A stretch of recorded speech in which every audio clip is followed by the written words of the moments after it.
The following is a presentation of the St. Louis Chess Club.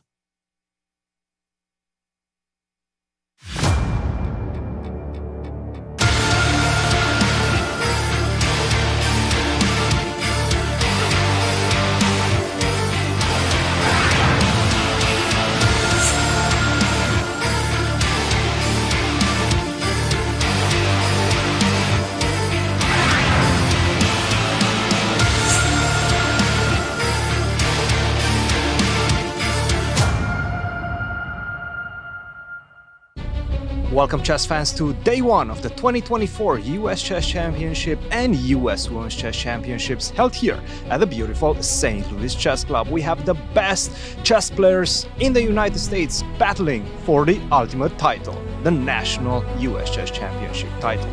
Let's go to the studio and start today's action. 24 of the best players in America are about to compete for the prestigious title of the US Champion and the US Women's Champion. Our live coverage from the St. Louis Chess Club starts right now. Hi, I'm Women Grandmaster Katerina Nemcova, and I'm here with Grandmaster Yasser Seirawan and Grandmaster Cristian Chirila. Kate, I can't believe it. It's been a year. Yeah, I'm so happy to be back with you guys. Welcome, welcome, welcome. Good to see you. Good to see you guys. Always good. It's always nice. Back in the studio. Yes, indeed. Hello, everyone, and welcome to our live coverage of the 2024 National Championships. At the opening ceremony yesterday, it was a chance to induct into the World Chess Hall of Fame the very first U.S. champion, Charles Henry Stanley. And it was my great honor to be able to say a few words on his behalf. He was recognized as the first world champion in 1845, thanks to a victory in a match in New Orleans in December of that year. Guess who was in attendance? A very young child by the name of Paul Morphy. Perhaps the child will be similarly inspired in these U.S. championships. We can only hope. But what a roster of players we have, Kate. Absolutely. My goodness. Fantastic. I mean, great players. Really? And let's start with the ladies. Tell us who's in the ladies section. So let's take a look. The leader, we have Irina Krush. We have the whole Olympic team, by the way. So it's a really strong event. Then there's Alice Lee, Karesayev, who just got the gold medal at the Olympiad. Fantastic performance. 10 out of 11. Well done, Carissa. Yeah, Begim Togirjanova, Tatev Abrahamyan, Nazi Paikidze. And let me just say, Begim, Nasi, we love you guys on our show. Perform your bests. Yeah. Then we have Anna Zatonsky, Jennifer Yu, Talia Cervantes, Atousa Pourkashiyan, Megan Lee, and Rose Atwell. 15-year-old Rose. Welcome to you all. And tell us about the open roster. In the open section, we also have the whole Olympic team. We got do. The silver medal. So the leader here, Fabiano, Caruana, followed by Wesley, so Leinier, Dominguez, Levon, Aronian, Hans Niemann. Big welcome to Hans. Welcome back, Hans Niemann. Then we have Ray Robson, Sam Sevian, Awonder Liang, Sam Shankland, Grigoriy Oparin, Abhimanyu Mishra, and Christopher Yu. Abhi being our wild card, will he perform as well as he did at his first U.S. championship? Tell us about the format. So we have 12-player round robin. We play classical chess here, 90 minutes for the first 40 moves, followed by 30 minutes for rest of the game, and there is a 30-second increment from move 1. No draw offers allowed in both tournaments. 11 rounds, and about the schedule. So the schedule, we have 1 round a day. We start today, then we have 4 rounds, then a rest day for the player, another 4 rounds, another rest day, and then 3 rounds. And if necessary, there will be playoffs on Thursday, October 24th. Wow, I just can't wait for this event to start. Thank you, Kate. And Cristian, you're going to tell us about not the household names of the event. Absolutely, but first of all, I have to say these two championships are the highest rated US championships in history. Just incredible fields in both sections. There's no easy games in this competition. And of course, you mentioned the household names. We know Fabiano, Caruana, Alice Lee, and so on and so forth. But let's take a look at some players that you might not know yet. We're going to start with the open section. And in this one, this is a player that I know very well because he has been my student since 2019 when we started the program at the University of Missouri. Grigoriy Oparin, 27 years of age, USCF rating 2730. He's a Russian-American grandmaster, transitioned to the American team just a couple of years ago, and right now this is his first year being eligible to participate in the US Championships. And he's the 2024 President's Cup winner with the Mizzou chess team. In fact, a fun fact about Grigoriy: in 28 games at the Pan Americans and the Final Four, he has not lost a single one in his university career. So he definitely what I call a teammate. That's pretty good. That's pretty good. That's a good team leader right there. Let's take a look at another player that I'm having my eyes on, and that is the young Abhimanyu Mishra, the youngest participant in the open section, only 15 years of age. And he's already so established. USCF rating 2714. He's the 2023 US Junior Champion, and this is his second appearance at the US Championships. And last year, that being his first one, he almost made the podium. This guy is no joke. He knows how to play, and he knows how to play against the best. He has incredible experience at only 15 years of age. Let's take a lock at what's happening in the ladies section, and we're going to start with the newcomer, FIDE Master Rose Atwell, the runner-up at the 2024 US Junior Girls. She's only 15 years of age, USCF rating 2286, first US Women's Championship appearance. This is our wildcard for this event, and I'm expecting a lot of fun games from her. And another player that I'm having my eyes on is this one. Women's Grandmaster Atousa Pourkashiyan, 36 years of age, USCF rating 2356. This is her second appearance at the US Women's Championships. She's an Iranian-American woman Grandmaster, and I have to say, she's been giving a hard time to the best, even in her first appearance. I remember she had a winning position against Cristian, which could have changed the whole outcome of that competition. Guys, we have a lot of exciting players. What else do we have? What are the pairings for today? That's what I want to know as well. Kate, do the honors. Tell us about the pairings. Yeah, we have very exciting pairings today. So let's start with the women's section. Sure. We have Tatev Abrahamyan playing Alice Lee. We have the former US Women's Champion playing the board number 1 at the Olympiad, Nazi Paikidze, against Begim Togihirjanova. Those are our two commentators. Come on, players, give it your best. Then we have Atousa Pourkashiyan playing Irina Krash, Megan Lee against Jennifer Yu, Anna Zatonsky against Rose Atwell, and Carissa Yip playing Talia Cervantes. Again, no easy games there whatsoever. Pairings for the open section. In the open section, we have Olympic teammates playing each other. Leinier Dominguez against Wesley. Then there is Shankland playing Awonder Liang, and then a big game for today. Wow. That's the marquee matchup right there. Absolutely. That's here Hans Niemann playing Fabiano Caruana. Then Levon Aronian playing Sevian, Ray Robson against Grigoriy Oparin, and Abhimanyu Mishra playing Christopher Yu. Well, there's a lot of junior pride at stake on that final one. And along with the glory, the honor, the titles that the players are playing for, they're playing for money as well. Yes. Very nice prize fund. So in the women's section, the total prize fund of $152,000, with the first place winning $35,000, second place $30,000, third place $20,000, all the way to the 12th place $4,000. And this year there is a special winner's bonus. So if a player finishes clear first, they get extra $5,000. That's not bad at all. That's a good incentive, right? Yeah, exactly. Want to win clear first. Thank you, St. Louis Chess Club, for your generosity. Prize fund for the Open, Kate. In the Open section, there's a total prize fund of $250,000. First place $55,000, second place $43,000, third place $35,000, all the way to the 12th place $6,000, and again, winner's bonus $7,000. A hot chocolate moment. Everyone's a winner. Wonderful. As we go to the playing hall, here we see the players at the World Chess Hall of Fame. Beautiful setting. Yeah, I always like the Hall of Fame, how they have really nice,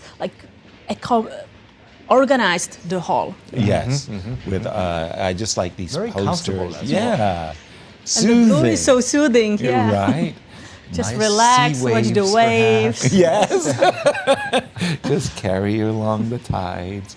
Players going through the security check as we see Tatev and Alice Lee getting ready for battle in this round one. Alice has been growing in front of our eyes for the last few Truly. years, I have to say, and she's becoming such a tremendous powerhouse in US chess. truly. And Hans Niemann at the board getting ready to play against the #1 ranked player, Fabiano Caruana. Hans was one of the main guys that was having a lot of fun yesterday at the opening ceremony, playing blitz. Yes, I saw that.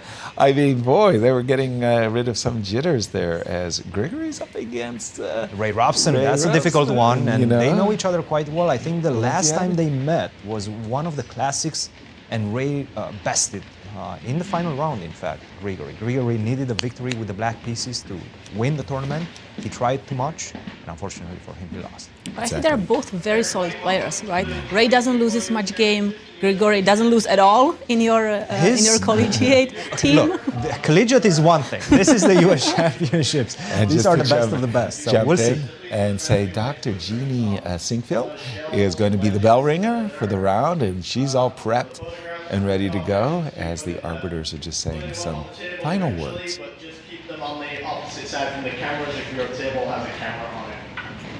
We appreciate it. Just about ready to begin. No draw offers allowed, so please get now involved again. He's cleaning the board. It's Niemann as well. And Specks of dust. the clocks will not add the 30 minutes automatically. There's the executive director of St. Louis Chess Club, Tony Rich.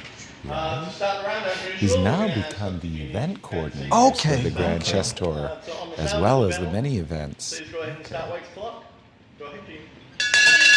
Good luck, everyone. Here we go. And that's Begim Tohirjanova. You can see her. This is her third appearance, I believe, at the U.S. Championships. She was so close to winning it all last year. Oh, yes. And we're going to start with our opening. These two players, Hans Niemann and Fabiano. I just bring up their game on my screen, E4, E5. I just had to laugh. It's still so many U.S. Championships memories, but one I'll never forget is Sam Sevian decapitating Hans's Let's king. not bring back old memories. And just showing him his king. Hey, hey man, why are you touching my king? It was great. I mean, we just. What year was that? That was only a couple of years ago. Yeah, howls of laughter for me. But here we go. So we have knight f3 right now. Knight f3. I think we're going to see a gioco piano.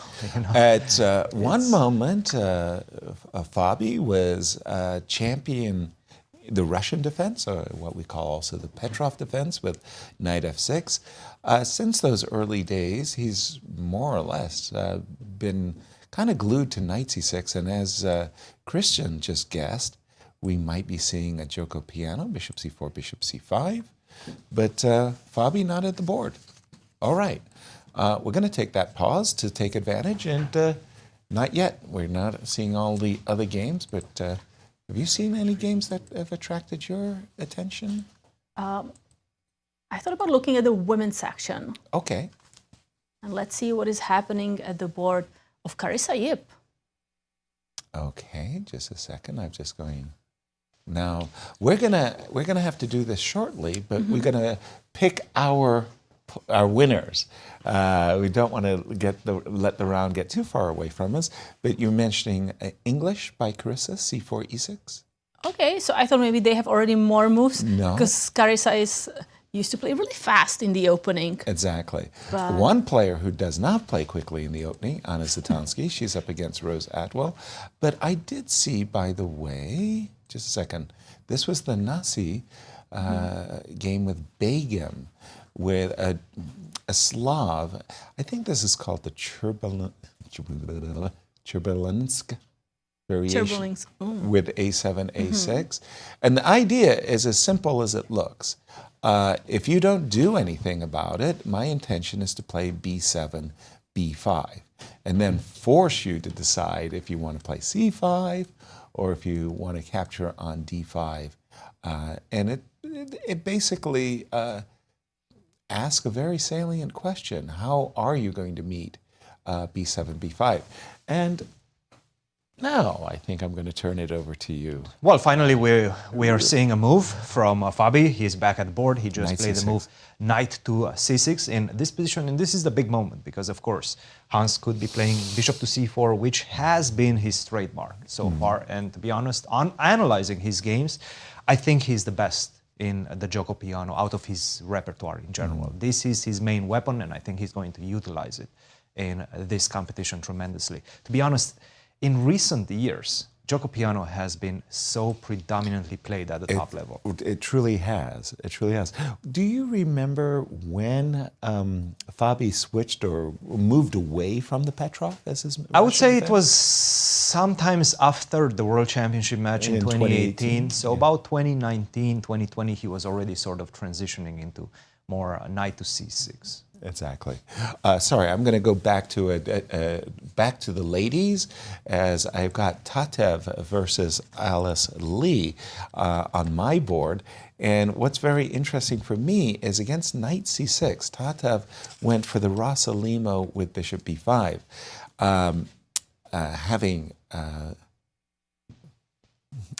having broadcast so many of these U.S. championships and Tatev's games in particular, I know she really likes to go for the attack.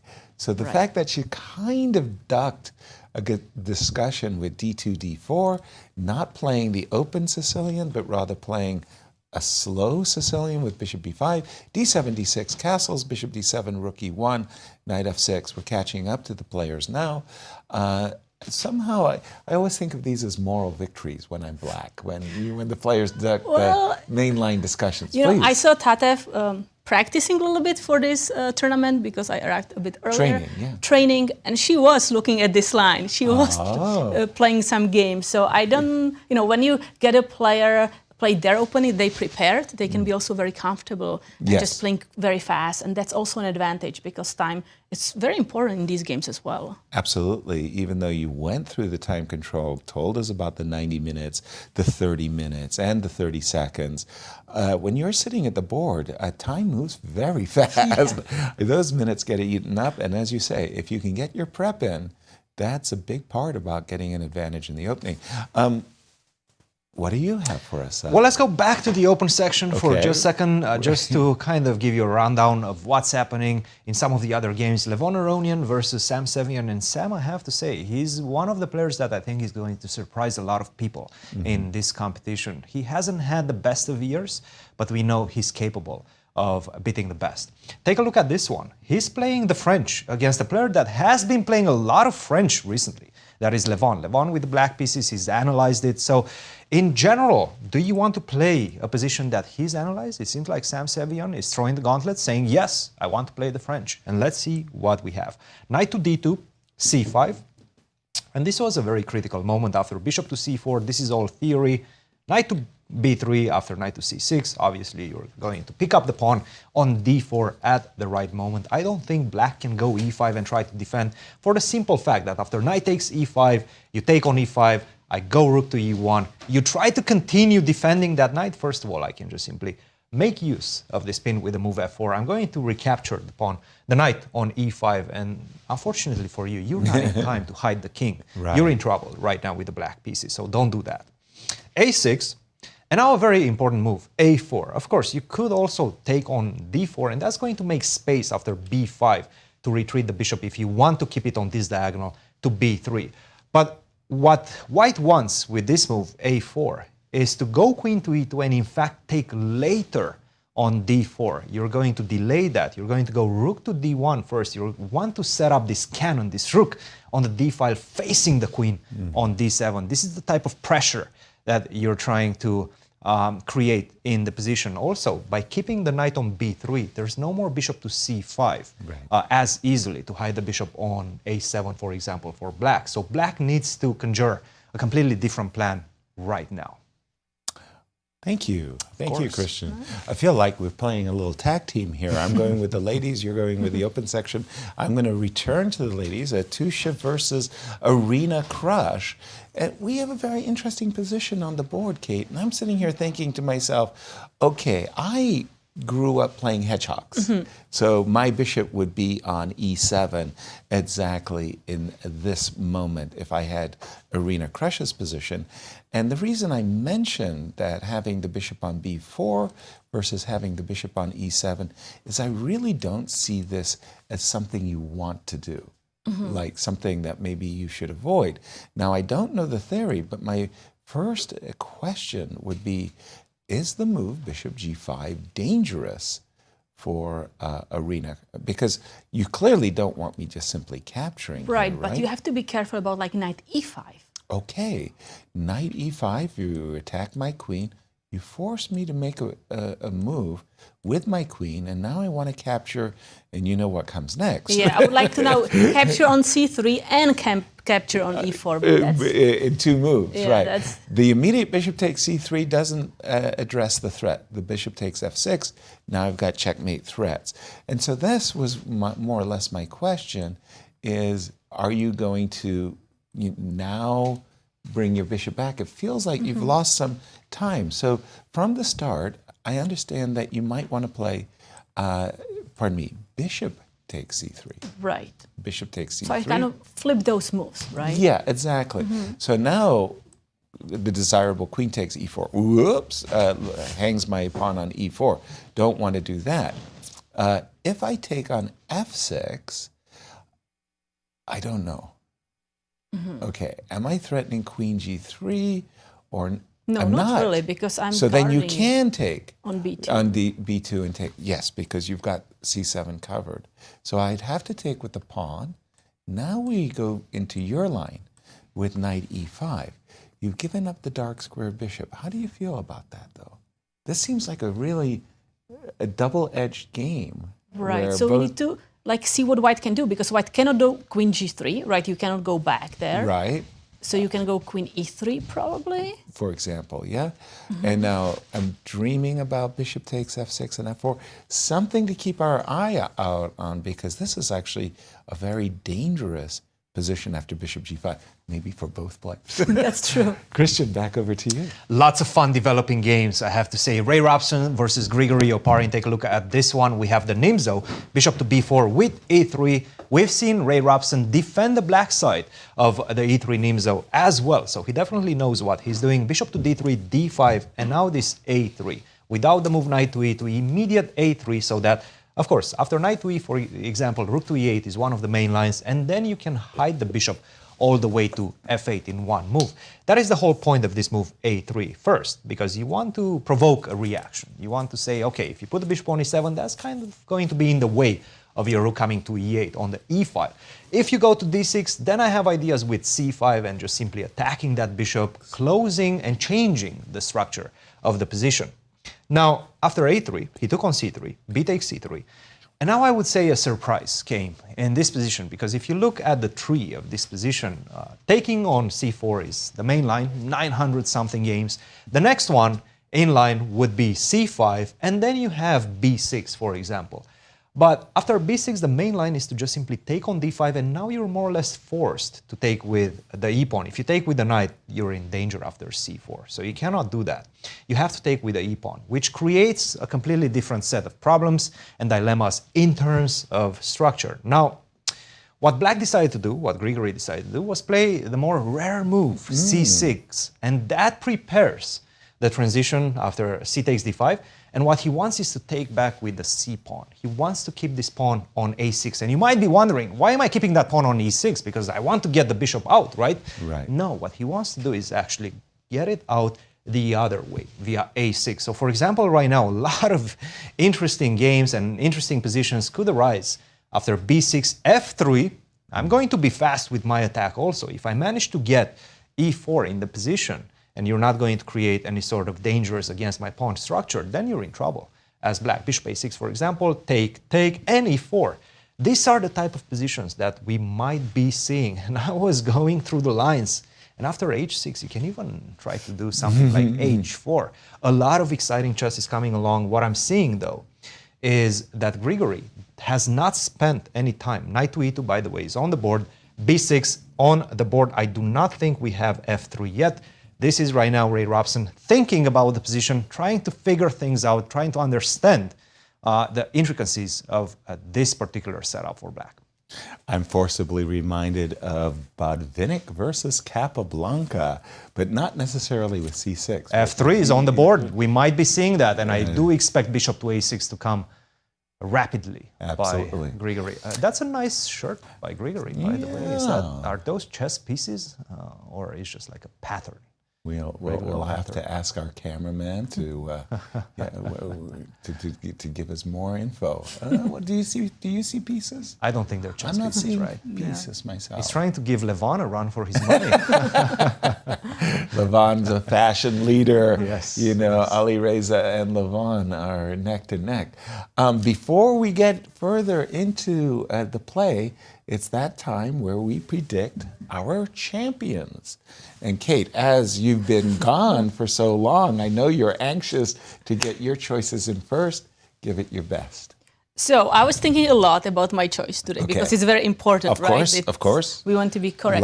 A lot of ego at stake here. And we had just amazing performance. The ladies had the Olympiad. I mean, Kari Saib, Alice Lee, just fantastic games. But I decided I'm not going to pick any of the players from the Olympic team because they also may be a little tired. You have a great event, you have all those emotions. I mean, it's been a medal for the US team after a really long time. Right. So I'm going to go with Tatev Abrahamyan. That's bold. Fantastic. She's been very close at winning one of the US championships. Bridesmaids, She's also an Olympic team player. She's very experienced. So that's my pick. And in the Open? Oh, in the Open, I'm gonna go with Levon Aronian. Ooh, outsiders here. Very, very good. Cristian coach. I mean, I've got to lead you. I got to get the floor to you.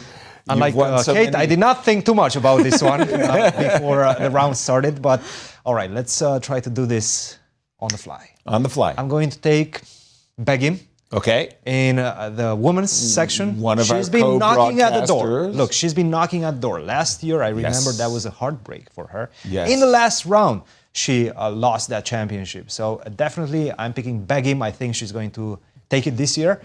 She led the Olympic US team to a medal, which is quite good, quite decent. By the way, since 2008, both teams have not won medals in both sections. This was our most successful most successful, I think, in history. Yes, exactly. John was telling us. So I'm going to pick Begim in the women's section. And in the open section, I have to go with my lad, Fabiano Caruana. I think he's going to defend his title. That one, I mean, it needs no introduction. Exactly. It's no lead up. Obviously, he's the favorite going into this one. I'm expecting him to take it all the way to the bank. Exactly. Well, I mean, for myself, it's very, very clear. I've been sitting next to Nasi for so long. She's won me over completely. I like that. So you have loyalty? Yeah, loyalty. She's been a great commentator. And look, I want her to win yet again another U.S. Women's Championship. I believe she's already won 2. And you can do it, Nasi. And what about the open section? And in the open, I mean, it's been Fabi's year. Fabi has just been, too dominant. I mean, he's the number 2 ranked player in the world, and his performances, in my opinion, I mean, have just been outstanding. His accuracy is off the chart. He's always in the 96, 98 percentile in terms of accuracy. So until he shows that he's human and can blunder, he's got my pick. And Anastasiya, our the fourth member of our broadcasting team, picks Hans and Irina Krush. Irina. Yes. Nice. Yes. Okay.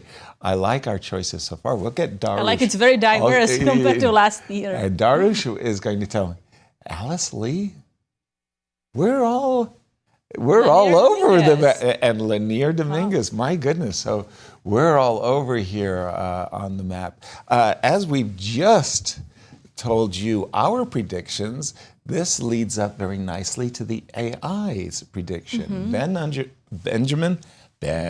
Underwood, he's our in-house statistician. He goes through all of these simulations, I think as many as 15,000 simulations. And let's take a look at the pie chart. Let's start with the ladies. So what are the predictions here? Yeah, let's go. Carissa, according to the AI. 25%.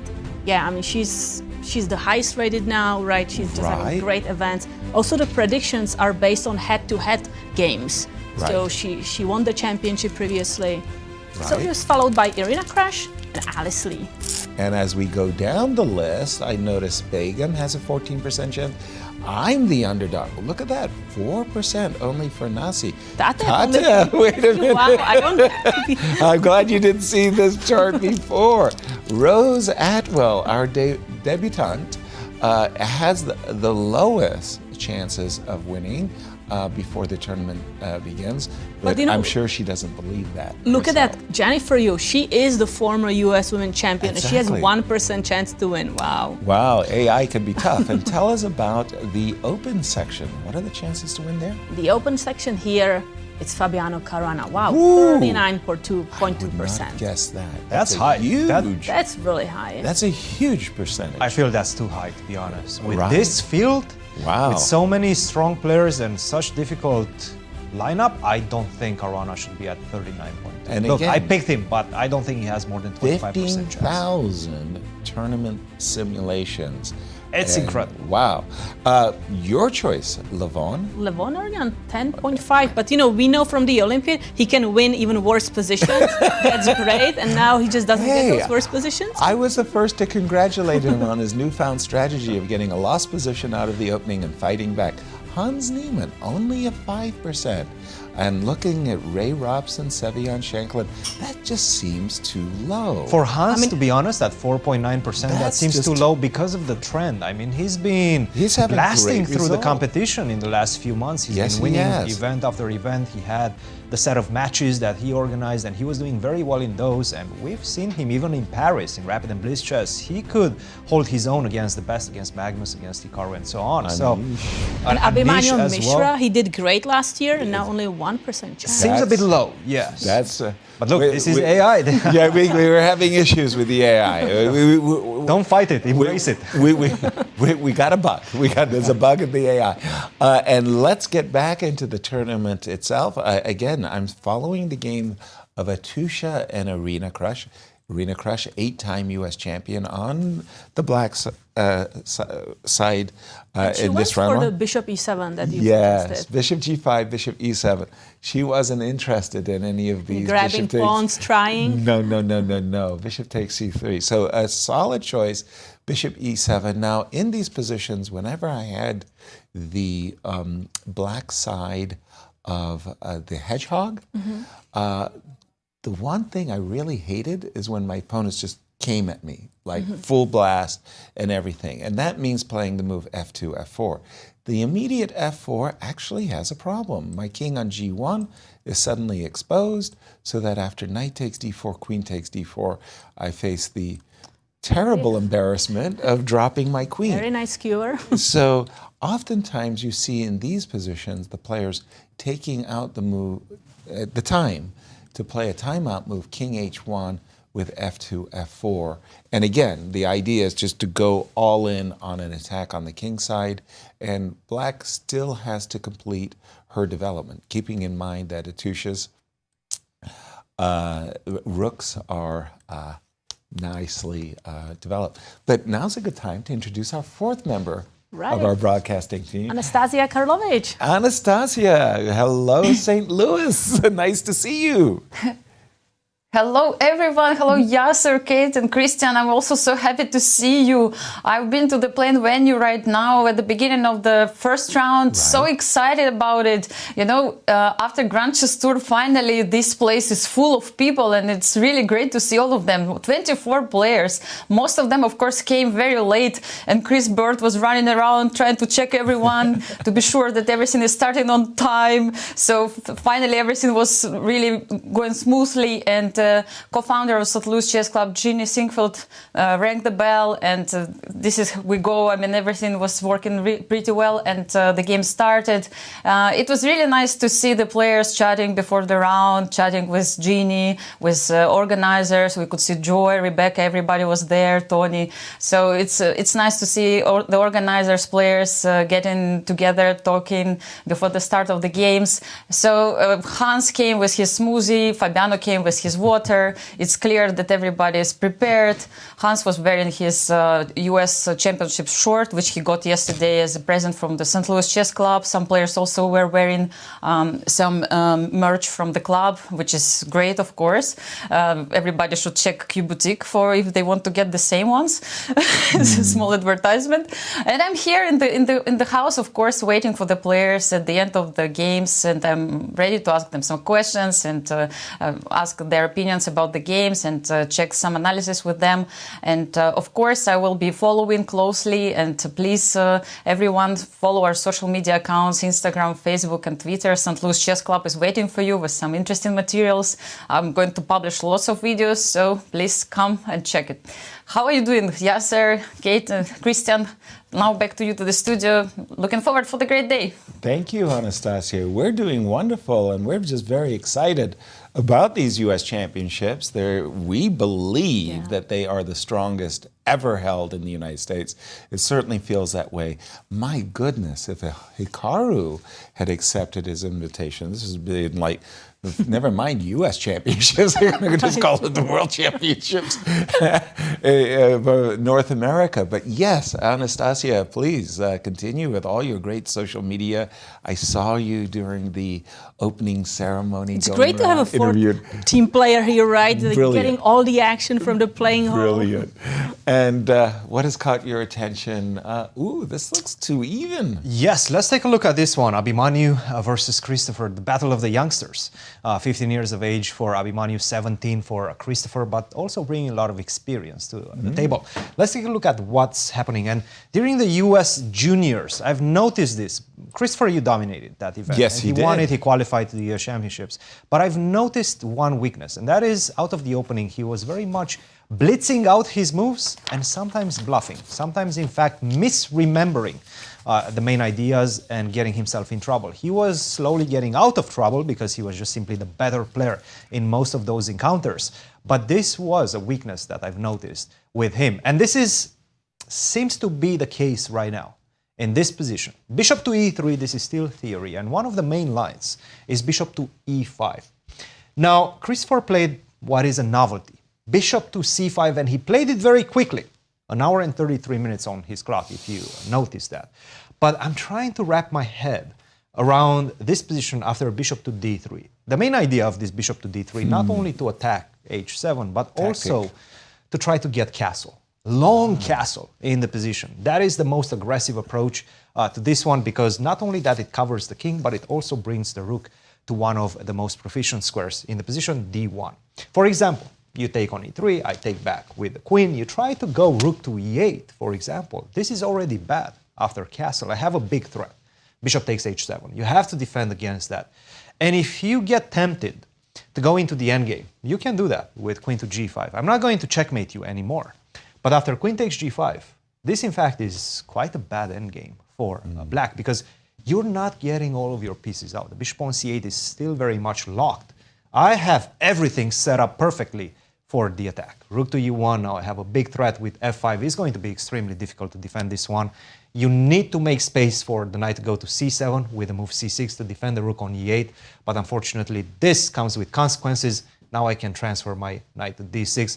Not looking good for black in this one. So after bishop to c5, I'm hoping and I'm expecting white to play the move bishop to d3. This is the strongest move in the position, and it's going to give black some problems in this one. Bishop to d3. It's a natural move. Yeah, and castle's long. Thank you, Cristian. I'm turning, again, I'm going to play, you play the open game, I'll play the ladies' game. I'm turning our attention to your pick, Tatev, versus Alice Lee, a very, very big matchup. Of course, Alice Lee is our future, no question about it. She's performing very, very well. But these veterans in the tournament, they believe in beating you up while you're young. Now, we get to this position. Oh, I'm going to go back because we actually left it after c2, c3. You were telling that during her training, Tatev has gotten this position on her board, and she has established what, for me, is a very nice advantage of the two bishops. And very oftentimes, it's about piece harmony before the bishops. In other words, the bishops have a way of finding their best squares, but you want to get the other pieces that can be a little bit awkward to their best squares first. So in my mind, when I'm looking at this position, strangely enough, I don't like the queen on f3. I actually like the knight on f3. Right. So in my opinion, the best square for the knight on b1 would be the f3 square. So in my mind, I'm visualizing knight b1, knight f3. My queen's going to move, obviously, to make G3 room. probably. So I would start with something like this move, and this move. Now, in two of the most wonderful books, John Watson's book and Alex Yermolinsky's books on strategical play, both of them point out when you have the knight against the bishop, push the play. You don't make waiting moves like a move like rook c8, but forcing moves like the move d7, d5. Okay, so in other words, the bishops are going to get better and better and better, so do something about it right away. I didn't like the choice of Tatev's bishop e3. Now, as far as I know, this may be theoretical, but here comes why. d7, d5, and we can see immediately attacking the center and threatening. So now playing maybe knight d2 would be a good idea, the because the bishop ends up getting harassed by Alice's d5 and perhaps even e5. So I kind of felt the bishop on e3 move, it looks like a good developing move, it's solid, but maybe it's mistimed. We'll see if that's the case, but bishop e3, up to that moment, I really like knight d2, queen d1. Coach, what's caught your eye? Let's go back to the marquee matchup in Yes. the open section. Hans with the white pieces facing Fabiano, a player that seems to be very uncomfortable for Hans. Fabiano, I think, has a score of 5-0. Never lost against Hans and beat him 5 times in classical chess. So Many this draws? one, Wow. sorry, Many draws? probably not that many draws. If I remember, Fabiano was winning pretty much every single game. They might have made some draws along the way, but the ones that I remember, Fabiano has been dominating. So Okay. right now, Hans needs to strike back. He needs to Right. get the revenge. And this is what he has. The Gioco Piano, bishop to b6 was Fabi's choice, an early bishop to b6. Now this sets up ideas of even putting the knight on e7 and immediately going for the break with c6 and d5. And with a bishop on b6, you're going to be able to hide that bishop, tuck the bishop on c7 if you want. Now, there's another idea behind this. Bishop to b6, there's no d4 ideas in the position, so that's important as well, d4 with a tempo on the bishop on c5. Rook to e1, and queen to f6. Whoa. So generally in this position after h6, the main move is knight to d2, but again, the move orders in the Gioco Piano, they're so flexible. You can play so many things, you can put your pieces in so many ways, right? And you can combine those ideas.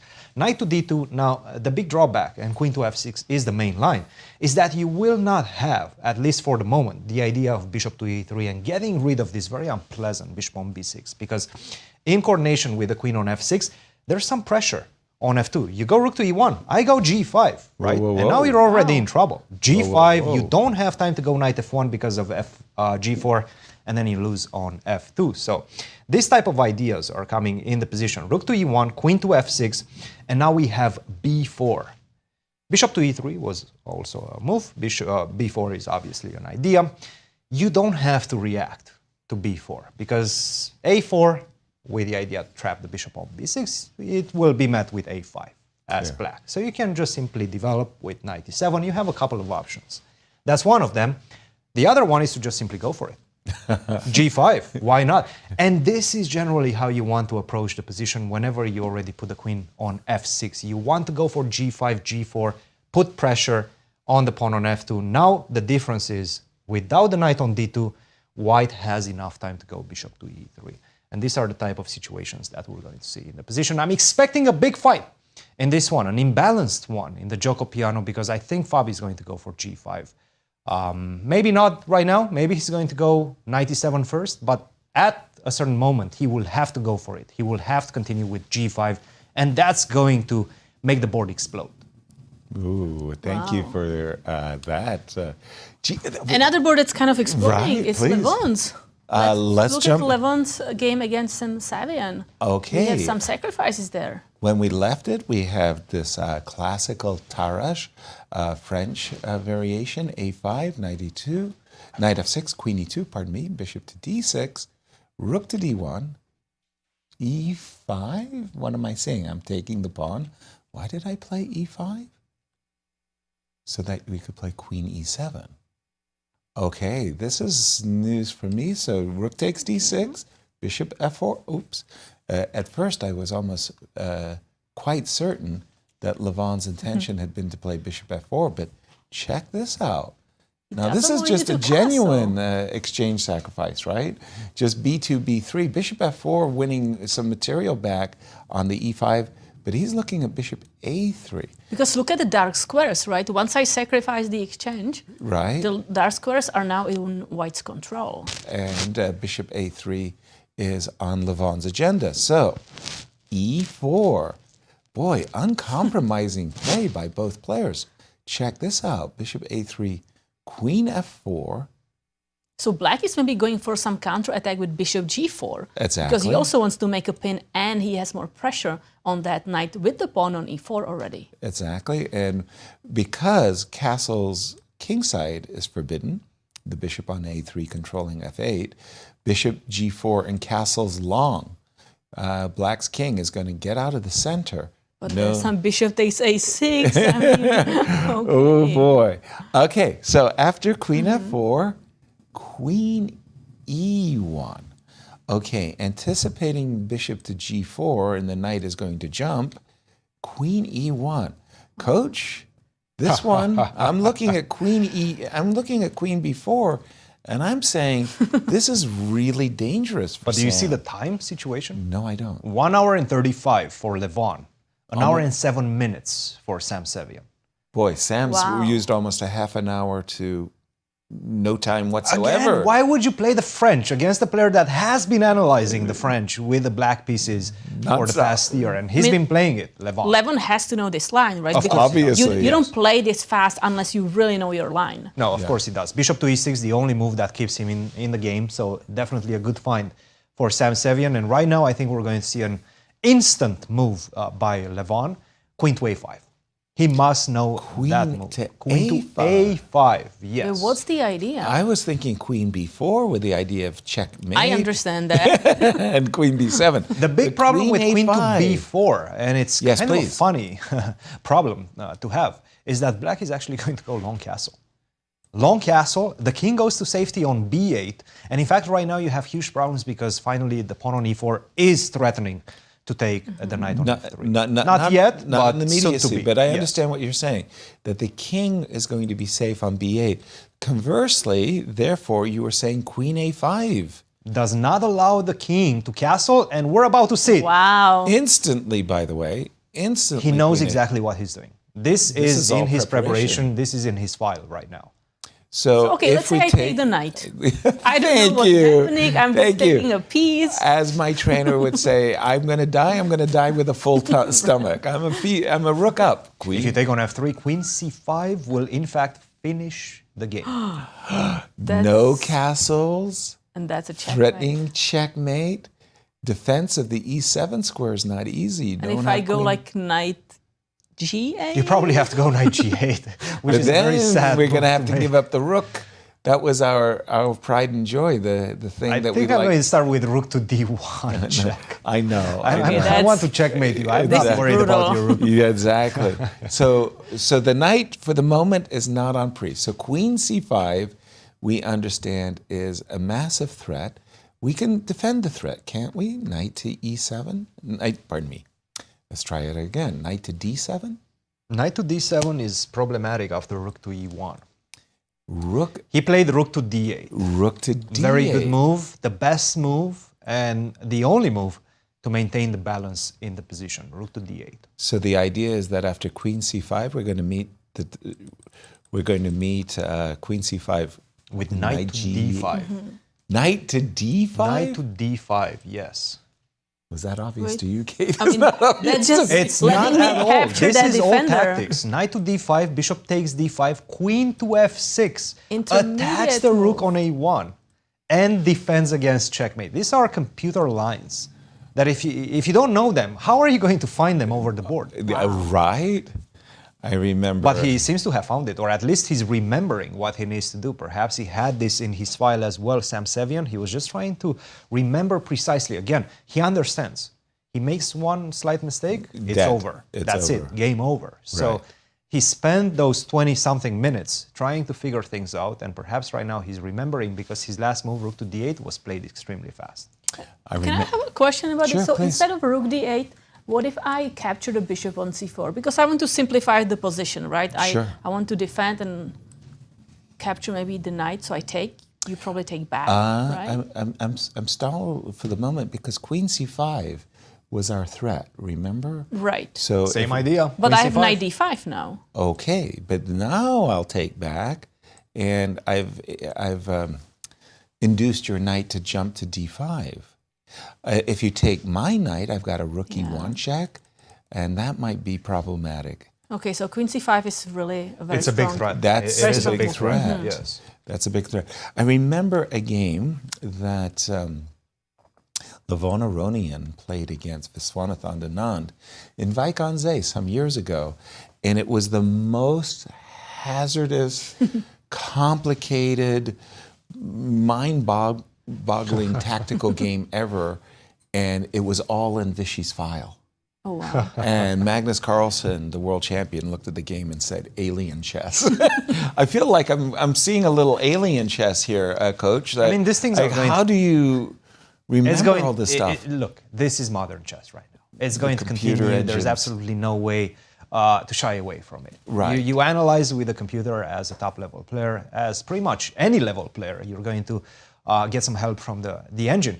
And the engine is going to stir you in certain ways. And that's exactly one way that you will need to know if you're playing with the black pieces. Hey, look, this piece sacrifice is coming. How do I defend against it? You need to know this type of geometrical ideas with queen to f6. Not easy to spot over the board. But again, Absolutely. Sam, I think, knows it. Rook to d8, and I was looking through the lines. Rook to e1 seems to be the best move. Very logical move. Of course, right. Because right now, if you take on f3 and try to defend with knight to d5, first of all, there's no more queen to f6, right? Right. There's no more rook on a1 to be attacked. So queen f6 doesn't make any sense. Bishop takes b7, you resign. So these are the type of discussions that we will be seeing. You can take, in fact, and even go for this queen to d6 and enter into this endgame. After take, bishop takes d6. Not an easy one to understand because I can just simply take on g2. Material balance in the position, but I do have this potential majority, very dangerous majority, and we know how dangerous the coordination between the rook and the bishop Can be. Especially, and the bishops in this situation, rook and two bishops, because I can shy away from this type of exchanges. This might get problematic for black. You have to be careful. You have to know exactly where to put the pieces. Otherwise, you're going to be in trouble. So I'm looking forward to see how this one is going to continue. It seems that finally, Levon is thinking, perhaps trying to remember what he analyzed, what's in his file.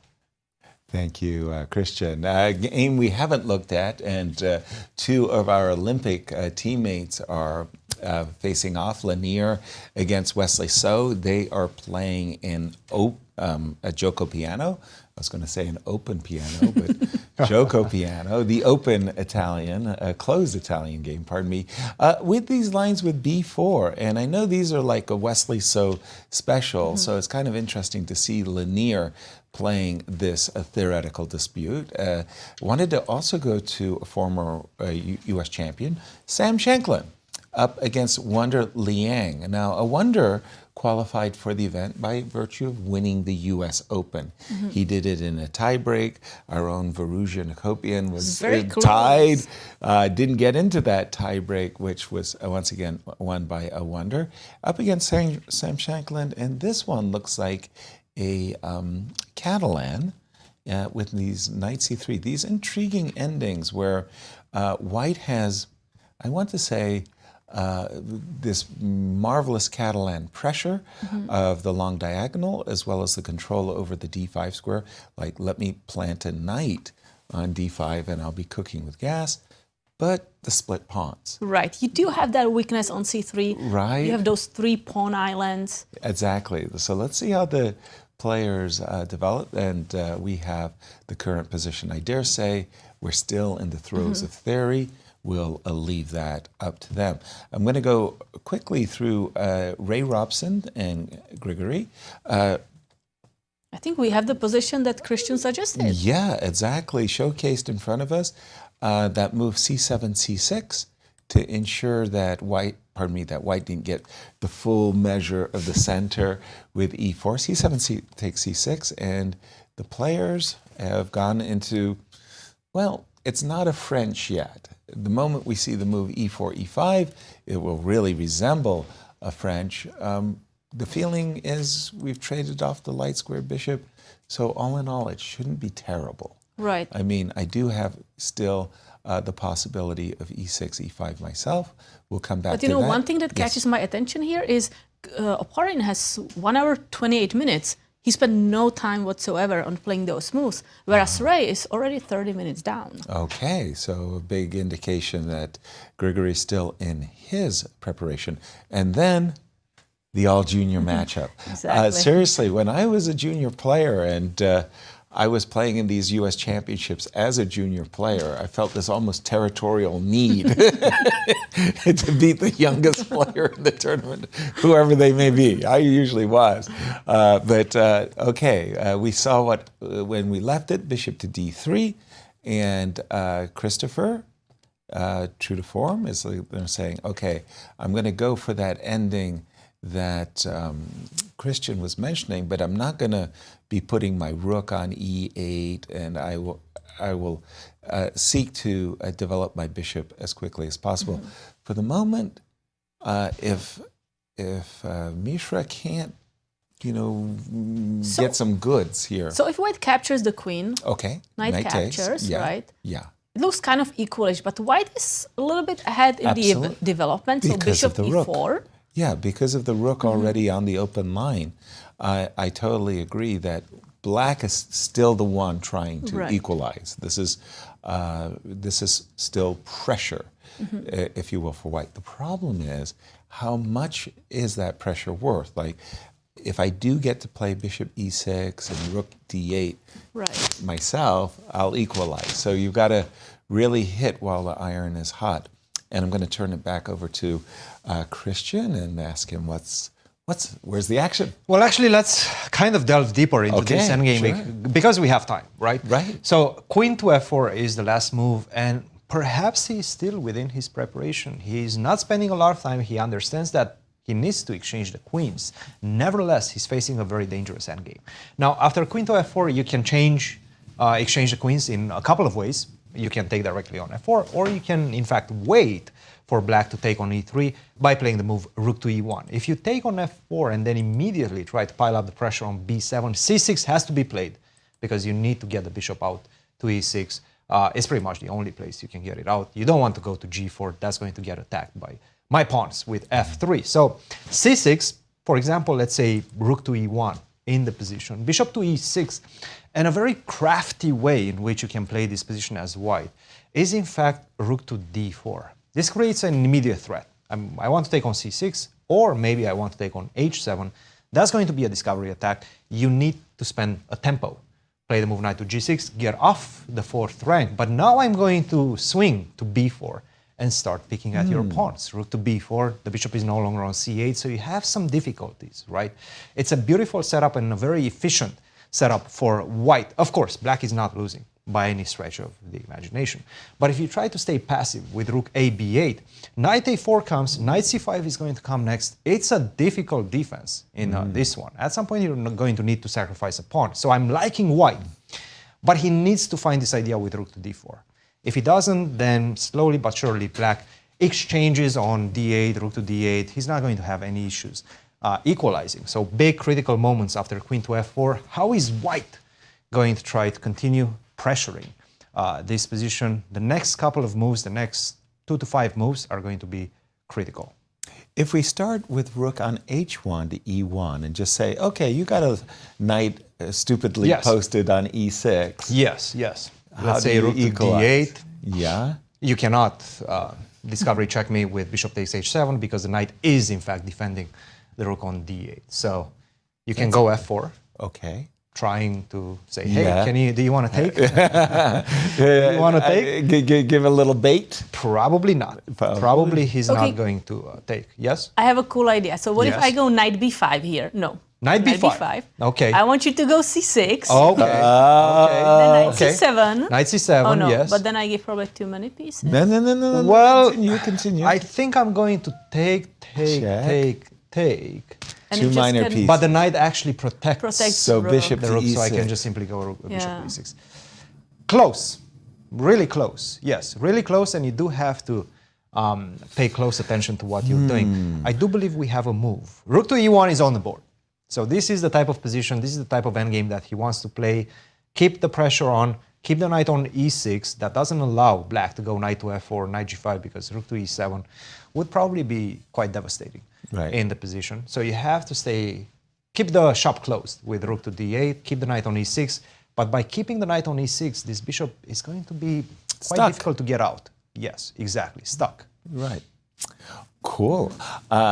Thank you, Cristian. Of course. And where would you like to take I us, want to go Kate? to the ladies section. Very Very interesting game is happening there. Where would you like us to go in the ladies section? So Megan Lee against Jennifer Yu. I know Jennifer Yu has only 1% chance of winning this championship. No, but that's according to the AI, which is silly. Don't pay attention to that. But Pay now- attention to my picks. I'll tell you what's going on.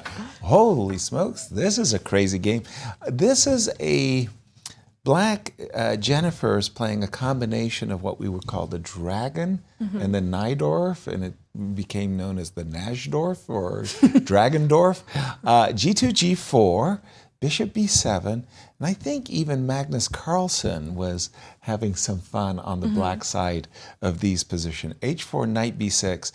I must say, it feels to me like black is asking too much out of the position. And white did nothing wrong, right? White did all course. pieces, long castled, and started the attack on the king side. Right. So it But the feels move like Knight B3. Now, I like my pieces posted up in the center. We've just played the move, Megan just played the move H4. And in my mind, well, she's looking to play H5. And if you do nothing, I'll play H6, force the bishop back to. So let's say what happened in the game, Knight B6. I don't quite grasp this move. So the move H5, I would find very attractive. For example, I'm going to just put a move on the board, and you tell me if you like this or not. B4, H6. wait, what? Yeah, what? Take the knight, right? I take the knight, yeah. Yeah, good for you. I take it because my queen is hanging with check. If it wasn't hanging with check, I could take the bishop. So I move the bishop, it's hanging. Okay, G5. I can do rook c8, just like to throw it out there. Rook to C8. Okay. Now here is where I kind of more or less kind of come to a complete stop, because I'm doing this all based on some very simple, crazy ideas that your pieces are stuck. Maybe they're not. I maybe take on e4 if I have to give up the piece. Okay. Here the idea is, once again, we're seeing at least my plan, so to speak, has been to force you to undevelop, which means your king has to stay in the center. And the rook is there stuck on h8, which is right. very uncomfortable. Very uncomfortable. We're going to go back because in the game, for me, a strange move by Megan was the move h5. Let's go. Right. King b1, I understand. a3, I understand. Knight b3, I always like these knights on d4 for the simple reason I'm looking at e6, I'm looking at f5, and on certain days, there's a You can try to sacrifice. capture there, yeah. Knight b3. Okay, so what Megan is saying is do nothing, and I'll play knight to a5. Once my knight lands on a5, it'll happen with the tempo, and the bishop, pardon me, the knight and bishop will defend c4. So knight Maybe b3. Knight c4, is she kind of forcing that move? That was my question for you. Oh, okay. That's no fair. You can't ask me the question I wanted to ask you. First, so. Okay, so I've got to give up a bishop. I've got to give up a bishop. I got to give up either the light square bishop or the dark square bishop. Always the light square, right? Yes. I mean, giving up the dark square bishop in kind of... Changing gears, this ultra sharp game between Levon and Sam is headed for the draw. They went right for that variation, Coach. Yep. That you said, Queen F6 with the defense of E7, Look, as well as the... he knew. Sevian knew. Sevian knew what he needed to do. He found his rook to D8. You see how disappointed Levon is, because obviously with the white pieces, this is not the way you want to start this championship. Of course. He took a gamble. He said, hey, if you don't remember, you lose in a matter of moves, right? Five to six moves, you're lost. You can resign. Yeah. If you do know, you force this repetition. Sevian shows why he's here, shows why he's one of the top contenders, and makes it draw effortlessly with the black pieces. You just got to know your You have to know your stuff. That's it. So Simple I'm as still a that. little confused. So was it forced to really go into this repetition?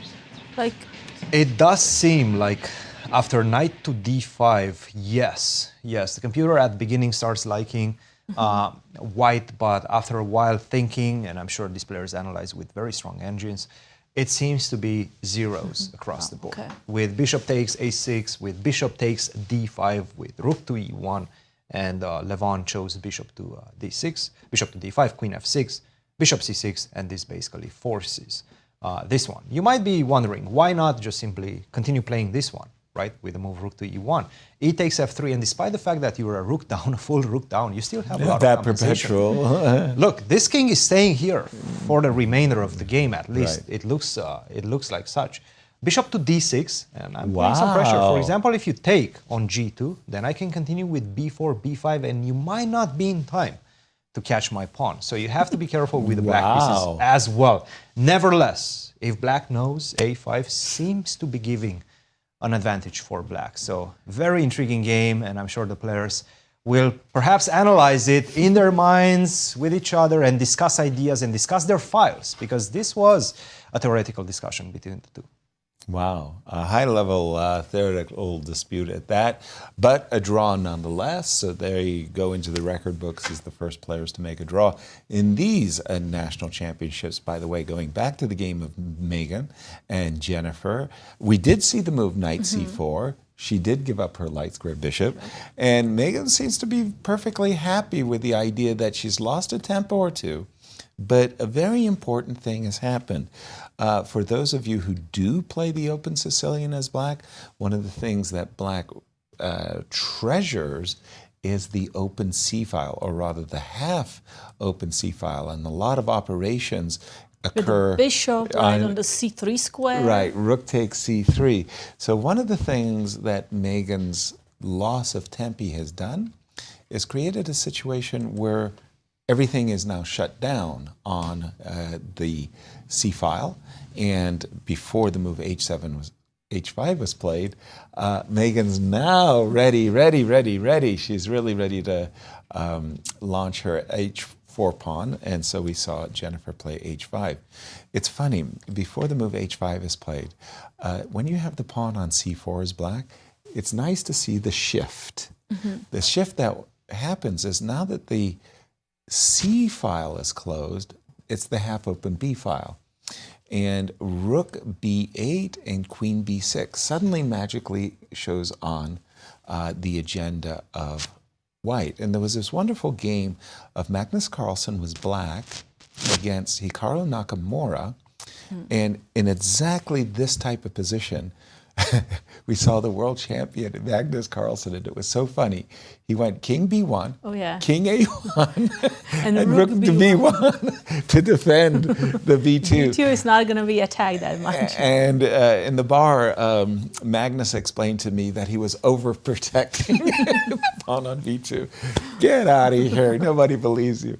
Back over to you, Coach. What's happening in our marquee matchup? Yeah, we have some developments. I think we left it somewhere around here after the move b4, perhaps. We were looking at g5. Yes, g5 was one of the options. Knight to e7, which is played in the game, was the other one. If you start with g5, a4, you need to understand this position, and you have to be very precise because you do have a few ways in which you can react to it, but only one of them is the correct one, and that is a6 only. If you go g4, yes, after a5, this is not a good transition for you. For example, you take on f3, I take on b6, you cannot recapture with the a pawn. That's a big problem. And if you do take on g2, look, it doesn't really matter.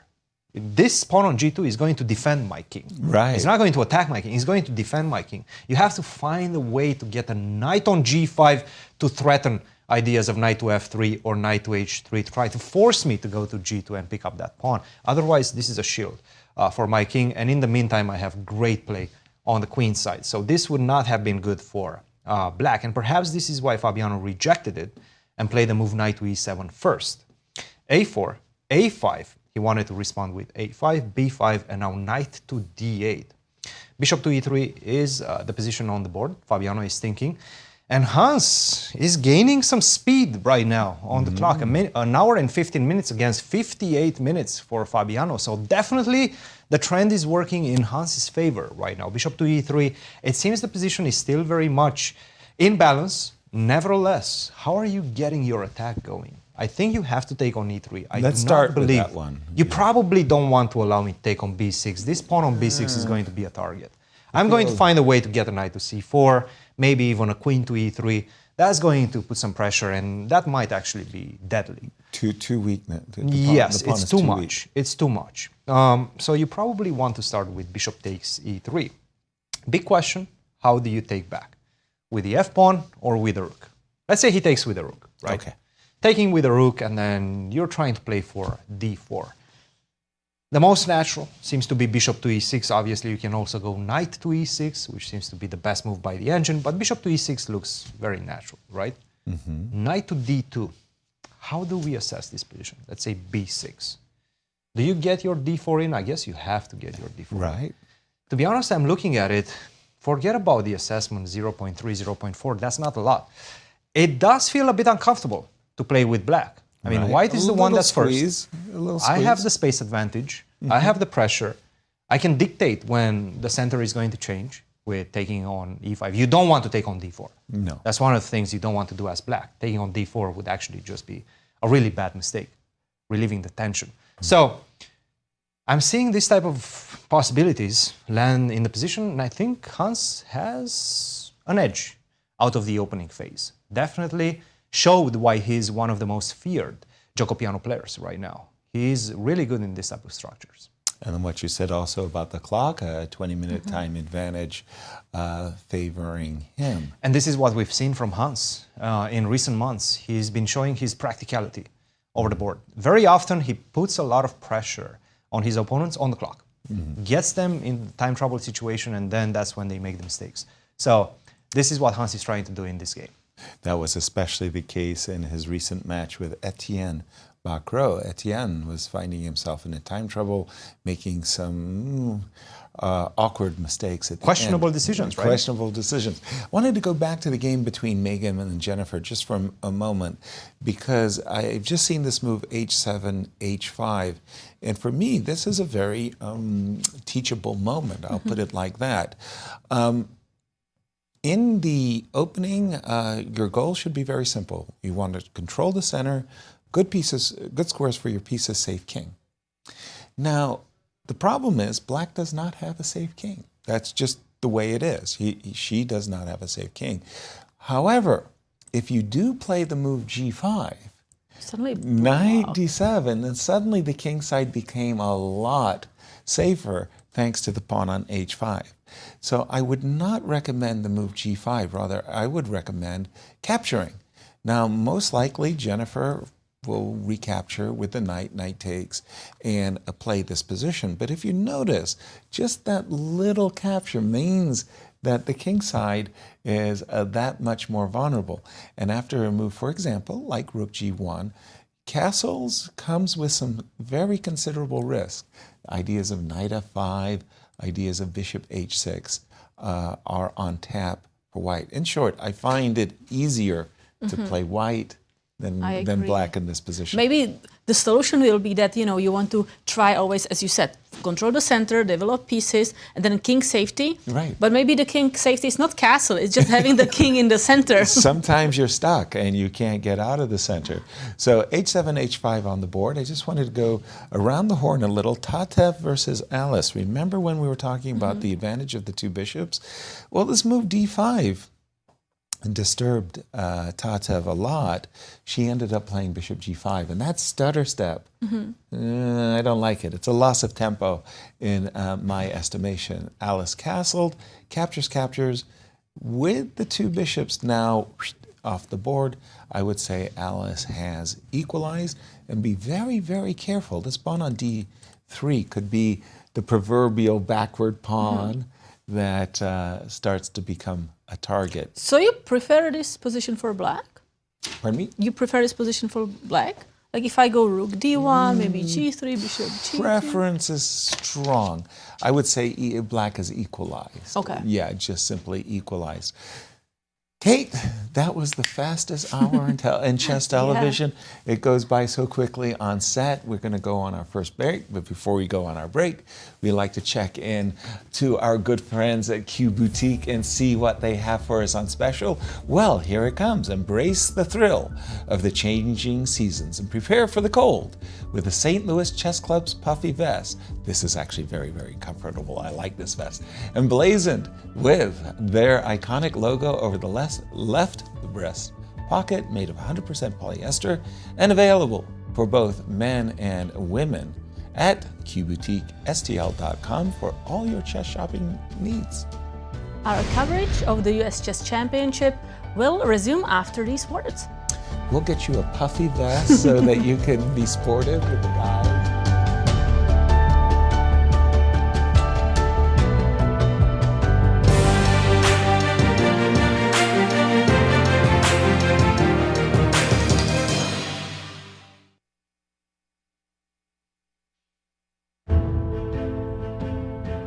The world's most unpredictable tournament is back. Chess 9LX makes its return to the chess capital of America, St. Louis, Missouri. From October 28th through the 30th, 10 players will compete for a $150,000 prize fund. With 960 different variations, even the best in the world don't know what's coming.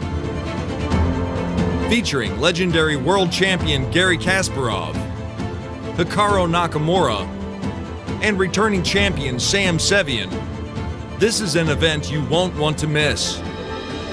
The event kicks off on Sunday, October 27th with Ultimate Moves, a casual exhibition event featuring St. Louis Chess Club co-founder Rex Singfield teaming up with the Chess 9LX field.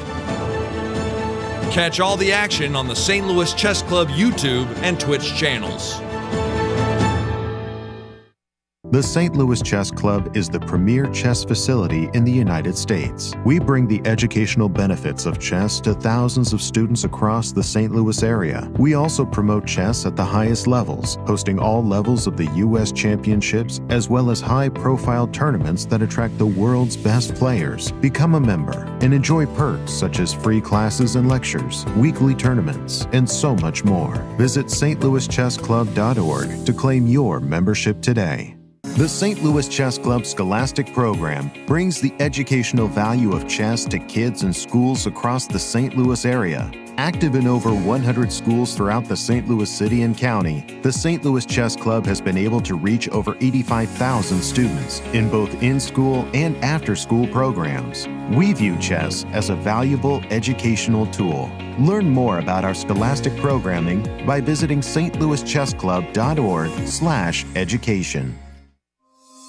In the world of collegiate chess, there is no team rising quite like the one at the University of Missouri. The team has brought home title after title, including the 2024 Pan American Intercollegiate Championship, and were the 2024 Final Four champions. Guided by their head coach, Cristian Chirila, there is no stopping the Tigers. Respect, responsibility, discovery, excellence. University of Missouri.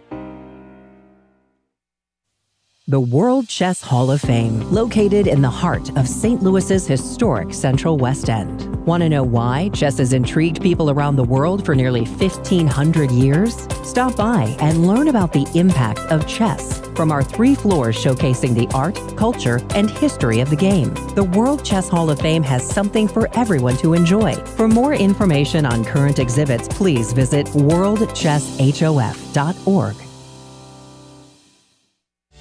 St. Louis, the chess capital of the United States. It also plays host to an award-winning shop dedicated to chess merchandise, all-occasion gifts, and plenty more. At Q Boutique, you can shop both in-store and online. From quirky greeting cards to luxury chess sets, there is something for everyone at Q Boutique. Enjoy a shopping experience like no other. Make sure to check out QBoutiqueSTL.com for a wide variety of gifts for everyone to enjoy. At St. Louis University, chess and success go hand in hand.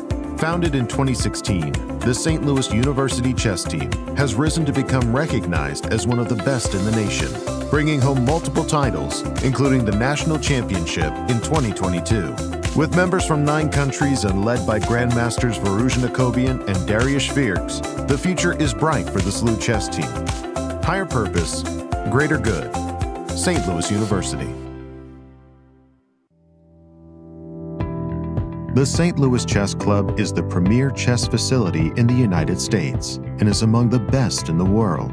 Thanks to co-founders Dr. Jeannie Cairn Sinkfield and Rex Sinkfield, the St. Louis Chess Club is a non-profit organization committed to promoting the game of chess locally and internationally. We bring the educational benefits of chess to thousands of students across the St. Louis area, promoting cognitive development, critical thinking, concentration, and analytical skills. The St. Louis Chess Club welcomes chess lovers of any age and skill level to come and enjoy the game of chess. We also promote chess at the highest levels, hosting all levels of the U.S. Championships and the American Cup, as well as high-profile tournaments that attract the world's best players, including the prestigious Sinkfield Cup, Cairns Cup, and many more. All tournaments can be streamed via our YouTube and Twitch channels that also include over 2,000 chess lectures for anyone to enjoy. Become a member and enjoy perks such as free classes and lectures, weekly tournaments, merchandise discounts, and so much more. Visit stlouischessclub.org to claim your membership today.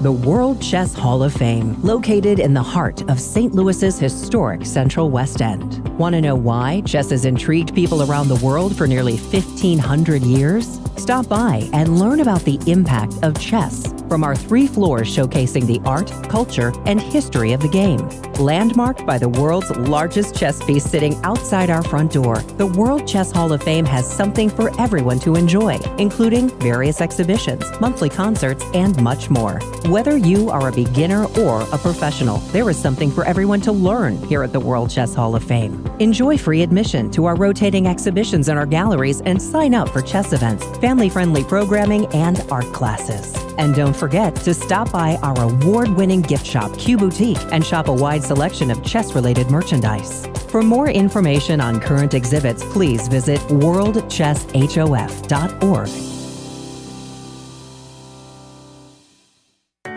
St. Louis, the chess capital of the United States, boasts the world-class St. Louis Chess Club and the World Chess Hall of Fame.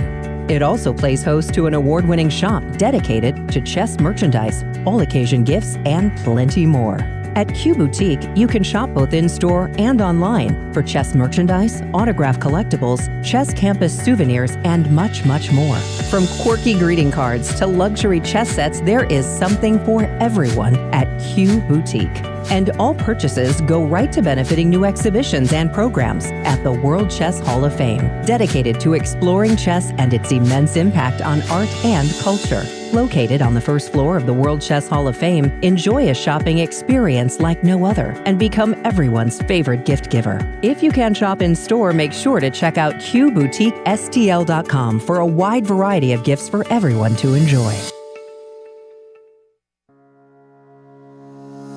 The St. Louis Chess Club Scholastic Program brings the educational value of chess to kids in schools across the St. Louis area. Active in over 100 schools throughout the St. Louis City and County, the St. Louis Chess Club has been able to reach over 85,000 students in both in-school and after-school programs. We created the Select Chess Training Program and the Junior Select Chess Training Program in order to elevate the skill level in students across the St. Louis area. These students receive professional training from Grandmaster Varuzhin Akobian. Other programs include Chess Cops, a partnership with the St. Louis Police Department, looking to improve relationships between at-risk kids and police officers in the St. Louis area, with over 600 students playing chess over the board since 2019. The St. Louis Chess Club has also created a chess merit badge for the Scouts BSA, quickly becoming one of the most popular badges, with more than 250,000 Scouts earning the badge since 2011. Students of chess can also pick up a copy of Read and Write Chess. Thanks to club co-founder Dr. Jeannie Karen Sinkfield, anyone can learn how to understand chess notation in no time. We view chess as a valuable educational tool. Learn more about our scholastic programming by visiting stlouischessclub.org/education.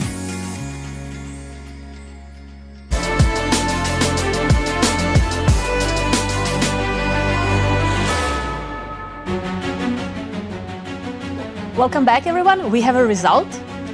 One game has already finished. And that was a draw between Levon and Sam in their game. They played a very topical line. Yeah, and very nice sacrifice there, but everybody knew their lines and it was just a draw. So two players tied for first at this exact moment. But Kate, we have a very special guest We have in a studio. very special guest here, Dr. Jeannie Karen Sinkfield. How are you doing? Yeah, it's good. It's back. Nice to be back for the U.S. Chess Championships. You were the bell ringer today.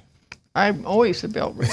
For round one? Every single year? For round one, yeah, every single year. Going back to, what was it, 2009? That Yeah. St. Louis first? you got to be useful, right? Exactly. And then it got to be a habit, and now I always do it. Right? It's like, Well, So you you do always- it very well. You always saw the players the first day, so what are your predictions for the winners this year? well, if you do it on ratings, that's pretty obvious. Right. But like anything, when you get this level of talent, because you're thinking about maybe the top two players, but they're going to have to play all these top grandmasters. Right. And I know that lower level grandmasters are going to really focus on how they're going to play against the top, right? Yeah, sure. So you're the top, and now you have to focus on the guys who you don't want to lose to, but also everybody else is going to have probably studied every game that you ever played, right? Right. Yeah, the preparation is just so high these days. Speaking of that, Jeannie, and how competitive this particular championship is, we see the players at the top, especially in the women's section, very closely rated to each other. Now, they're being incentivized by a new award right now, the Karen's Chess Queens Award. Tell us a bit about that. Well, for people who aren't aware, okay, there's probably over 2,000 in the world male grandmasters, okay? Right. There are 42 female grandmasters, of which probably in the early 30s are the number who are actually playing. Active. In the entire Americas, there's one.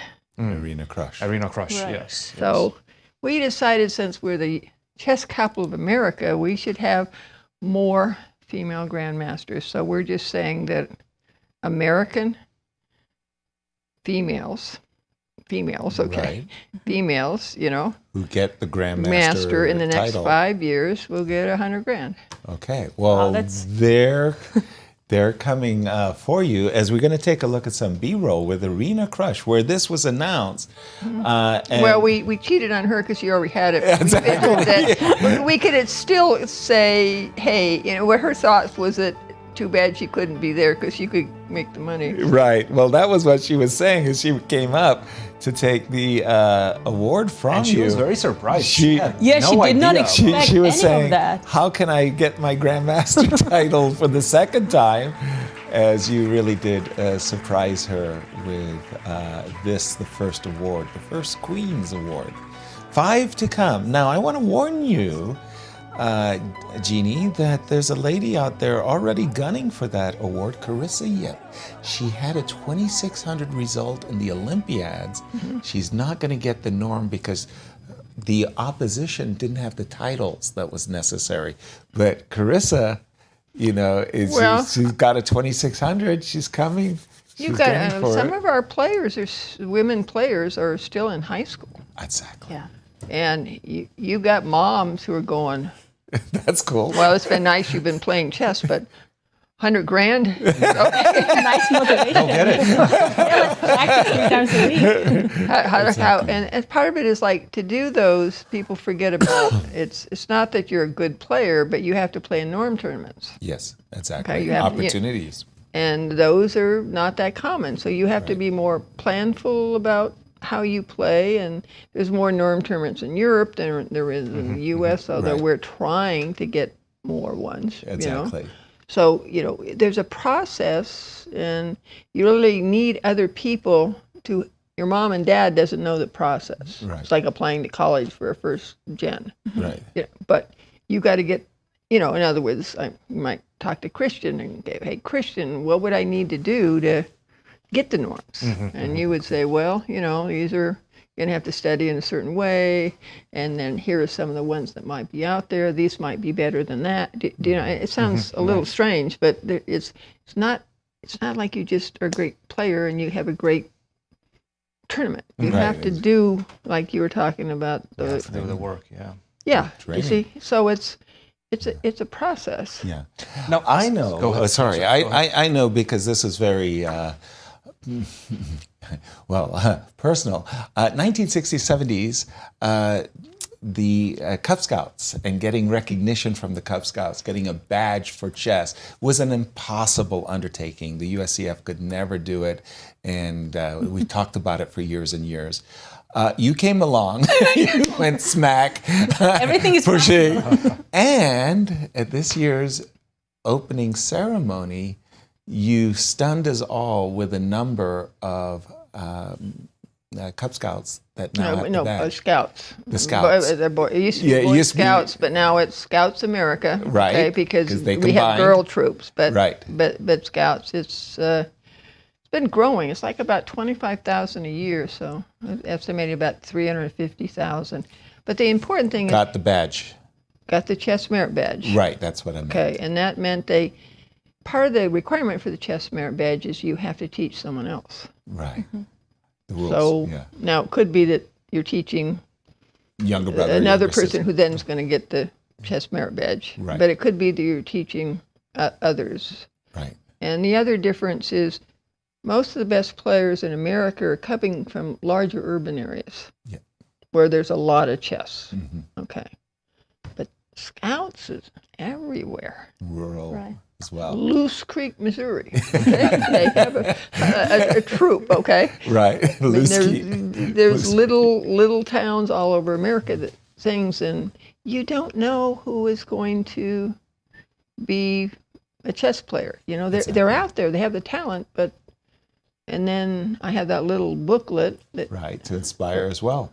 so people out there. It's available for free on the Chess Club, and it's now in 15 languages, and I'm in negotiations for 5 more. Which, in other words, they approached me and said, could we translate it? And I looked at them and go, sure. Get on it. Get on it. Yeah, but it always people say they'll do it, and then sometimes it happens. And Right. sometimes, you know, and they're important languages. You know, we got Swahili and Mongolian, and you know, ones that you might have spoken in. French, Romanian, Dutch. Christian did Romanian. Exactly. You exploited us all. Right? I've got. Czech language. Czech. We don't have Czech. Come on, where are you? You know. What? There you go. What? I am wasn't prepared. here, but I am prepared to I make a guess you need to sacrifice. expand. I am prepared to make a sacrifice. Yeah. Kate will do the check. What can I say? What can I say? Yeah. Wonderful. Well, it's, you know, the idea is if you don't live in a big city, okay, and you're starting to learn chess, you probably aren't going to have a coach. So if you're going to get better at chess, you need to learn to read and write the notation. Precisely. Because then otherwise you can't play your games again. You can't think about. You can't prepare. You can't read a book. You cannot discuss the games. Right. With You your can't opponent. even think about. I mean, if you watch some of the players, You don't visualize the they're board. sitting there, and it's their move, and you're watching Hikaru and he's doing this. And I start looking up I'm as well. looking up there. Is there a text up there? Right. Exactly. But it's like so. But otherwise, you listen to these grandmasters, and they can rattle off a whole game. That was played 10 years ago because it's. But stored. But how would you do that if you don't know the notation? Exactly. So that's been a little. It's if you're like, I don't know, if you can read 6 or above, you can, Learn chess. Yeah, and one of the right now, so they were doing some analysis of who downloads it the most. Right. Okay. Yeah. Well, I co-translated the Indonesian version, Right. and that's the #1 country who downloads. So out there, those chess is popular in Indonesia. Yes, it is. Yes, I know yes, the it Night Watchman play it all the time. is. Right. It's a great, activity, and Indonesia. obviously people don't have coaches, so they're downloading it and Learning how to read and write. yeah. Jeannie, thank you so much for coming on. You're always a great interview. Thank you for everything you do, especially the Karen's Cup. The for the ladies women. love you for the Karen's Cup It was the highest rated tournament for for women. Yes. women. Yes, In- indeed. in And, the United and it was States. interesting because Anna Zatansky was able to get Yes. a norm. Yes. It was So she stunning. needs 2 more norms. She's done One more. the She needs only one. Only She already one. had one before. She needs only one, She and needs- she has the rating. So if she makes another norm, you're good to pay for better check 100,000 more. Better check checking the account. checking account.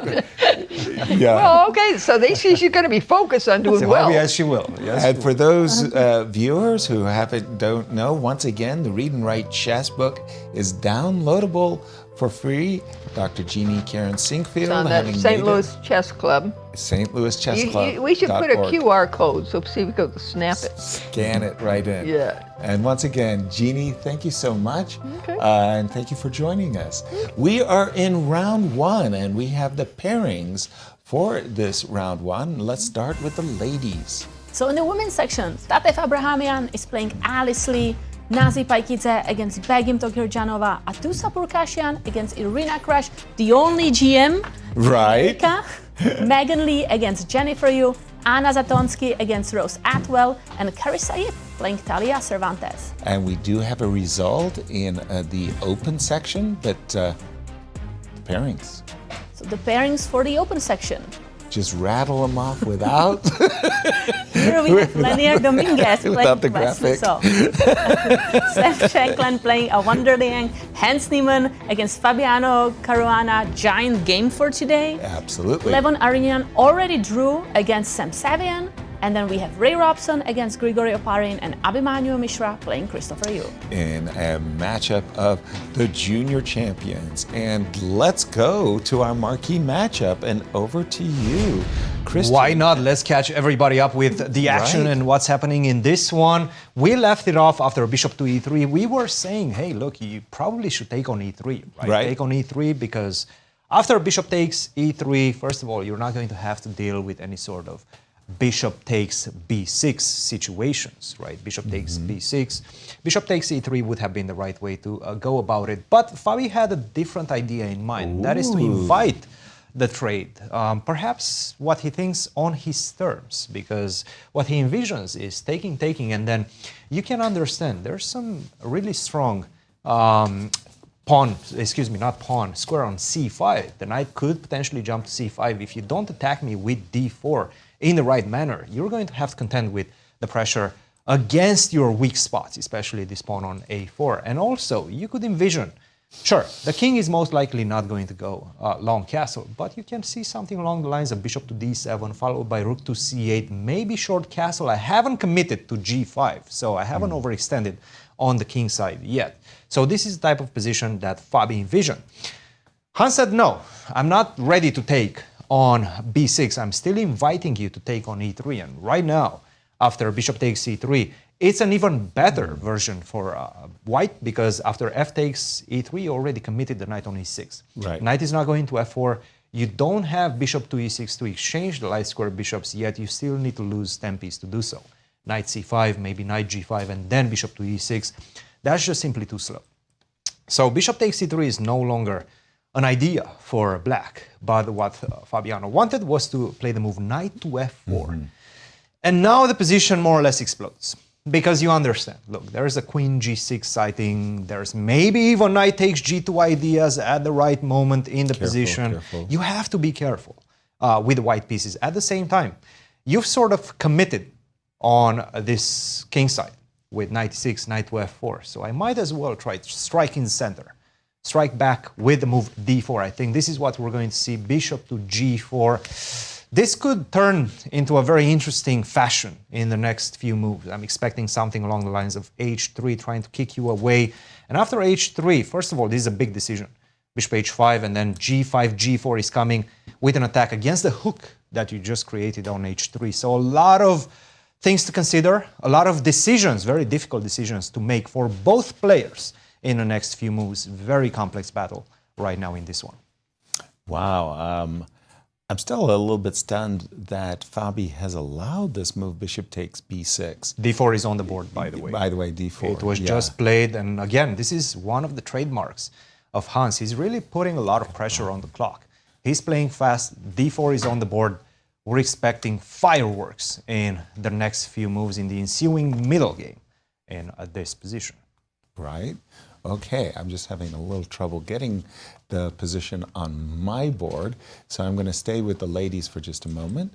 And just seeing the game of Tatev, and again, during the break I was talking with Darush, and we both had the same feelings that that move, bishop e3 and bishop g5, it's really rather spoiled her chances for advantage, that is to say Tatev's chance for an advantage. And we've got this position, like I said, I don't think it was better for black, just felt that Alice got an easy equality. Where would you like one thing I like is the light square bishop after, like, let's say g3, bishop g2. Okay. Like, it's on that diagonal. Oh, I'm sorry, it's black to play.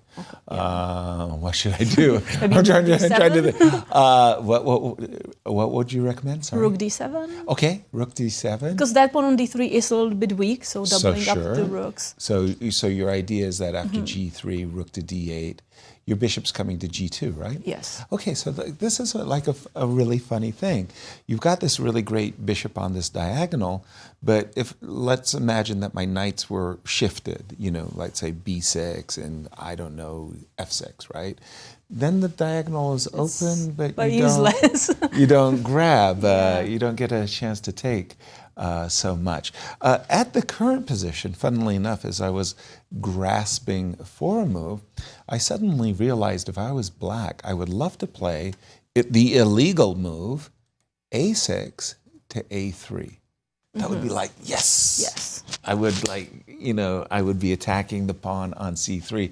So maybe the move a5 I would find attractive here, with the idea you could play a3 potentially, you know, to stop me from getting the pawn to a3, but at the same time kind of pushing the knight a little bit. Right. I kind of feel that this is a strategic game that you know, the battle is ahead of us, whereas the other game that you were I want to go to the game Jennifer. of Nazi Paikidze and beg him to Girjanova, because let's do it. It's becoming really open, and I see some good chances for Nazi. Okay, so when we left it, it was a6, c5 in this variation.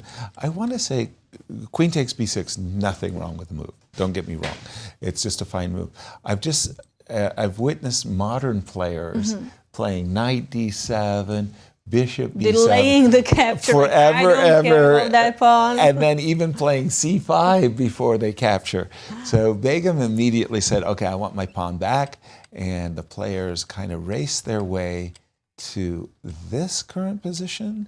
And take it away, Kate. What is it about this that you like? So knight e5 happened before. I was thinking that takes on e4, Yes. pawn takes, and like some knight g5. Knight to g5. You know, with queen h5, rook c3, h3, like. Very aggressive. Look at you. I mean, the bishop on b2 is suddenly open, possibly with d5. Okay, so your key point is that you want to play queen h5. Yes. But you're going to meet knight f6 with d5? Are you going to sack a pawn and open that bishop for Or maybe for I start yourself? with rook c3. Rook to c3. Hold it, hold it, hold it. Can I kick you back? I'm in a kicking mood. h6? I can kick you back, can I? So you can already do that. Unfortunately. I think it's a timing issue. D5, though, starts to be intriguing.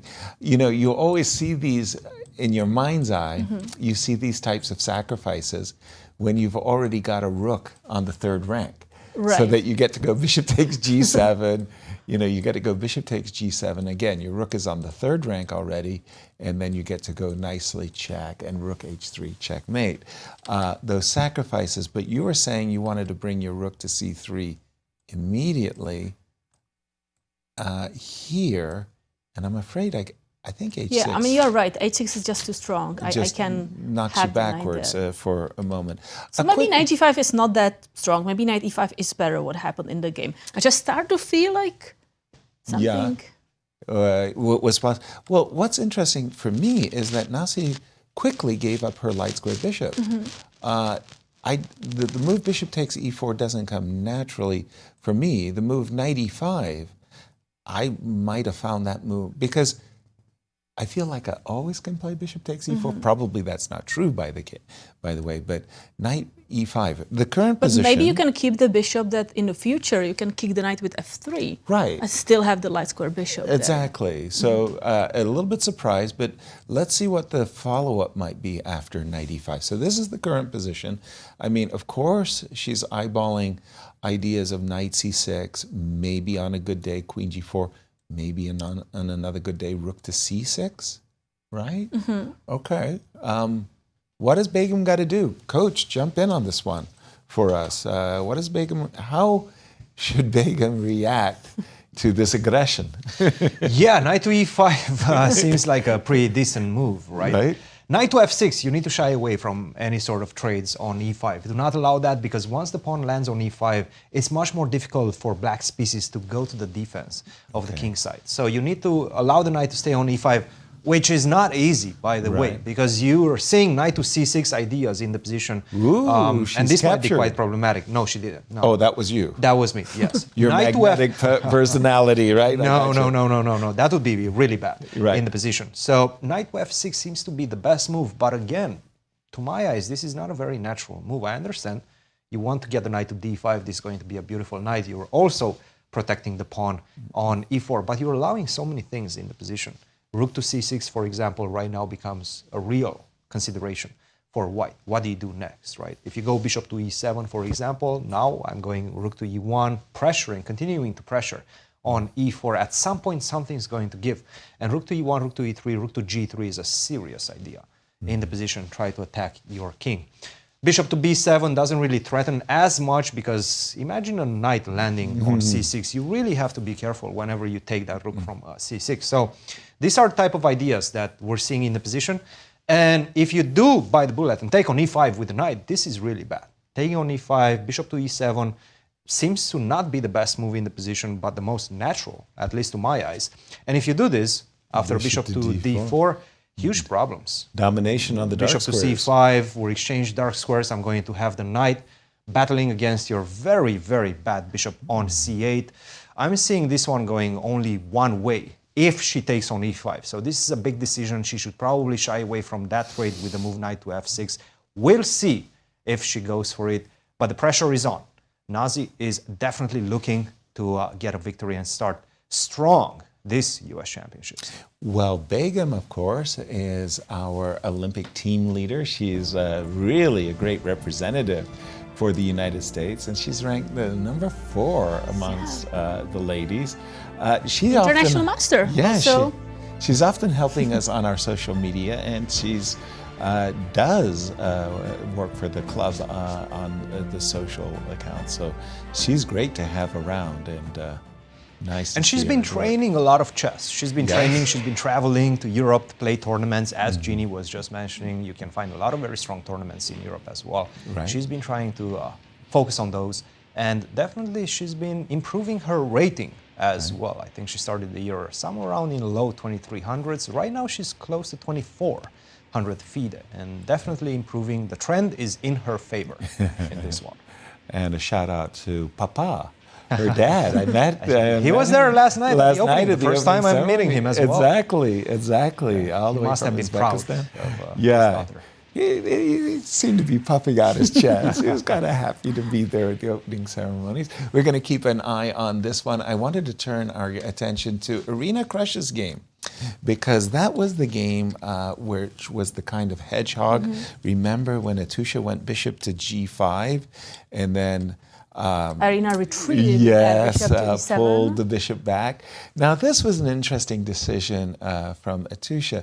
She wants to play f4, but for those reasons that I pointed out, the king on g1 and the knight on d4. So she pulled her bishop back with bishop e3. Not a natural move for me. You like again, that king h1, I really right? do. I really like this idea of playing king h1, f2, f4, putting as much pressure in the center, and really looking for ideas of rook to c1 and knight to d5. I mean, certain times when your opponent is playing passively calls for ultra aggression. It did not happen. Bishop e3, and we're going to get caught up with the players. By the way, this move rook c1 should come with a alarm, like a fire alarm, because Be careful, knight d5 can be happening, knight b5 can be happening. exactly, both knight b5 and knight to d5, trying to exploit the attack against the queen.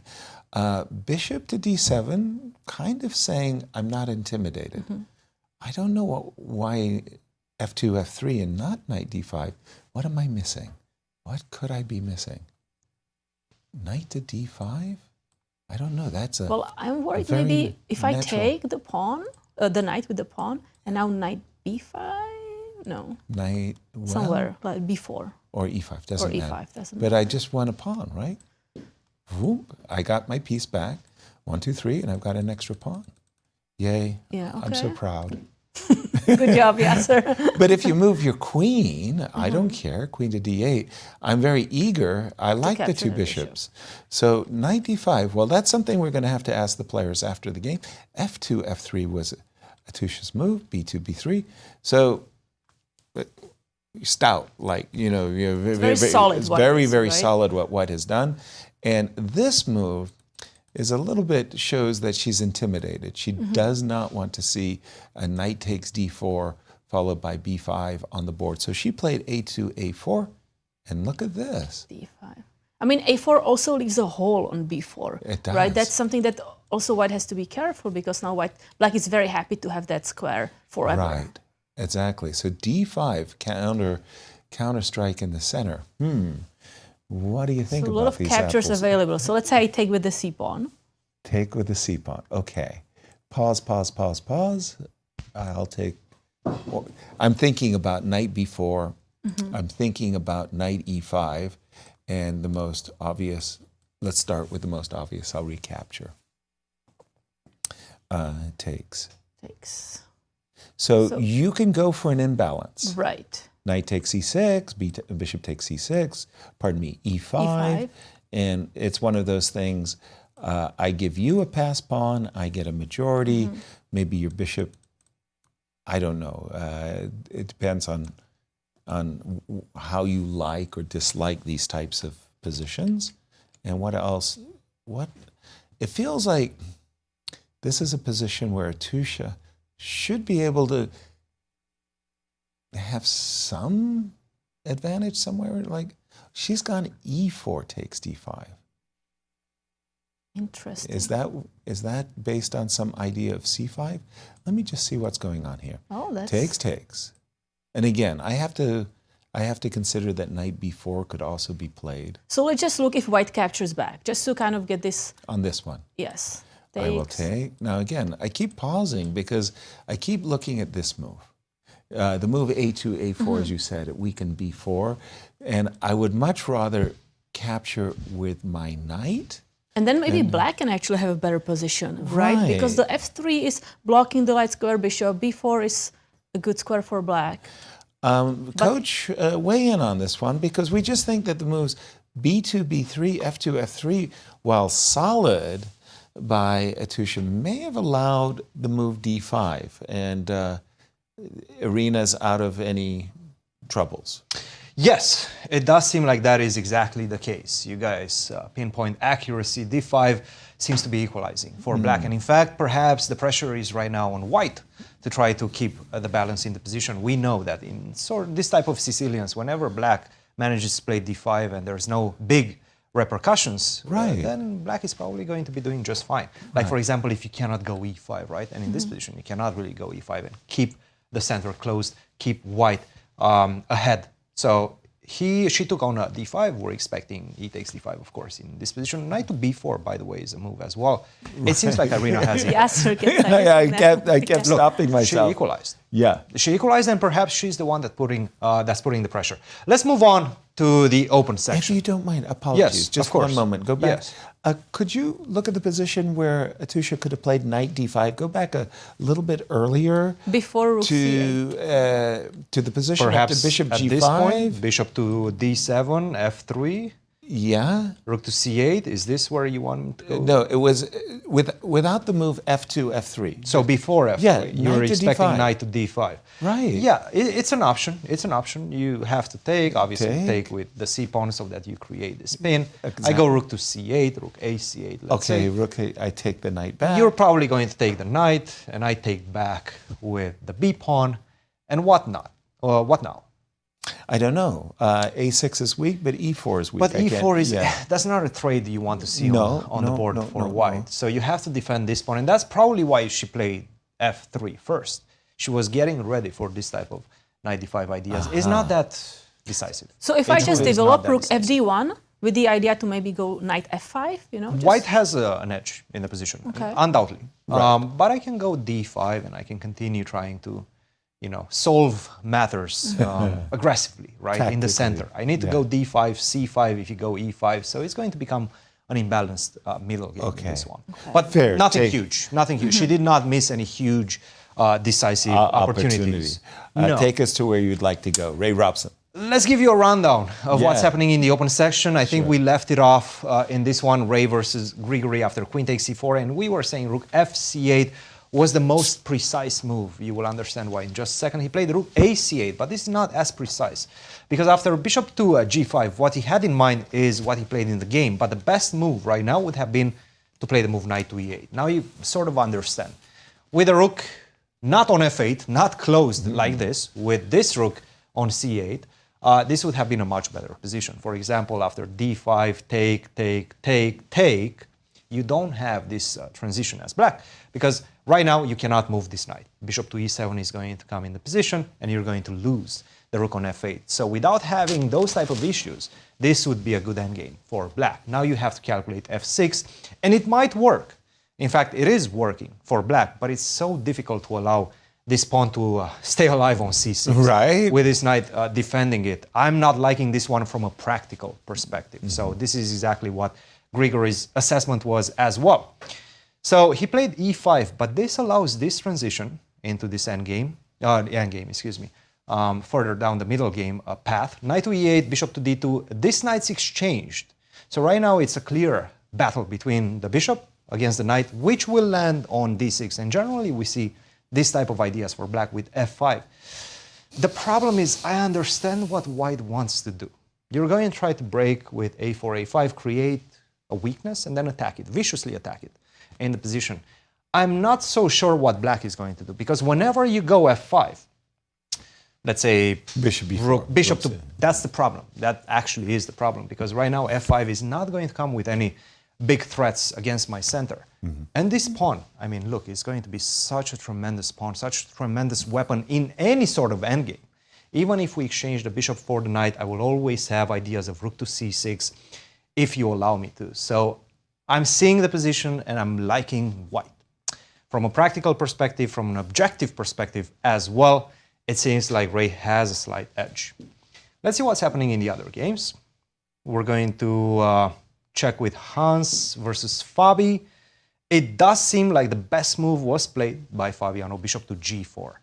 In the position, Hans is thinking, we will get back to this one in just a second. Sam Shankland against Awonder, a game that we haven't seen yet. And this is what we have. We had a Catalan, take on d4, castle, take on d4. And this is the typical transition. Black is trying to go e5, get the bishop out. Obviously, white's pawn structure is not ideal with this pawn on c3, but this gives some opportunities as well on the b file to increase the pressure for white as well. So this is the type of trade-off that we're seeing. Bishop to c5. Of course, you don't want to allow the knight to live because the knight is going to go to d5. Quite problematic. c4, I like this move, setting up for a potential bishop to d5. Sam has a slight advantage. It's not easy to play this position as black. Obviously, the knight doesn't move. There's pressure increasing on the A and B files. So I'm seeing this position. I'm seeing some opportunities for white. This is the type of position that you want to have in the first round, where, sure, you haven't warmed up yet your tactics, but you're not really risking a lot in the position. It's simple enough to just simply increase the pressure as white. And I do think that Awonder might be getting a little bit worried just about now. And finally, I want to take you to this one, which simplified a lot. This is the endgame between the two prodigies, Abhimanyu versus Christopher Yu. Knight to b5, and this was, I would say, the last difficult moment for black, because you can also start looking at a6, immediately attacking knight on b5. But you need to calculate this endgame. And deservingly so. It looks simple, but it's not that simple, specifically for this reason. Rook to b3. Now the question is, how do you defend the pawn on b5? If you go c6, the most natural way, after c4, this is starting to become a little bit dangerous for you. You take on c4, I take, you go rook to a8, I go a3, c3. But with a king on d2, I'm going to go king to c2, and we're going to get this position. With a king next to the pawn, ready to help it push down the board. This is not easy, and the rook's so active on the 7th rank, you might be losing in this position. Yeah. Technically losing. So some dangers in the position if you go c6, so you have to start with rook to d8. Now, if the king goes on the e file, then you can do this. And now, after rook to a8, a3, c3, there's no way to fly the king to the defense of that pawn on a3. So we're going to have to see this transition, which is easy to hold for black. And after the check, I can also go king to c1, stay close to this side. Rook to d5, c4. It's going to be not as easy to understand all of these transitions, because if you take on c4, rook b7, this is really bad. Right. Really bad. So you need to see all of these things, understand that with the king on c1, after c4, you have rook c5, and that pins the pawn. Not easy to see from afar. He did not do that. He took the easy way out, which is a very correct way, with bishop to d7, take, take. This is what we have right now. Yeah, I'm expecting this one to be over anytime soon. So perhaps we're going to be looking for some repetition to be happening anytime soon. Thank you for taking us through the open section. Let's just take a look at the lady section. We got a really cool thing. Yeah. We can feature all the games simultaneously. So of these games, take your pick. I mean, look at the evaluation box. It's oh, you're cheating. You're looking for the one. Pushing everywhere. It would appear so. I have on my screen the game in the bottom right, Megan versus Jennifer. And Megan went for, let's say, the squeeze approach. I want to put it like that. I'll go back a few moves in that game because I was kind of thumping for maybe g4 takes h5 at an earlier moment in the game. Megan said, no, I like space.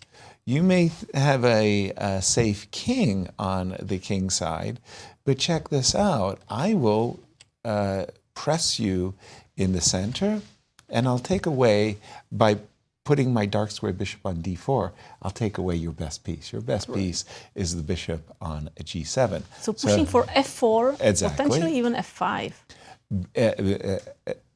Absolutely. Now, this is the question. The knight actually, on one hand, on c6, it's there to harass the king. On d7, it's there to harass perhaps the e-pawn.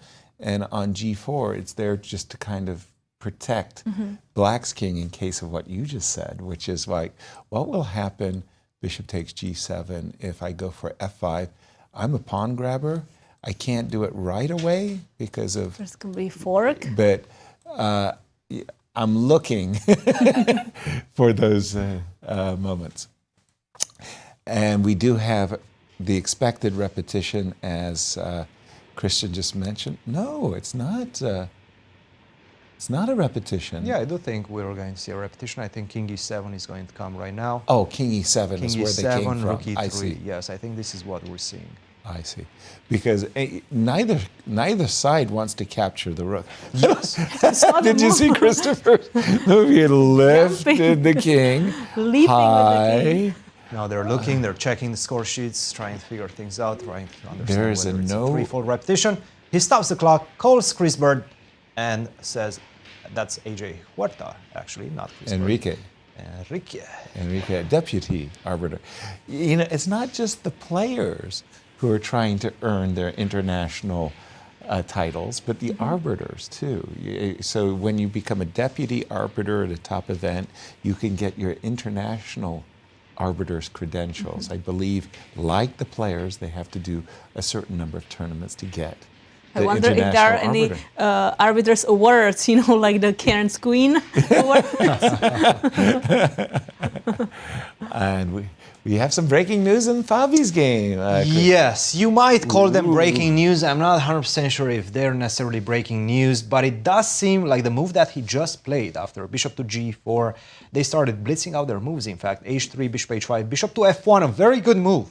Very important move because you're setting up for any sort of g4 ideas or g3, and you need to have the h3 pawn protected by the bishop on f1, otherwise knight h3 is coming. So castle came in the position, but I was looking at what the best alternative would have been. Apparently castle is a mistake. But to be honest, after g5, and perhaps this is the best move in the position, g4, bishop to g6, knight to c4, it feels like you're subjected to a lot of pressure by this knight. Pressure in the center. D takes c5 is a big problem. You cannot take on d4. Knight takes b6 would in fact be completely losing after bishop takes d4. So you have to go, and the only move in the position, perhaps this is something that he did not spot or he did not want to calculate, is long castle. Oh, wow. Right. Exactly. It's a coughing-inducing move. Castle, because look, apparently this position is fine, but you need to have the rook ready to attack the queen on d1. Now my big question is, why not rook to d8? This seems like a much more natural move to make. But apparently this one is just a very bad position after rook to a2. Not an easy move to see, and perhaps not the only one. Actually, it is the only one. And I'm trying to understand why, because this is some engine stuff right now. Maybe just rook evaluation. d2. Perhaps it's because you want to go rook to d2. So let's just make a normal move. Let's say king to h2, right? e4 is hanging. h5 is coming. e4 is hanging as well. Yeah. And right now, if you take on e4, the big question remains. Now you take, and if you do take back, then rook to d2 apparently is deadly for black. Wow. Deadly for black in this position. Take That's on d2. not intuitively Not at obvious. all. Not at all. Not at all. Where do you put the bishop?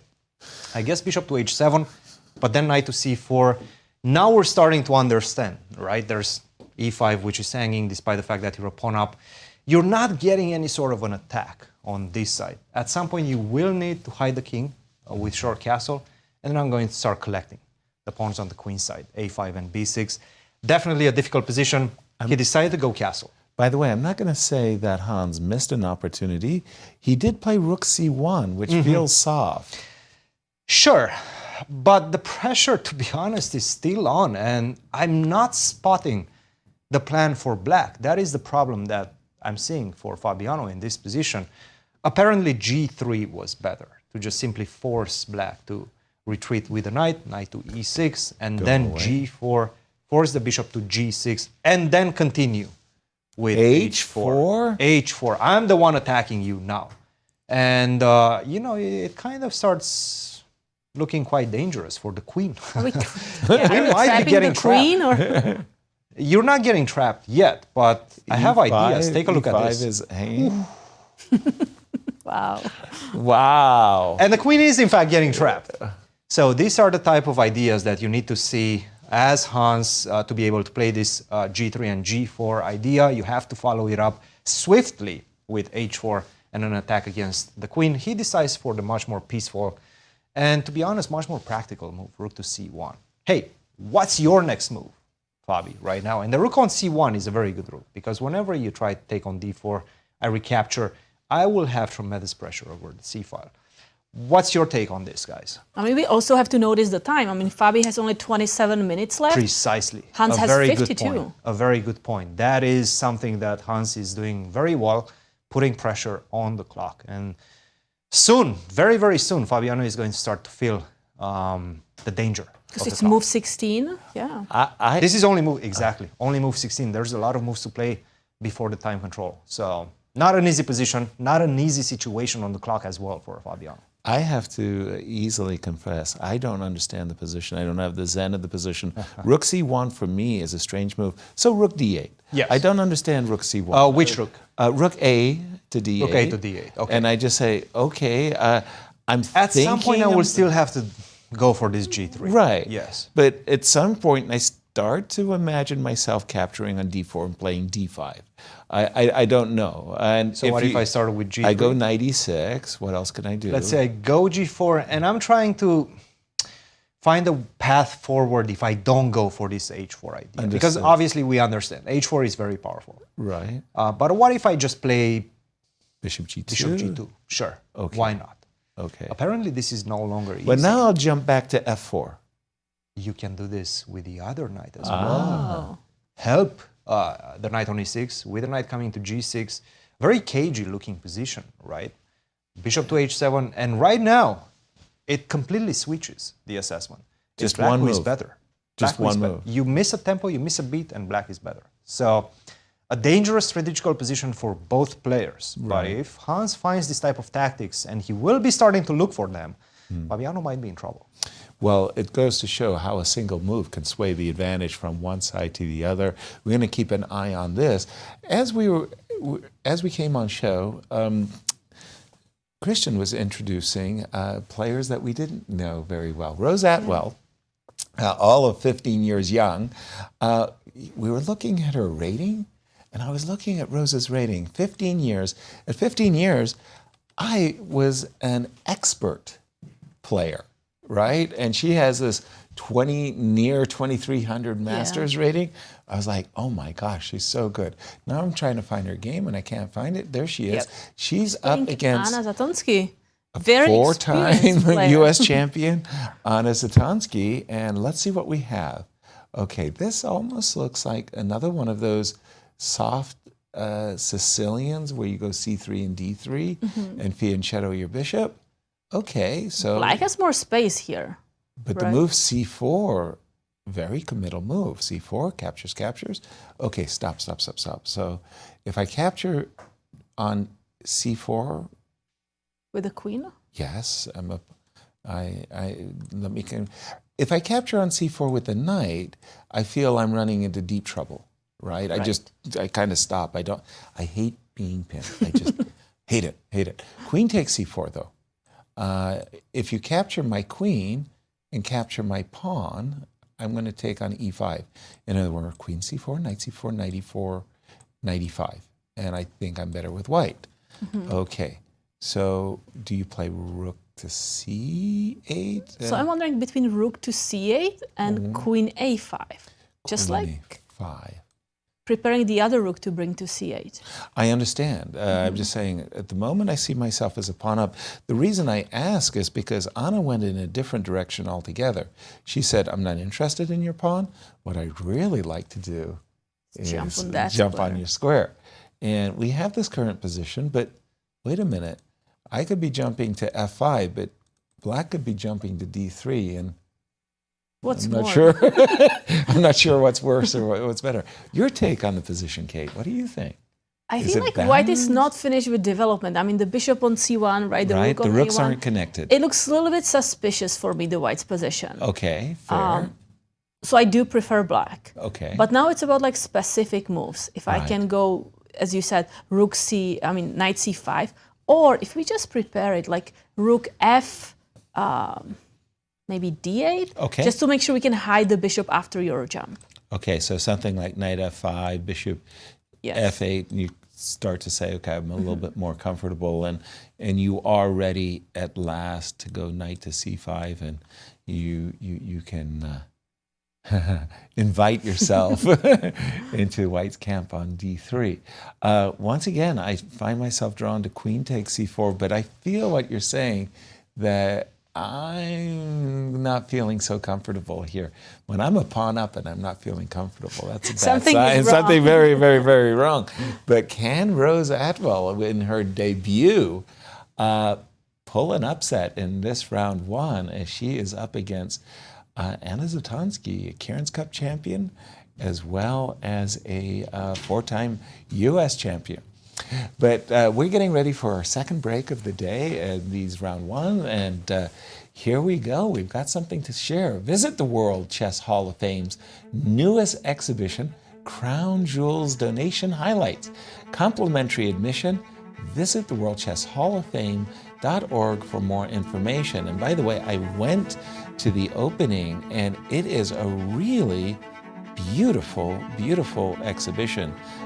Thank you to Nicole and Emily for putting on a great show there. And we are going to take a quick break and be right back after these words.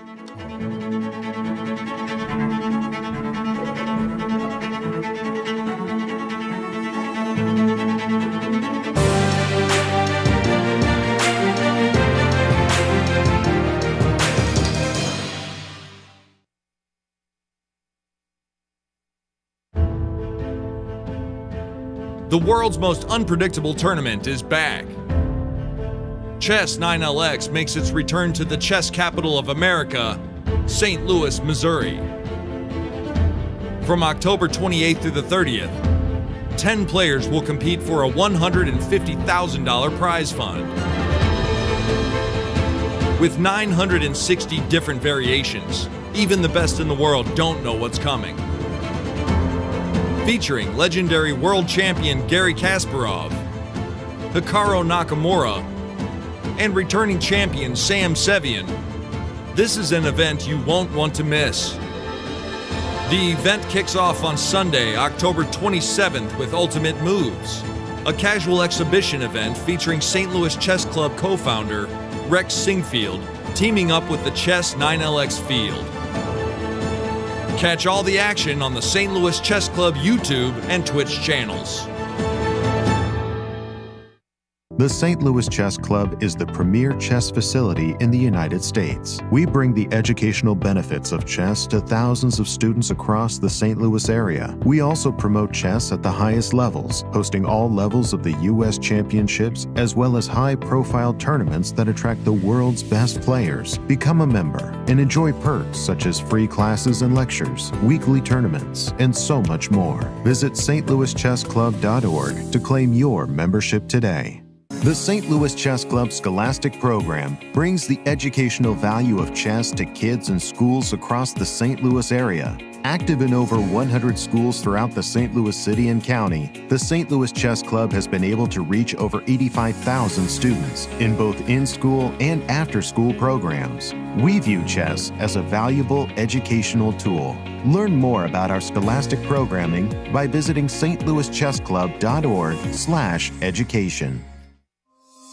In the world of collegiate chess, there is no team rising quite like the one at the University of Missouri.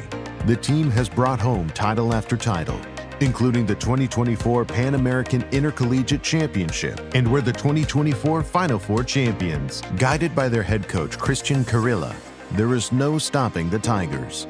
Respect, responsibility, discovery, excellence. University of Missouri. the World Chess Hall of Fame, located in the heart of St. Louis's historic Central West End. Want to know why chess has intrigued people around the world for nearly 1,500 years? Stop by and learn about the impact of chess from our 3 floors showcasing the art, culture, and history of the game. The World Chess Hall of Fame has something for everyone to enjoy. For more information on current exhibits, please visit worldchesshof.org. St. Louis, the chess capital of the United States. It also plays host to an award-winning shop dedicated to chess merchandise, all-occasion gifts, and plenty more. At Q Boutique, you can shop both in-store and online. From quirky greeting cards to luxury chess sets, there is something for everyone at Q Boutique. Enjoy a shopping experience like no other. Make sure to check out QBoutiqueSTL.com for a wide variety of gifts for everyone to enjoy. At St. Louis University, chess and success go hand in hand. Founded in 2016, the St. Louis University chess team has risen to become recognized as one of the best in the nation, bringing home multiple titles, including the National Championship in 2022. With members from 9 countries and led by Grandmasters Varuzhin Akobian and Darius Shvirks, the future is bright for the SLU chess team. Higher purpose, greater good. St. Louis University. The St. Louis Chess Club is the premier chess facility in the United States and is among the best in the world. Thanks to co-founders Dr. Jeannie Cairns Sinkfield and Rex Sinkfield, the St. Louis Chess Club is a non-profit organization committed to promoting the game of chess locally and internationally. We bring the educational benefits of chess to thousands of students across the St. Louis area, promoting cognitive development, critical thinking, concentration, and analytical skills. The St. Louis Chess Club welcomes chess lovers of any age and skill level to come and enjoy the game of chess. We also promote chess at the highest levels, hosting all levels of the U.S. Championships and the American Cup, as well as high-profile tournaments that attract the world's best players, including the prestigious Sinkfield Cup, Cairns Cup, and many more. All tournaments can be streamed via our YouTube and Twitch channels that also include over 2,000 chess lectures for anyone to enjoy. Become a member and enjoy perks such as free classes and lectures, weekly tournaments, merchandise discounts, and so much more. Visit stlouischessclub.org to claim your membership today.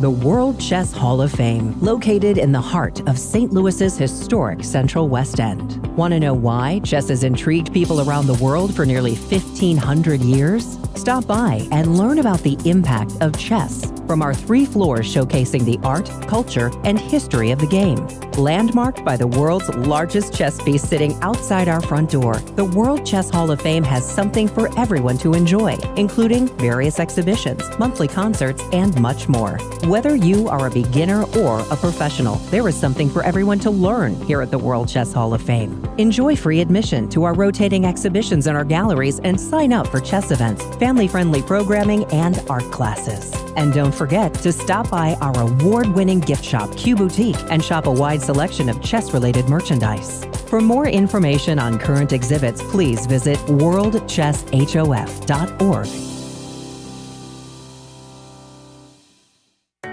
St. Louis, the chess capital of the United States, boasts the world-class St. Louis Chess Club and the World Chess Hall of Fame.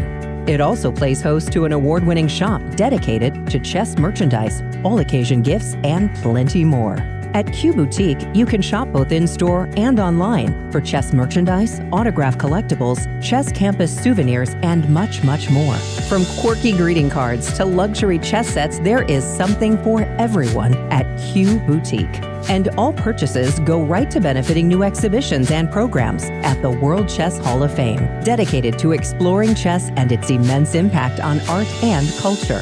Located on the first floor of the World Chess Hall of Fame, enjoy a shopping experience like no other and become everyone's favorite gift giver. If you can shop in store, make sure to check out QBoutiqueSTL.com for a wide variety of gifts for everyone to enjoy.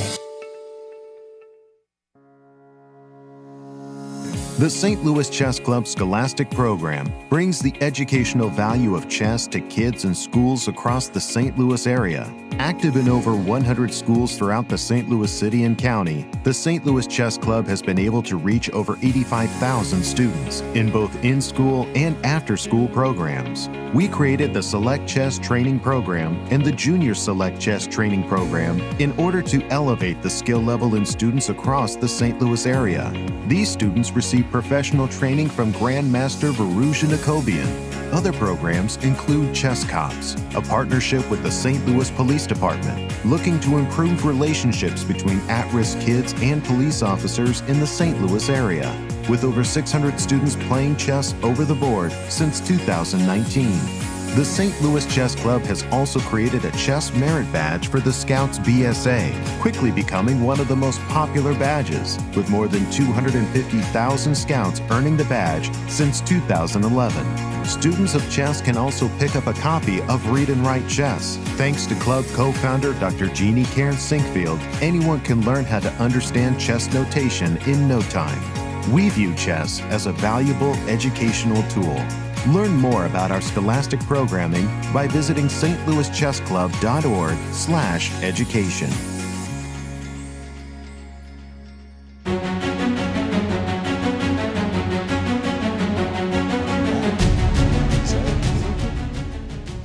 Hello and welcome back. That came a little bit suddenly. And we do have a result in the open section. Yes, so let's take a look. We have Sevian, who drew with Levon Aronian previously, and now we have Abhimanyu Mishra making a draw against Christopher Yu. The two juniors there splitting the half point after good defense by Christopher Yu, I wanted to say. And in the ladies section, all the games, they're battling hard. The fight is still on there. Exactly. In fact, talking about the ladies section as we were just going on break, I was looking at the game of Tatev versus Alice Lee, and even though the position is even, I want to put it like that, it feels like I don't know. Somehow I like white. Because the pawn on d3 disappeared? The pawn on d3 disappeared, and suddenly, you know, after Alice's queen to c7, this idea that I've got the queen side majority, that, you know, I can play rook and bishop versus rook, for example. Let's just say I'm going to play it very, very poorly, but knight takes c6, queen takes c6, rook to d4, and what I want to do as white is just play rook to d1. On a good day, a2, a4, right? The knight on d5 is good, but it feels that white has a little bit more the freer position. And honestly, I don't know where the mistake was or anything like that. I'm just saying that suddenly I feel like Tatev is back in play. Shall we go around the horn? Yes, because we didn't look at the game of Carissa yet. Oh, We've been talking about her as the leader of the event. Exactly. So maybe we can go around or jump directly to that game. Well, let's just go directly there. Carissa is up against St. Louis senior Talia Cervantes. Talia's a veteran of these ladies' championships, and she's played in a number of events here in St. Louis. Queen to c5. I've always liked playing against the isolated queen pawn positions, but most especially when I can trade queens. Normally speaking, the player with the isolated queen pawn would like to have more pieces on the board for the dynamic factor. And I like this position for Carissa. Jump in. What's your take? So I'm looking at the pawn on e2, right? That's kind of the target I have because I have the isolated pawn. So I do not want to trade queens. So maybe queen a6. I'm just moving away and targeting that pawn. Probably can't take it because there's always like bishop f1 stuff, right? But at least I'm showing you what's my intention. Exactly. I kind of you haven't really crossed the divide of the chessboard, the Rubicon. The only piece that you've got on my camp, so to speak, is the bishop. So I might ask you what you're doing there. You know, like get out of dodge, move away. I don't think you can take the pawn on e2. If you take on f3, I would recapture. Probably you're retreating somewhere. c8, e6. You tell me. Let's go I'm not sure. C8 looks weird, but at least it's defending the pawn on b7. Let's go e6. Let's go e6. Okay, bishop to e6. And funnily enough, I think we've all played enough fianchetto position bishops in our lives that we understand that it needs an open. So here I'll make the maneuver, a rather standard maneuver. Bring my knight to d3. It's the blockading knight. Right? By the way, did you hang the pawn on d4? I hung the pawn on e2. Yes, or a2, so that's going to be a trade. Are we sure? So if I take? I take. I the take? Knight. Yeah. I take with the rook. Okay, a7 is hanging. Whoop. Oh, you could take on a2. Yeah, I start with a2, you take on b7, and then h3 is going to be hanging. Yeah, no. Then it's okay.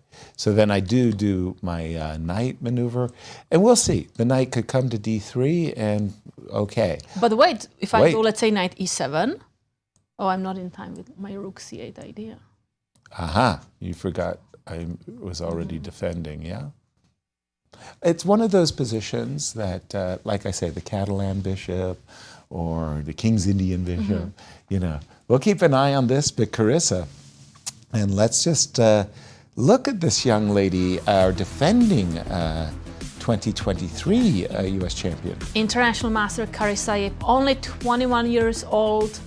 You said that USCF rating 2471. She's the two times U.S. women's champion. She just got the gold medal at the Olympiad at the second board. I mean, she's having absolutely fantastic performance this year. Wonderful. And she's a student at Stanford as well. Yeah. She was doing homework during the opening ceremony. She's doing everything, this Carissa. You know, I remember we were interviewing Alice Lee, and it was something like, well, Alice, you're winning the tournament, you're doing all of these great things, and, you know, like, yeah, I've got my physics homework, and I've got my show, my video show, Alice's Pawn Palace, and, you know, next month I'm going to be running for governor. And, you know, just my schedule. Yeah, you know, I did the Today show taping last night. It's been busy. You know, it was like, what? What do you have for us, Coach? Let's go back to the Fabi game, because this one is truly exploding right now, and Hans has the defending champion on the ropes right now. After rook to c1, g5 apparently is the best move in the position to defend against exactly what the potential plan for white is, which we've seen already, is the g4, h4 expansion on the king side. Very counterintuitive, because obviously you don't want to weaken your king too much, right? On this side. But the fact is, after black castled, there's no more problems. You can weaken your king as much as possible, and in fact, you're the one delivering the attack on the king side. So, rook to c1, he played the move knight to e6. Knight to e6? g4 has been played, yes. g4, and to be honest, the thing is, after knight to e6, you're sort of forcing white's hand to find the best moves, because you do have an idea to take on d4 and take on d4, continue taking on d4 now that you set up the pin, right? And the attack. You've increased the attack against the pawn on d4 with the move knight to e6. So you're forcing a reaction from white. And the most common reaction is to cut off the action of the bishop on h5. And you might as well look at that, because you start calculating and you understand after bishop to g6, a move has not been... Whoa! He took on e5. This is just been played. Knight takes e5. h4, in fact, would have been, right now, a decisive advantage. For white. White, specifically for the reason that we've just been seeing this whole setup with g5, queen to g6, and knight takes e5. Followed by h5. D takes e5, followed by h5. It's a beautiful construction, and you're kind of in trouble. So knight to e5, in fact, is not the right way. D takes e5. We're expecting d takes e5, my guess is. So he sacrificed a piece. Yes. Maybe we can see exactly what we have. D takes e5, because I see a move. D takes e5 is on the board. Queen takes e5. Maybe knight c4? What's the idea? No, I think he wants to go knight f3. Knight c4, I go queen f6. And if I... And then I just go to h4. Board, I'm looking at queen takes e5 is on the board. Yes. And right now we should be seeing a knight to f3 move. Yes. And we do have knight f3. It's the only move in the position for Hans. That makes sense. And to be honest, Fabi should breathe a sigh of relief right now. Because from a +2 advantage for Hans, this is equal now. You're just going to After go back queen to takes f6, e4, right? You take. And a very important move right now, if he finds it, rook a to d8. Don't ask me why, because well, I mean, you're hitting I understand. F3, yeah. Right. You're trying to also get to this pawn on a4, it seems like, and you need to get rid of the queen on this diagonal. So, for example, if you do take on e4, I take on d1, you take on d1, I take on e4 back, and this is pretty good for black. Knight to d2, bishop to c2, or even rook to d8. So these are the type of moves that Fabi should be thinking about. After knight takes f3, queen takes e4 has to be played, which I think landed on the board. Bishop takes b6. Yeah, queen takes e4 on the board. This By is the way, moment, right now. Go back just a moment, if you don't mind, Cristian. After the move knight f3, because I think Kate had a very important point. You can't play queen e5. You have to take... Your queen's trapped. Queen f6. Yes. Queen f6. Queen f6, loses e5. e5. Yes. So queen takes e4, you have to see. The thing is, with the knight on f3 and not on c4, you're controlling the only escape square, h4. So with the knight on c4, this is a completely different position because I can just simply go queen to h4 and escape. That escapes, I have an extra piece, you're the one that's losing now as white. So I have to take on e4. That's a forced move. Yes. You take on b6. Now, since all of these moves are forced, now I start to look around. You're attacking my queen. Can I attack your queen? Yes. So the move rook d8 is kind of at least forcing, to my eyes, right? yes. But to be honest, rook fd8 looks much more natural tempting for me because I keep contact with the pawn on a5. So at least from a visual perspective, knight to d4, queen to f4, I'm seeing this one. And I'm thinking there's no bishop takes a5. So this should be a better version. Now, But Cristian, just to... If you keep the rook on f-file, then any trades on e6, you have the f-file open. Exactly. Right? Exactly. And that's a very difficult point to understand with only a few minutes on the clock. So rook to d8, as you were saying, Kashka, queen to f4. If you do take on e6, I take back, and now you're in big trouble, right? Queen takes f2 is coming. For example, if you go bishop to d4, I have the move c5. Wow. I have the move c5, not the only one, but the best one in the position. c5, you take, I take with the knight. You have too many problems in the position. So rook a d8, crucial move, and in fact the only one to maintain the balance in the position. Look at the clock again. Rook fd8, knight to d4 seems to be giving white the advantage. For example, queen to f4, now it's a completely different situation. Because I have this extra move, bishop to e3. With the rook on f8 and the other rook on d8, you would just simply take, and the bishop on f4 would be attacked by my rook on f8. With this rook, bishop e3 is possible, and this gives white the advantage. Minute details. Seriously? That right now with 12 minutes, Fabiano needs to understand, needs to find them, and if he doesn't, then he's in trouble. If he does find rook a to d8, a crucial move right now, he's out of danger. Yeah. Big moment. The move knight takes e5 was wrong, but he could have played h4. Yes. And that was what he should have played. Still not out of danger. Again, this is the big moment. Well, the time trouble too. That's the thing. The pressure is starting to be quite palpable for Fabi, right? Exactly. Look, you're down to your last 11 minutes, 10 minutes. You know, you have so many more moves to go until the next time situation. You're mentioning to us how crucial, how crucial the move rook on a8 to d8 is. Why is it so crucial? Why can't I just move my queen and say, ha ha ha? You can, but then I just have the two bishops. I go bishop back to e3. I go queen back to you go f6. back to f6. I go knight d4, and I have the two bishops. And this is serious pressure in the absence of the dark square bishop.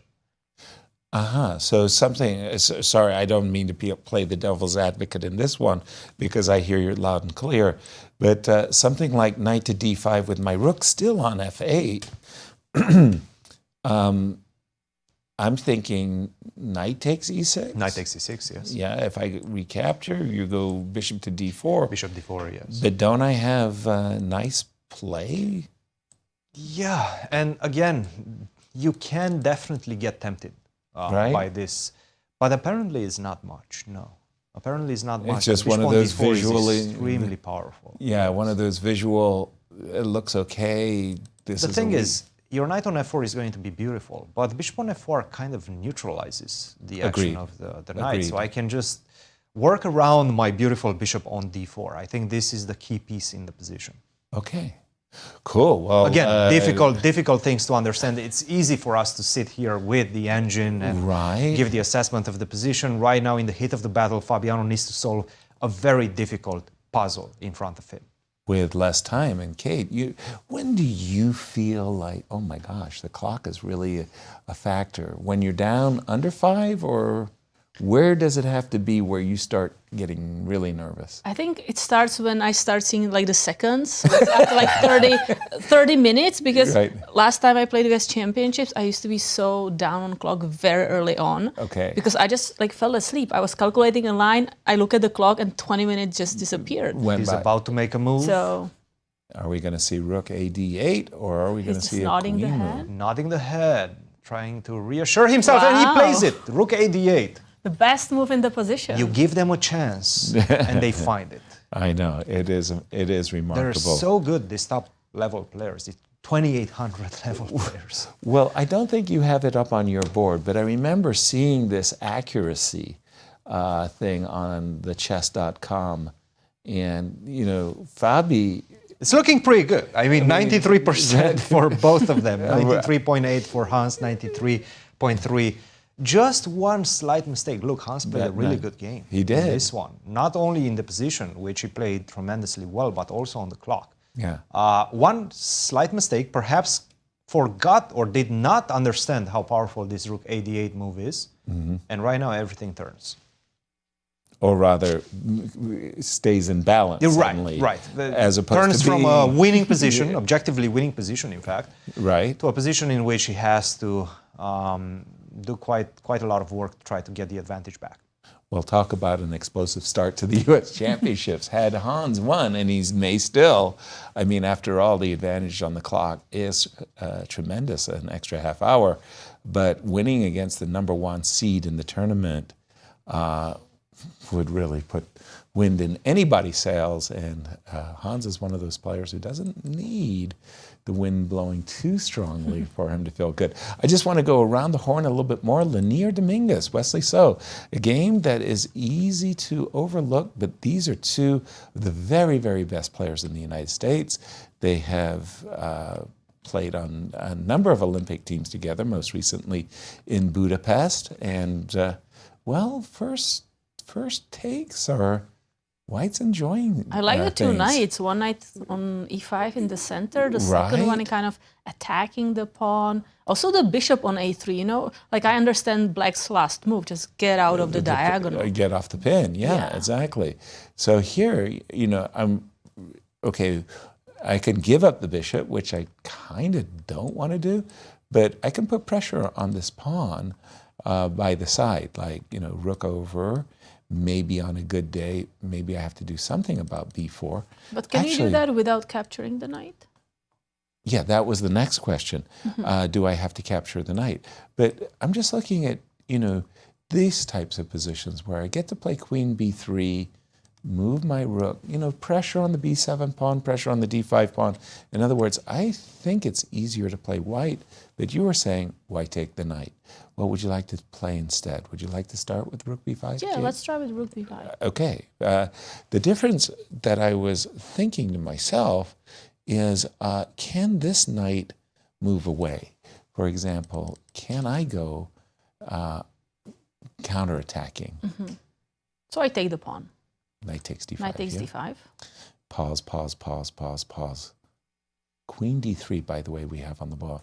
The reason I'm pausing is because knight takes f6 check, right? What's going on here?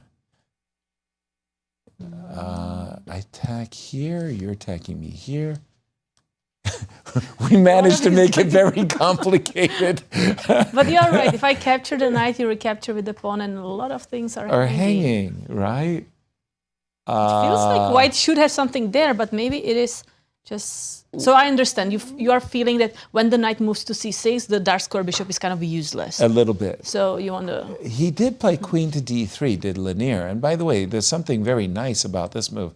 Not only you're eyeballing the f5 square, preventing ideas of knight f5, but you're just introducing, by the way, what is your queen doing on the open file? And my rook is a magnet. It's going to come to c1, attack the queen, and gain time.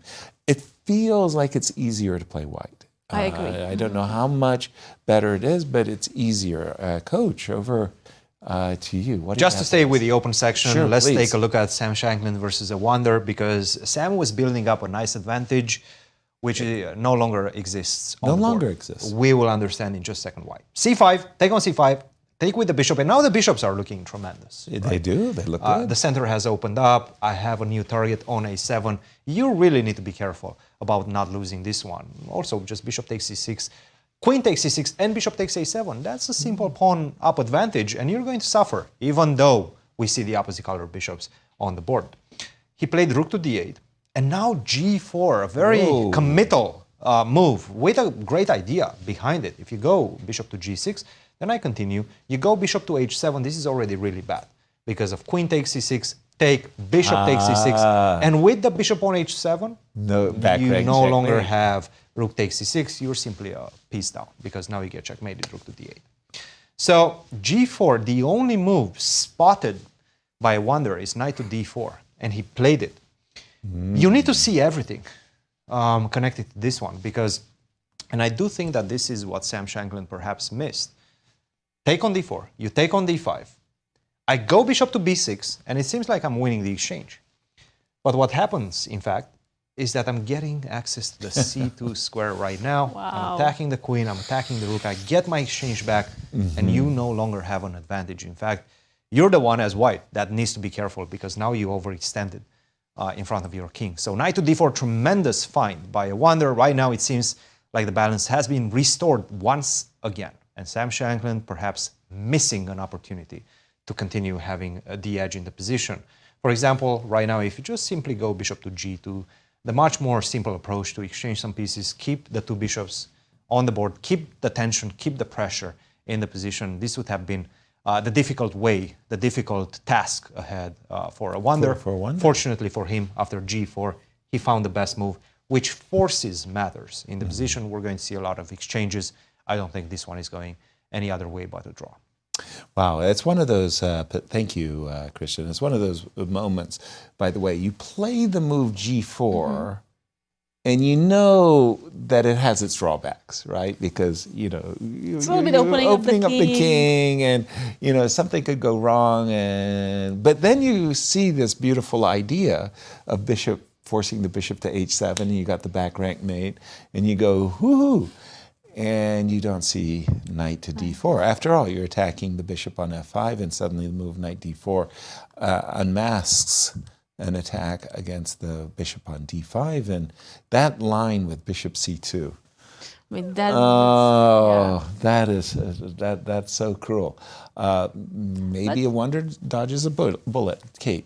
I want to go back to Ray Robson's game against Sure. Grigoriy Oparin because we have the end game we talked about. We kind of preferred white. The protected pass pawn. Yes, but now, I mean, black is controlling the c file. I thought maybe we can talk a little bit now about this end game. What do we feel about it? I still like white. It's one of those things, you're absolutely right, however, that because you have control over the c file, the opportunity of any rook c6 is no longer there. I do feel that after rook takes c5, rook... It's black's move. Pardon me. Excuse me. It's black's move. Oh, it's black's move. Oh, just a second. Rook 8. H2, H3 got thrown in. I see. That's why we have this position. Okay. I wanted to play a4. I wanted to say that I wouldn't want to see a4 and ideas of maybe f6 and maybe queen b6, right? Because then the queenside majority that black has becomes useful. Yeah. right? The pawn is no longer delayed, and suddenly the pawn is actually marching forward. Right. It's not backward. It's causing me grief. I think. So I kind of like the move b5, but I also feel it's a little bit committal. And I'm always like insecure about these moves in the game. Like, do I actually want to do it, or should I just like hold my pawns? They're okay. I understand exactly the way you feel. And I think in chess, one of the things that you absolutely need is this high level of confidence that borders on manic optimism. You know, you sit there and go, oh my gosh, if I move my pawn, it might be a little bit weaker. I'm imbalancing things. I'm not 100% sure. No. You go b5. What a great move. Kate, I'm so happy with myself. Look what you've done. You've transferred a potential weakness into a source, a pillar of power. And, you know, you've got to have this absolute belief in yourself, because nobody else is going to come over to you and pat you on the back and say, well done. I wish somebody has, like, good job. So I'm thinking after the move b5, much of Ray's advantage, in my view, disappears. Now, if I take that move h3 back for a moment, if you don't mind me saying, and I start with a move like a4. But then rook c4, and you are really giving me the b4 square.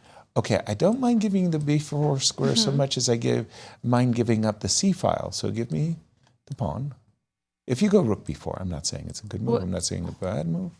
Go queen c2. Wait, Sorry. you have maybe some back ranks? Ah, you mean queen takes b6 is not a threat because of rook c1 check. Ah, that's a nice point. But if I go rook fc8, maybe it suddenly... does it still work? Go here. Yeah, because king f2 is still on the diagonal. Well, there's mate on the back rank for you. Oh, yes, it's but check. It's a check, yeah. Okay. By the way, neither player seems particularly concerned about the a3, a4 possibility. So again, at this moment, Grigoriy has the opportunity to play b5. He didn't play it. Ray has the opportunity to play a4. He didn't play it. But now, after a4, rook c2, right? There were some issues there. So again, not b5, but h5. And Ray, when I see the move h5, he's setting up for perpetuals, right? Queen c1, queen f4 check. So h5 on the board. a4, I think, I like white. Probably I have nothing, but I always like these beautiful protected passed pawns. By the way, no a4. Ray is playing king h2. Okay, I am confused. Weigh in on this one, Cristian. Looks pretty even, right? But if black plays b5, is black starting to push for some advantage? With that pawn on d5, I don't think that black can ever press. But should white be? Shouldn't white not be playing? Why not play a4? Right, I do like the move a4. My guess is that he just did not want to allow any sort of rook to c4, rook to b4 ideas. Okay, what Kate was pointing out. That square. What Kate was pointing out. Yeah. Is that it's not the case now because rook on c8 would be hanging. So right, but I can still start with rook to c4 if I want. Okay, and let's say I'm just boring as Ray is. King h2. And the other rook to c5, perhaps. The other rook to c5 makes sense. And now? Maybe I can force a reaction at some point. Well, you probably have to take, right? You are going to get a reaction. I don't know if you're going to like You're inviting me to take on You're giving a4, up a pawn? and you're probably telling me that I should not. Don't be serious. I should not take it. That's what you're saying. Well, you might, but I don't know if you're going to be happy. Wait, so if I... Yeah. Okay, so I take the pawn. You take the pawn. Let's say. I gamble. Okay. Gamble. I go back to b4, rook b4. Very courageous. Rook to b4. Ooh, I've got a d pawn. I'm feeling happy, I think. I got a d pawn. That d pawn could be dangerous. So queen d7. Pawn could really but now then you take on e5. I can. Yeah, okay. I think the central pawns are just stronger. Yeah, well, we'll keep Interesting position. And what else do you have for us? Well, let's jump back to the ladies section, Yes. because one of the trademarks of the last year's US Championships has been the race between Begim Tohirjanova and Carissa Ape. And right now, it seems like we're starting the race once again.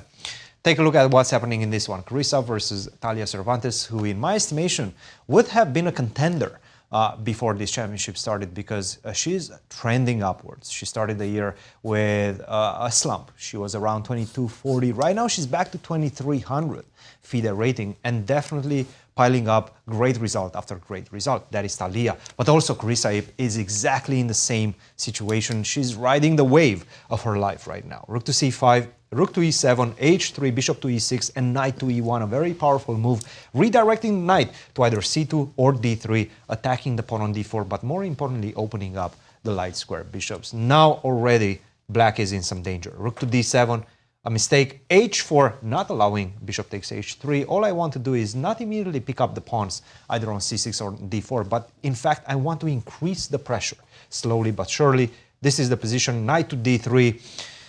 The engine loves this position for white. I have everything that I want in the position, including pressure on c6 with knight to b4, which I'm not 100% sure how you defend against. But I also have the very slow, let's say, developing plan with f3, g4, create more and more space on the king side.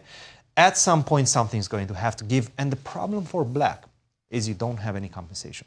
You don't have any targets that you can utilize your bishop to attack. So this one, not looking good for Talia. And speaking of the race, let's see what's happening in the Nazarbaykidze versus Begim Tohirjanova, because this one has switched sides. The advantage is like hot potato right now, because we knew white had the advantage before, not so much anymore. Bishop takes e4, knight to f6. Remember, this was a very important move. She found it. Queen to e2, and this is what we have right now. Bishop to f4, rook to e1, bishop to d5, tremendous piece. This bishop on d5. You're not gaining my e4 pawn, g3, take on e2, take on e2. This is the position. I'm seeing heavy potential on this diagonal for black.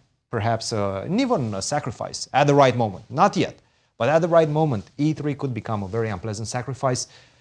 What's your play involving as white? I understand you have a nice knight on c5. What's that knight doing there? You're not getting to my e4 pawn anytime soon. Now, with the opposite color bishops, I'm seeing this one as play on one goal, and that goal is white's goal, because right now, black is definitely building up momentum in the position. I think Begim has the advantage. Wow, that was a sudden turnaround. Thank you. Still not Cristian. easy. Still not easy. Yeah. I mean, you know, white is still in the game. Nevertheless, I do think that Begim has good chances. I'm looking at the game between Megan, Lee, and Jennifer. I really like Megan's position, and I really don't like what she did with it. We left it. Remember, Kate? We left it around these parts, and I mean, we weren't really sure if we wanted to close the king side, right? No, that was first. But now that that decision had been made, then I was thinking f4. You drive the knight somewhere. Okay, like Jennifer would have probably chosen, I don't know, d7. And you take off the bishops. And then you start to think about how you're supposed to play. You're supposed to play king b1, king a1, rook b1. Are you supposed to play queen d4 check? Are you supposed to play for f5? Yeah, but we talked that once the bishops are out, like white is so happy. Very brilliant. Everything is good. Because we're taking away the pride and joy in black's position. She went in a completely different direction. It was queen e3. Okay, queen e3 menaces a nice queen trap. Bishop b6 and a3 winning black's queen. So Jennifer dropped back with the queen, and then this very strange decision. You're giving up that knight, giving up that bishop, and we're getting to this position, and I think somewhere right here, Megan had this position in her mind, and she was probably fixated on rook c5 and picking up the pawn, not realizing there's a pin. There's a pin. That's very unpleasant. So she may have switched gears with queen c5, but after queen b7, Yeah, you have to move back the rook. And then all the Jennifer. action is going to be on the king side, on the queen side, on the right. king. Rook c8, rook b8, c3, And even the black bishop can be activated via f8. exactly. And in the meantime, there's no attack on black's king. There's no f4, f5. So There are also like no squares for the white knight, Yeah. right? Like Right. So everything suddenly has gone upside down and in a very, very bad way for Megan. And it looks, to my eyes, like Jennifer has all the trumps. By the way, the clock times also bespeak of a very handsome advantage for Jennifer. And yesterday, I mentioned, we referred to it earlier as we came on the show, we had a really nice opening ceremony. We have some scenes from yesterday. We were at the 21C Hotel and Hotel Gallery. Museum, right? They It were was very really nice. This is pieces a of art. this is a refurbished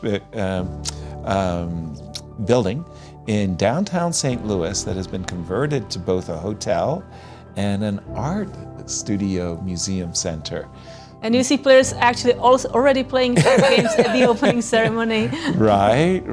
Mishra there up against Fabi. And Blitz isn't just for the guys. Gals got in the action too.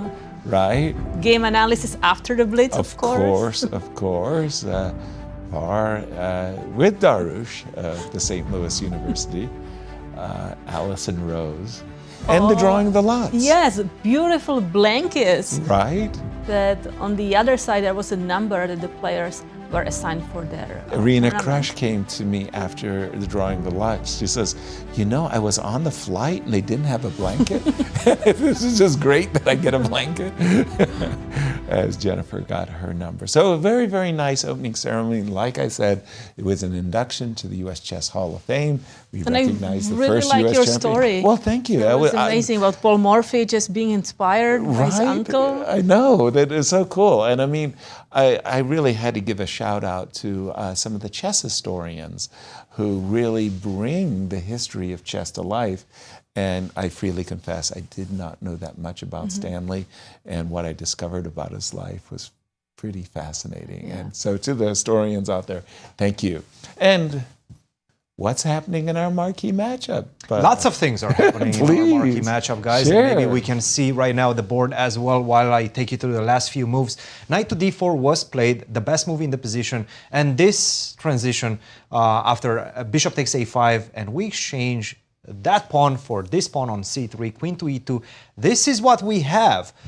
And perhaps I'm wrong, but I'm seeing 1 minute and 20 seconds for Fabiano right now. Maybe we can see him. Maybe we can see the bird's eye view right now. Whether that's in fact accurate. That is true. Wow, and he still needs to make 14 moves. 14 moves. The position is fairly easy right now if he takes on b4. A lot of things have changed. Obviously, there's not as much happening in the position. Nevertheless, if you don't take on b4, you might be in some danger. And it's very tempting not to take, to play the move rook to e4. And this is what he's contemplating. He is thinking about rook that. to e4 first. The problem is, yes, No. he took on b4, best move in the position, and trying to simplify the position right now. Right. Queen takes e7. You can continue taking on a4. Okay. Should I be continue You taking? do continue taking with But- your queen, perhaps, right? Well, I was thinking if I take with the rook, I've set up a nasty. You have a nice mate. h5, for example, let's say. Let's say I try to cheapo. attack you on that side. He's done it. He's taken on a4, and this is where you fall for the nasty That is beautiful. queen sacrifice. That is So, indeed beautiful. This is the current position. Rook takes a4 has been played. You were saying a minute. The thing is, seconds, Kate. Fabi has I mean, 1 minute 32 seconds. Oh my goodness! And what move number are we on? 27? 26? Or 27. 27. Yes, we get to just move 40. completed the move 27, and right now 13 more moves. For And Hans Fabi. has 36 minutes, a lot of time. Lot of time. Now, if you were a Han shoes, how would you handle your clock? Would you think 3, 4, 5 moves ahead and then blitz them out? I think I would. I try not to focus that much on opponent's time because that kind of distracts me and I can make mistakes. So Okay. I'm not the person who tries to flag the other person. I'm not the person trying to flag as much as I'm trying to exploit your mismanagement of your clock. So I look for those moments to punish. Yeah, I'm going to go yes. into a complicated line. And so I'm going to look at I'm going to analyze the tactics as deeply as I can, and then I'm going to surprise you and spring them on you. In this moment, do you take on c7 with the rook, hoping for the cheapo with queen takes f8, or Queen do takes you c7. trade queens? And I do think that's a good move because... You do? Yes, inviting this queen trade. To be honest, this is not an easy position right now for black. He needs to find the move h5. He needs to create something on that side, and he does. Very quickly. You hardly got the words out of your mouth. I barely. I mean, I had to hurry. He's got to make counterplay with the move h5. He made it. Well done, Cristian. But I agree with you. I was about to say the pawn on b5 is nicely protected by this bishop on f1, meaning that the pawn on b6 was more vulnerable. That's the difference. If you change the queens, you might be in trouble in that area. Right. Okay, so we're here, and I'm trying to win a pawn. Queen takes f4. Rook takes you're not f4. taking on b6?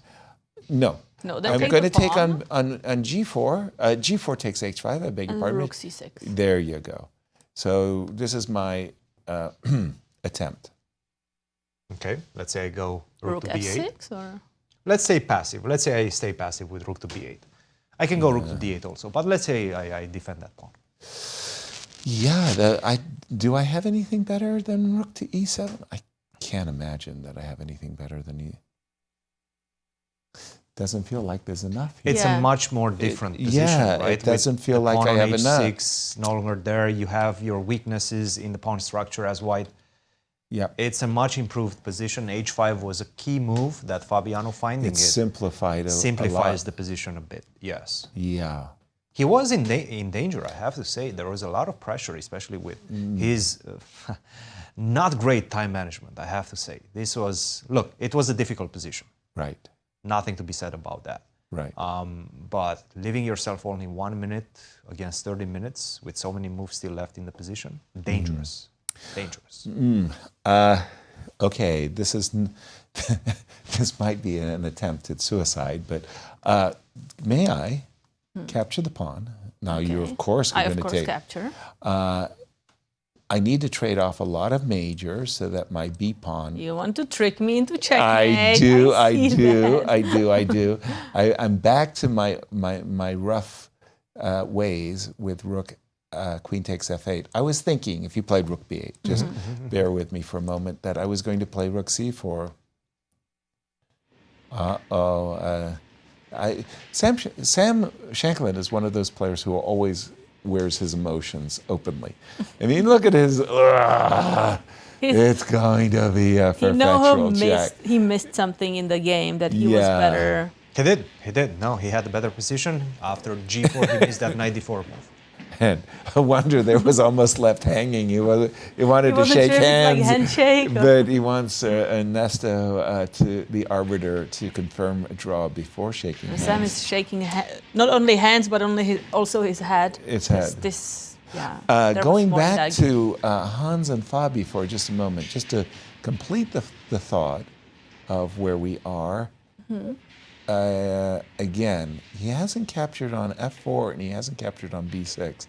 I don't think my attempt at winning was a very good one, by the way.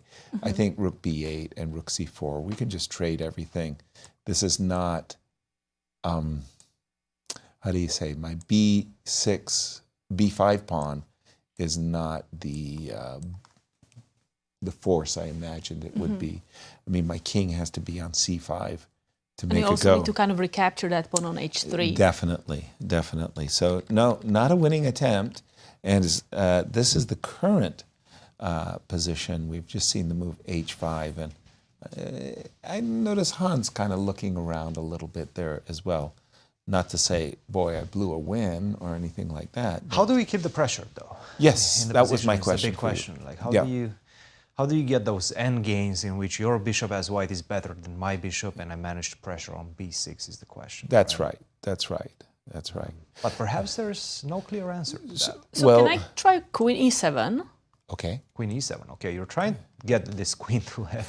And then I want to push the pawn to g5. Okay. Okay, so let's say I go rook to b8 or rook to a8, right? Let's go rook b8.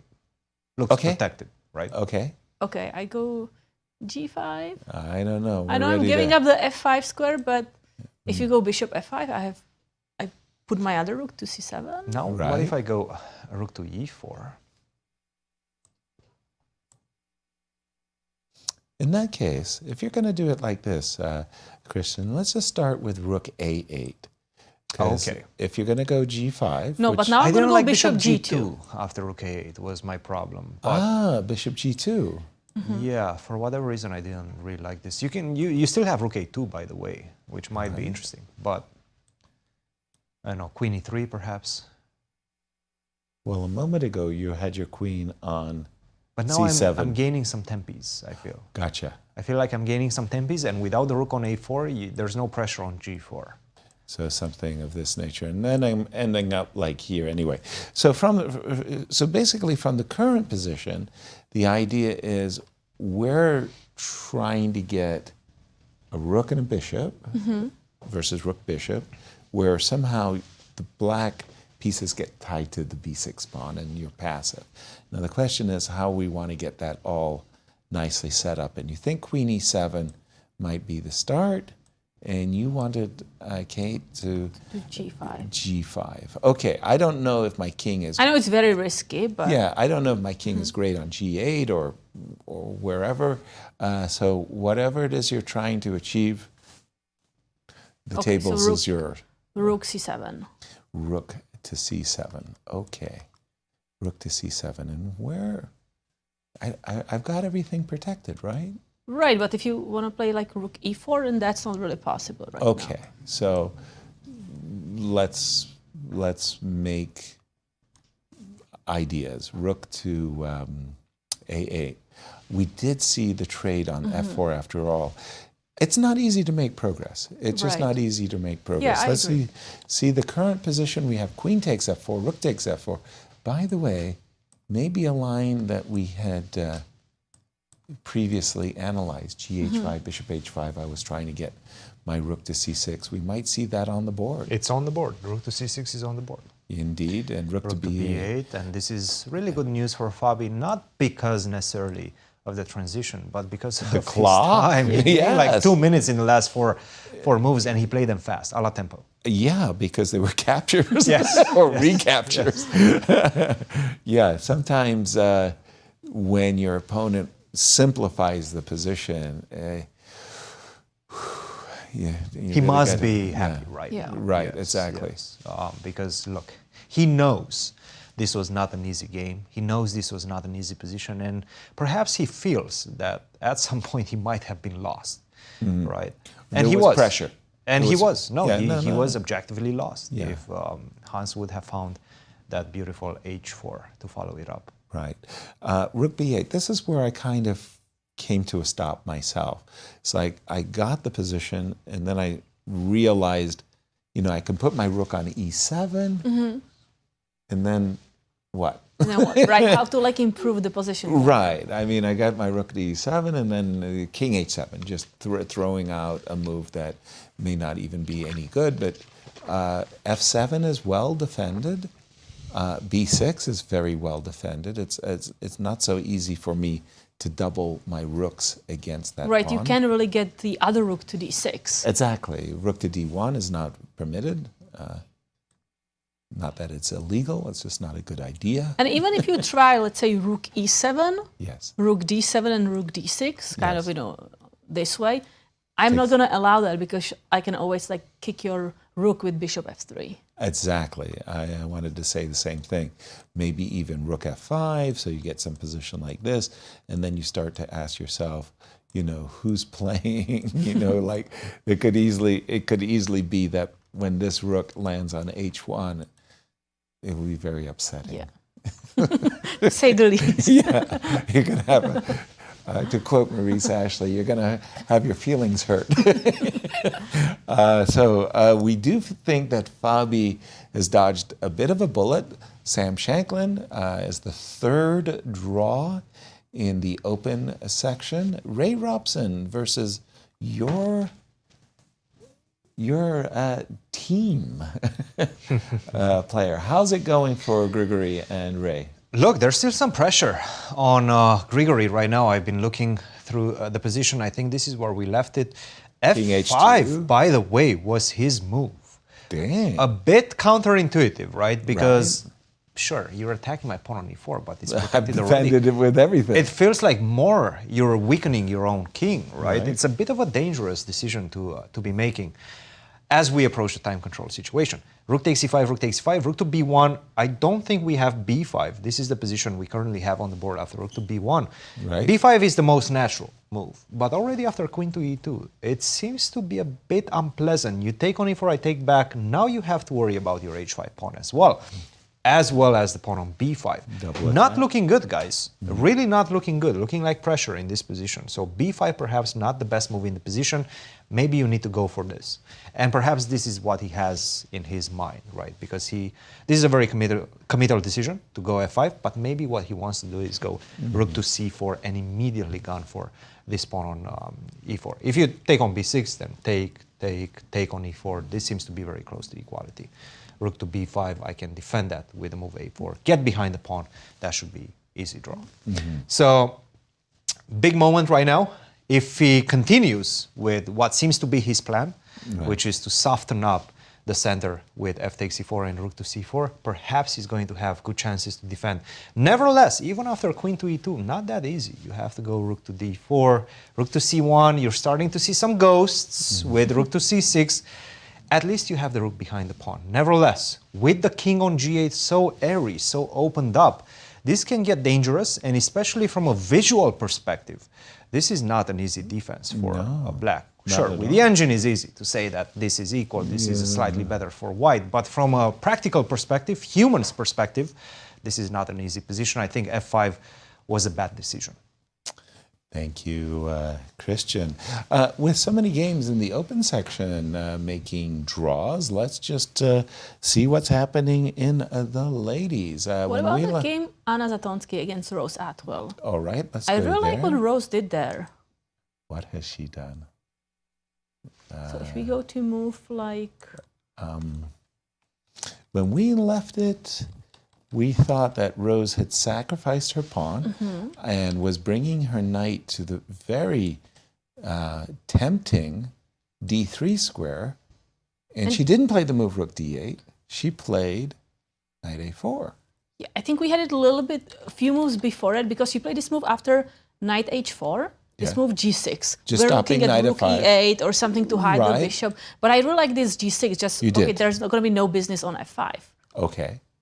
And then, do you like this decision as well? I mean, because there's so many tempting moves here for black. The most obvious is rook d8, bishop a6 is also got to be on the list of temptations, right? But knight a4, I didn't anticipate this one. You like it? No, I like the g6 move. Oh, you just like the g6 I like move. that move, but okay, still Let's I feel catch like up. black is doing better here. Okay, bishop b4, tickling the rook. Rook c1, knight b2. Okay, she gets the two bishops as a compensation for the pawn that she sacrificed. But she gets a pawn on e4, right? Okay. Wow. Okay. Well, in that case, Rose is doing terrifically well. Excuse me. No problems whatsoever. Oh, what? Wait. Bishop takes c5, rook c1. I'm in a pin. What? Ooh. Hold on. Did Rose miss a move? Say it. I thought maybe bishop d4, just... You bishop takes? Takes. Rook c1? Here. Or queen c2? Rook c1 looks natural. Okay. But here you do have the move bishop d4, right? But maybe I'm still losing that pawn. Yeah, but at least but surviving. But yeah, I'm a little bit worried about maybe something like queen c2. Anytime I see knight d7, I think, okay, I've done something wrong. I don't like it. No, you're right. This looks good for a while. And the clock times? So Rose has 10 minutes, Anna has 10 minutes. So it's okay, very even equal. Steven going on there. All right. Very good. Wow. So that was the turnaround. So I like this move c5. That's probably a really nice move from Anna. Absolutely. I didn't realize her follow-up rook c4, was putting so much pressure on the position. Because if I play like a5 to guard that bishop, Yes. you always have probably a3, right? Yes, exactly. Yeah, that's the problem. I'm ending up playing bishop c5 whether I want to or not. And that's a bit of a problem. By the way, I see it for the first time, but I got a blue exclamation mark on my board. Because we don't have it there. You don't have it there, but I see there's a blue exclamation mark So on it's a this very good one. move. Yeah. I wanted to see the game between Megan and Jennifer, because when we left it, I really thought that Jennifer, and by the way, Jennifer did bring her dark square bishop into play, and she's attacking with simply everybody in the kitchen sink. This looks really good for former U.S. champion Jennifer Yu here up against Megan Lee. Rook c5. Okay, queen a4. Finish me off here. Kate, how would you go about this? Would you be playing rook b8 and rook b5? Yes, I will start rook b8. Yeah. And I'll bring out my inner Magnus Carlsen and overprotect b2. This is so bad. I was like, what am I doing? So my idea is in case of rook b5 to defend. Oops, that was supposed to be an Okay, so arrow. I'm gonna be tricky. What if I go queen c7? That was what I was afraid of. I'm gonna try to trap your queen. Yes, you are. You're just a very nasty person. Thank you. Look at that. I don't know what to say, but my rook on c2. It's kind of trapped, right? Right. The bishop is just It's not in the allowing way. it to go anywhere. And You want to take the pawn? I want a lollipop. This is not good for me. And let's take a look at Jennifer Yu as she tries to get back her championship. Woman Grandmaster Jennifer Yu, she's just 22 years old. Amazing. She's a veteran. Two-time U.S. Women's Champion. Right. Many times also World Champion in the girls category. I think she won Absolutely. under 16, under 14 or something like that. Right. USCF rating 2371. And she's also on a very prestigious school, right? Harvard. Yeah. So yeah, that's the in her problem. spare time, she's studying Harvard. Yeah, right. When she's not running for governor of Massachusetts. No, Jennifer has always been I want to say, a force in the ladies' championship.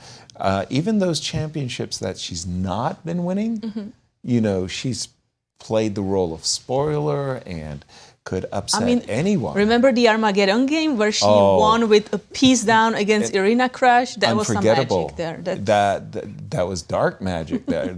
Nobody could believe what was going on. Coach, what's caught your eye?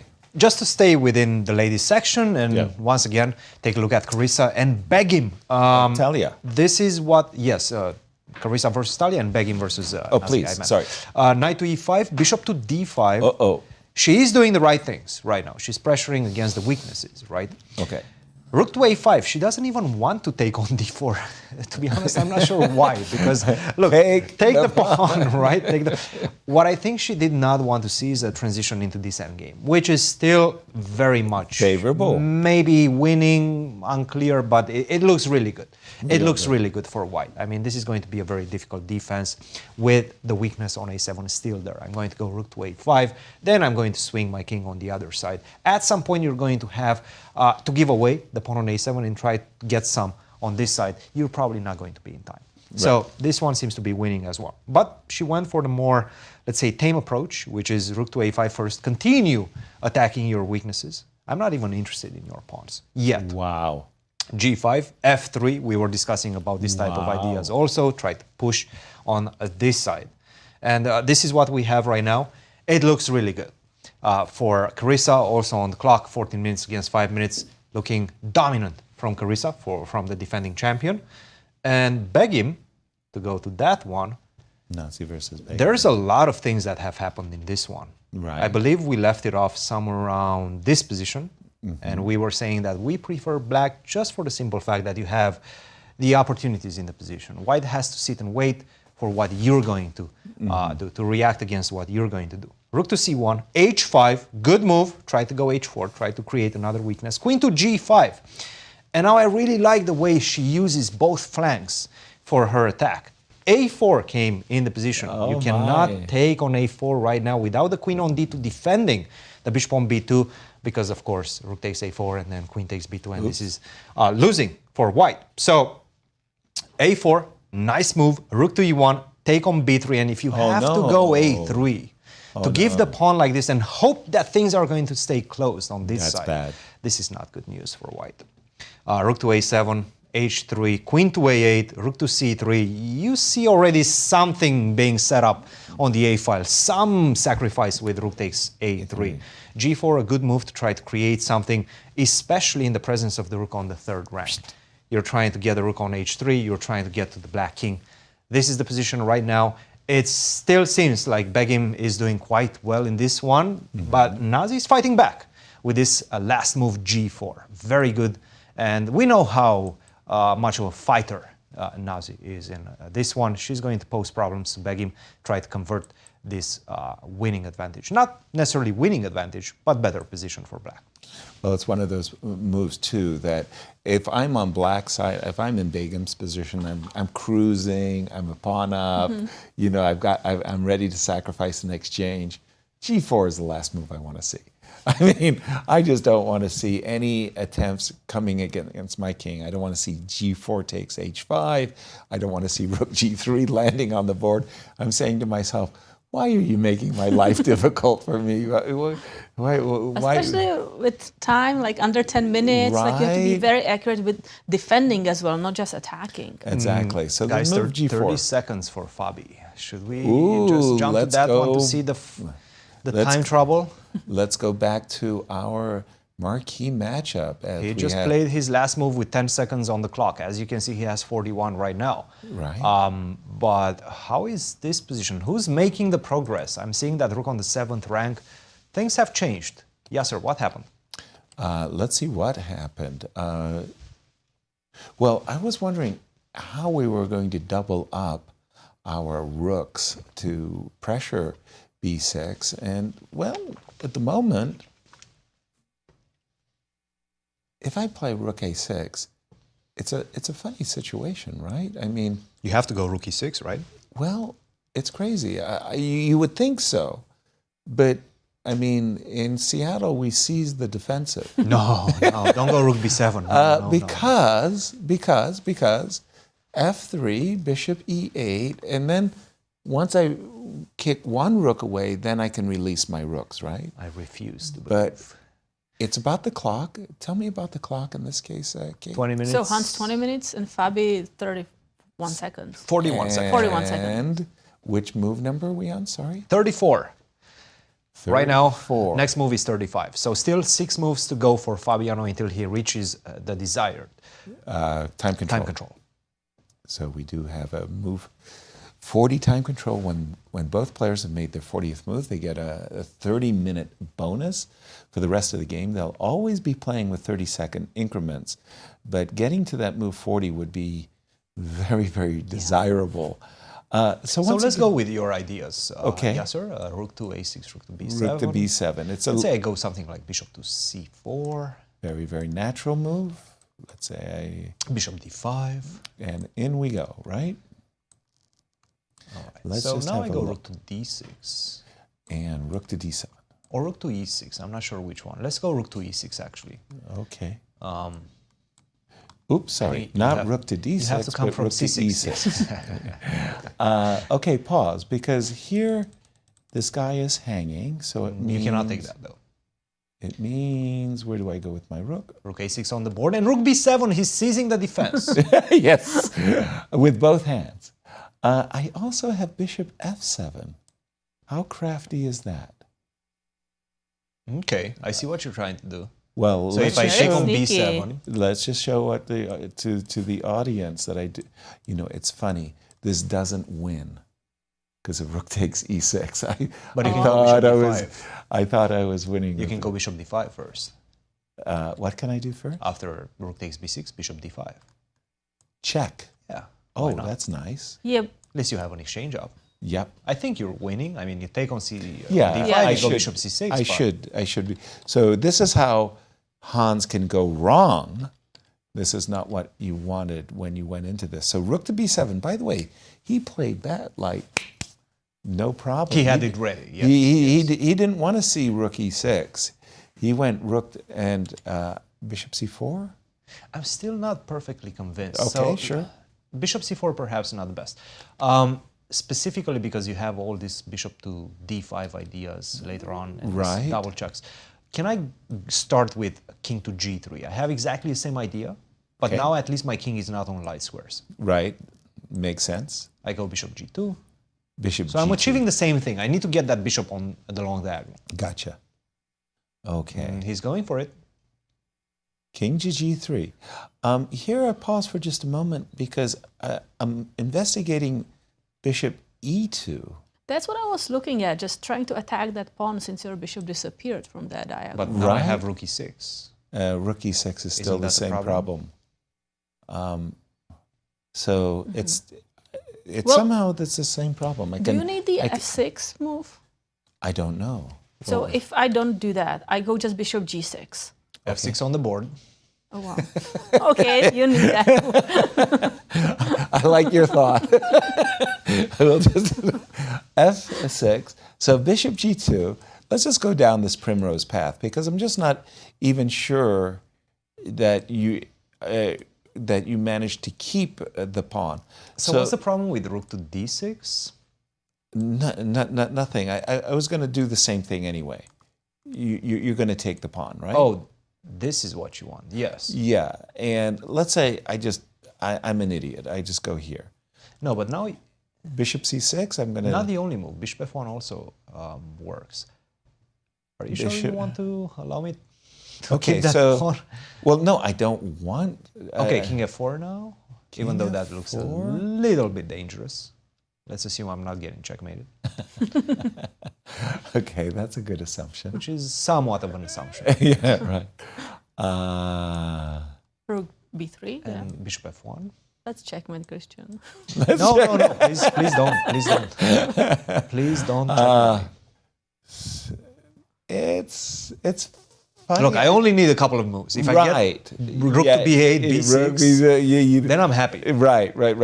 Then I was going to say, I've got to get my king somewhere near the checkmating zone. So just a second, hold on. So this is a funny business. King g3, by the way, this is the current position, what we're analyzing.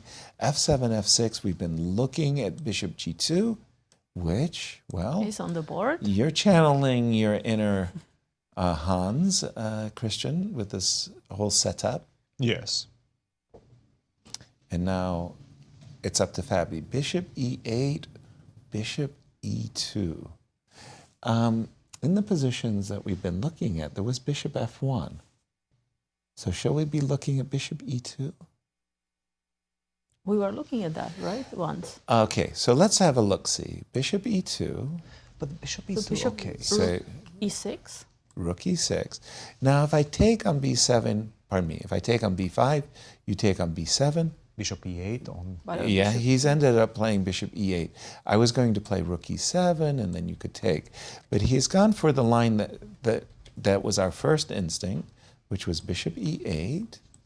We're assuming... Both rook e6 and rook d6 work, right? So what's the difference? Let's try to sort of understand the differences between the two. I think there isn't, in the sense that I'm going to play rook c7 against both. So rook e6. Rook e6. You're going to take the pawn on b6, and then I'm going to get my counterplay. Right? And right now, we see Fabi. But the difference is maybe I can play with both rooks. I can play check immediately, right? Okay. Now if you go king f4. Rook c8. And maybe this is more dangerous. Bishop c6. You still... I don't know. I really H3 is hanging. I know. I'll give you that pawn. Okay, bishop f7. You don't want to take on h3? Bishop f7, rook e3. I think No, I'm because then we have some. consolidating. You want to checkmate? we must play for checkmate. Bishop d7 by Fabiano. Whoa, intriguing. Just a second. That changes the makeup of the position right It now. most certainly does. Bishop to d7. Okay. Whoa, whoa, whoa, whoa, whoa. So You bishop- cannot take, well, you can take on b7, but after bishop takes c6, you won't be able to continue by picking up the pawn on b6 because of the idea of bishop to d5. Yeah, just this terrible, terrifying pin actually would terrify me. So bishop to d7, a good move. And by the way, we're at move 38, which was just completed. 2 more moves before Fabiano and both of the players make time control, but obviously it's much more important for Fabi right now. So let's say rook d6. King e7, can I do that? Oh, because then if you're gonna, yeah, king e7. If you're gonna capture the rook, I'm gonna capture your rook, and if you're gonna capture the pawn, I'm gonna trap the rook. Oh yes, yes. So that might not be showing the audience what you just said. What did you just say? So now if you take the rook, you're going to take the rook, and if I take the pawn, I'm gonna play king c7, and trap the rook. Oh, that looks or ugly. you have to move the rook, and I'm gonna take the bishop. And you're going to take the bishop. Okay. So this Very move, sneaky. bishop I mean, d7, was Fabi has less than 1 minute and setting up all these traps. right. So let's say you take on b7, right? Take on b7, you take on e6, and then I put the bishop on c6. Right. So- and that's a great sense of relief for black. Is it though? It looks like that's what's happening because Hans took the rook. and Because you bishop don't have c6 king on the e7. board. I mean, king e7 is going to be met by rook check. a7 is the problem. So you still have some difficulties, That some is a problems good to point. solve. That I still have a.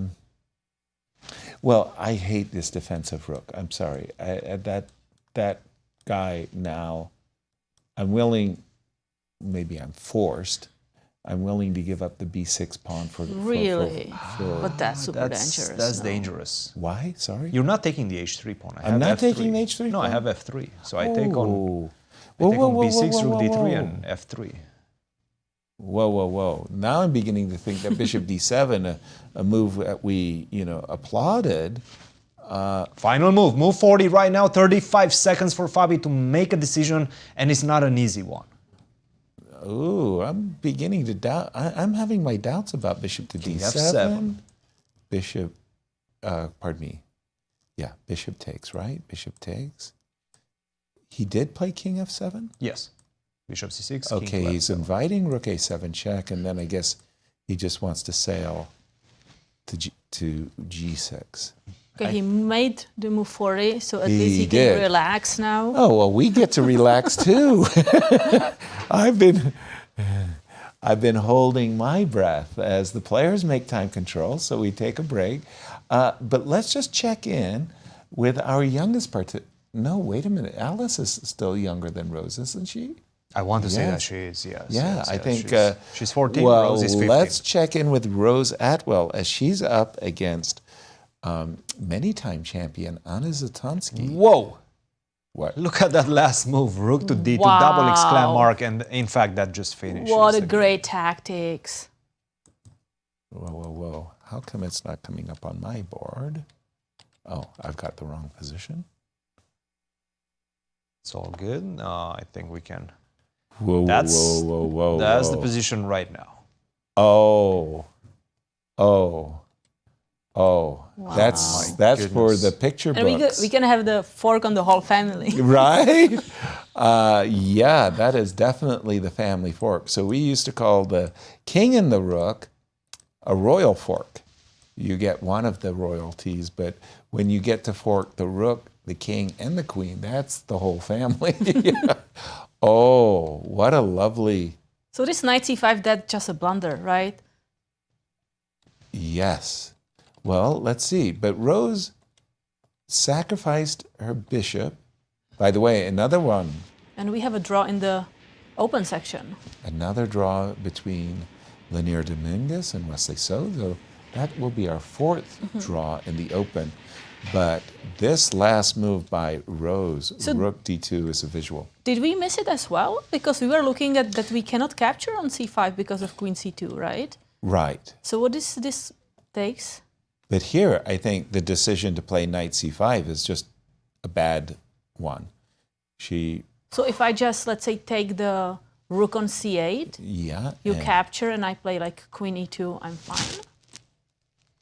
Well, I've got 2 pawns, right? I mean, I can either start with knight g4 check or queen b6.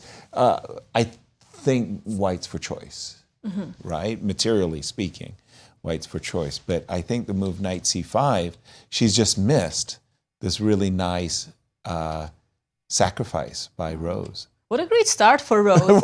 You are the wild card in the first round Right. against former US champion and the Olympic member. Yeah. Wow. I mean, I was on the committee to decide the wild cards, and the wild cards, Cristian, you are also on the committee for the wild cards, and it's always one of those situations where you think it's a natural choice and it never is. It's like, are they too young? You feed the kids to the lions, right? Now, if they have a very bad result, they're shattered. They have a really great result, they're future Hall of Famers, right? So it's a tough decision, but I think we felt good about Rose because of her outstanding performance in the girls. Yeah, no, she's showing her prowess in the juniors against tough competition, against Carissa Apes of the national championships and so on and so forth. So definitely she's showing that she can stand with the best, and that's exactly what she's doing right now. Right. Taking advantage of the fact that Anna clearly has some difficulties with her time management. Right. She took her down to the last few minutes, kept her edge on the clock, and found the spectacular tactics with rook takes c5, rook to d2, and right now she has a winning position. One more thing about Rose is that it doesn't feel like she's afraid of anybody. And in fact, she's playing a lot of these open events in which she's facing grandmasters, she's facing international masters, and she's giving them a run for their money. And that's exactly what we're seeing right now. No, Rose is a newcomer, but I have a feeling she's going to do quite well in this event. Right. She's going to take her fair share of wins home. And she's looking really, really good. Oh, yes, she does. In this one, yes, she does. She's just captured the queen. But still, it's not that easy now to win, right? It's still 2 rooks for a queen, 2 extra pawns. But black still has to be careful. The king is in the middle of the board. So you think White's king. So Anna played rook c1. Rook a1 to c1? Yes. Okay. We see queen d6 on the board. Queen to d6. Ooh, some checkmate threats. Okay, alert. I mean, that king in the middle of the board. Okay, yeah. So you're not trapping the knight, you are just... It's going actually after great the king. knight is guarding c4 square, so the rook cannot stop queen d4. So the trapped knight suddenly is an extremely useful one in the middle of the board here as it covers c4. Okay, queen d6 is a really strong move, actually. Yeah, with the threat of queen d4. By the way, other ideas include using the knight in a different way by playing e4. This looks really, really good. Carissa Yip. Yeah, also, let's take a look. She was having really good position against Talia. Talia Cervantes, not capturing pawns, just improving pieces because she knew she can capture those pawns later, and she did. What By the way, this is like here? styling points. I mean, Evgeny Ermenkov, a grandmaster from Bulgaria, once told me in the most impassioned voice, Yasser, how can a bishop ever be bad? He loved the 2 bishops. Oh, okay. I'm looking at the bishop on c8. I said, Evgeny, I've got news for you. This is a bad-looking bishop on c8. It is not played. This knight on g4 looks genius. I mean, just brilliantly placed. Rook d2 check. Well, I mean, Carissa is looking, unless there's some crazy fangled H-pawn. The knight is guarding everything. No. The rook on e7 is under attack. Rook on a8 is coming. This is... And Talia has 28 seconds on her clock right now. Carissa all the way. Yeah. I mean, the pawns on the king side are going to be captured. I already have a majority on the queen side. And as you said, the bishop is just very out of the game. Yeah, exactly. She's picking it up where she left it. Carissa winning game is after on game, a winning game roll. after game at the Olympiad as well. So Again, not only comparable to last year's championship, but also to the last few performances from 10 out of 11. Carissa. Yeah. No, she's doing amazing right now. I think they've made time control because have I'm indeed. seeing 29-55 as opposed to you lose on time. And we should check Begim's game with the black pieces against Nazi Paikidze right now. Because down the that last was few the minutes G4. also. Yes. Begim handled her business very well after G4 because guess what? She brought the rook in.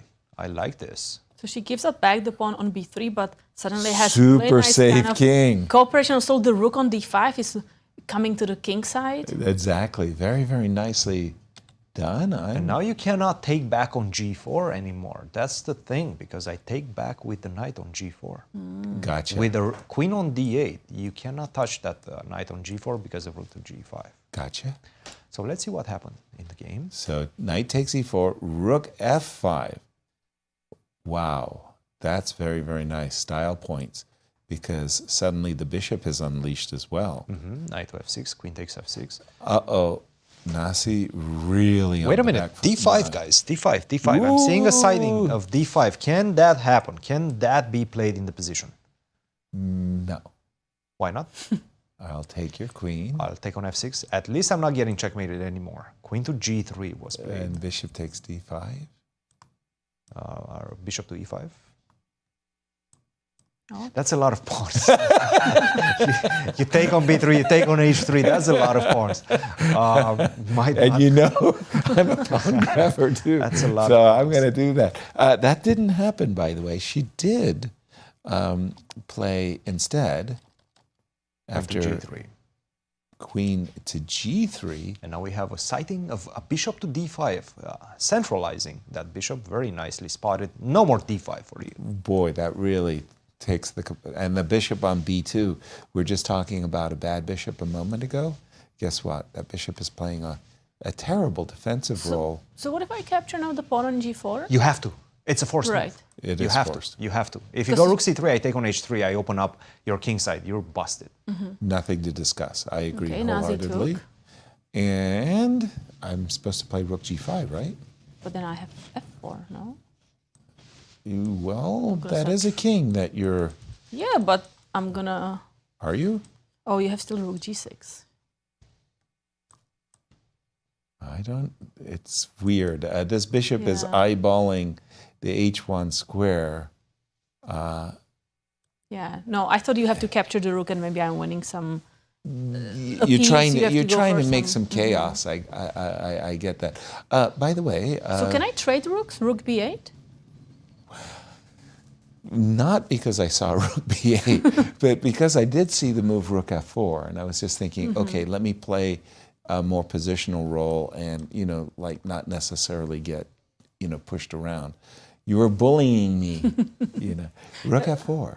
Is this the problem with the bishop on b2, right? Like Yes. it's just so stuck. It just doesn't have a play compared to the light square from the blacks. Like that Exactly. bishop on d5 is just tremendous on both diagonals, actually. No question about it. We think Nasi's in trouble. Let's just go back to Carissa's game, because the position we saw, what Carissa has against Talia, it looks like she's winning. And guess what? We were right. We Talia we just caught the resigned. handshake at the very end there. Rook d2 check, king e3, trade, and Talia was just, now she's in a kind of a mating net where f6 and rook h8. That's pretty it. much unstoppable. Pretty much. Yeah, very good start to the tournament and continuation from the Olympiad for Carissa. I mean, Right. This is amazing. Like, she has really been on quite the roll. Well done, Carissa. What was that? Look. Yeah, Oh, what again? a little bit of a deep breath there. Megan Lee versus Jennifer. When we left it, we really thought that Megan was in deep distress. And she did go for your queen c7 variation, by the way, trapping the queen, threatening rook a5. Megan was forced to play a move she really didn't want to play before exposing the queen side. And did you see that moment right there with the arbiter? No. When he pointed at the pencil to keep it there, leave it at the table. They cannot take their pencils back home and bring them back. These are pens that the organizers are giving you to write down your games. You cannot take it back to your hotel. Gotcha. Very cool, because obviously we're taking fair play measures quite seriously. Take us through the Ray Robson Grigoriy game, if you don't mind, just bring us up to date on that one. In fact, this one might be over very soon. Queen to f3 was played. In fact, let's take it somewhere from around here. I think we left it off after rook to b1, and we were saying that black needs to be careful not to fall under some pressure. Queen to e2 and rook to c1. Great defensive move by Grigoriy, forcing the trade. And now, without the rooks on the board, it's going to be much easier for me to coordinate a perpetual check. Yes, g3, take on c1. It looks dangerous. That's because it is dangerous on g6. But this is a great move, king to f8. Not king to f7, that would allow queen takes h5 with a check, but king to f8, I'm getting closer to your pawn. You have to give a check, king to e8. You do take an extra pawn, but after king to d7, if you do take the other pawn on e5, this is just going to be perpetual. Yes, there's no way to get the king out, and there's no way to cover with the queen either. So you have to go for queen f7. You will be a pawn up, but you have too many weaknesses, and it's all about the rank of the pawns. If you do take this pawn on b6, for example, something like here, and then I go king to e8, you take on b6. First of all, I will have queen to d2 ideas, but also queen takes a3 might be very potent. And right now, despite the fact that you have an extra pawn, the rank of my pawn is much more dangerous, right? Because in front of your pawn stands my king. It's going to be very difficult for you to promote yours, but the a pawn is definitely going to become a big weapon for black. So you cannot go for that. We're seeing some checks, some repetitions, and I do believe that we might actually end up in a draw very soon. Nice. Good defense by Grigoriy. Really, rook c1, king f8. High marks indeed to save that very difficult position. I've got Megan's position against Jennifer Yu, or at least an earlier version of it. And in this position, we just saw the move c4. And it's sort of like, okay, I thought Megan was busted, like, let me be frank. But I'm seeing some kicking chances here, rook to b7. I'm surprised that like Megan get out of all that trouble, that the queen was not trapped. I thought checkmate was definitely in the cards. Okay, queen takes f3. That's a very important pawn. That's a very important because pawn. once the pawn on e4 is out, that's the game over. And it's just this beautiful pin along the b line, just preventing any chances of capturing. So let's see. That's another. Oh, that we have a runner. And we've caught up, but whoa. Rook to a8. Okay.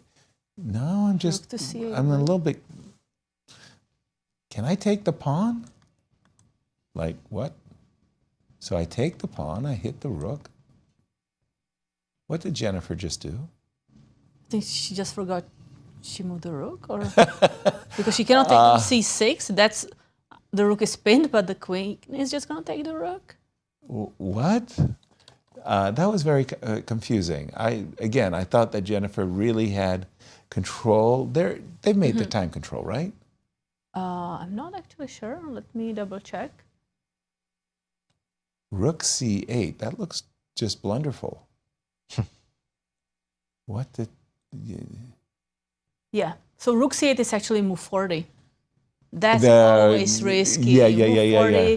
Like it's very often a blunder. Yeah, last move at time control is probably, you've got these statistics like, like which moves do the players blunder the most? You come to the 40th move, the very last move of time control is usually the culprit, which is very strange. Rook to c8, and I'm trying to understand what she missed. Clearly she's concerned about the c pawn, but queen takes a6. Maybe she thinks she can just play rook c7, block that pawn, and start running with her pawns. Okay. Because you don't have queen a5, right, to attack. Oh, you do, actually. That's the problem. That's the problem. You do have queen a5 because I cannot capture the pawn because now there is queen a8, and I'm doing a double attack. So that's a pin, but there is a strong move.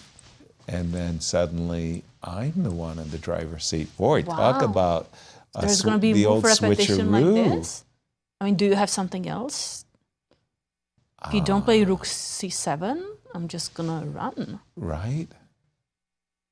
I'm more afraid of that. Okay, but wait a minute. Hold on. There's a mate. Wait, what? Just hold on. Unless you're going to sacrifice your queen. Now I'm confused. So I wanted to checkmate you, right?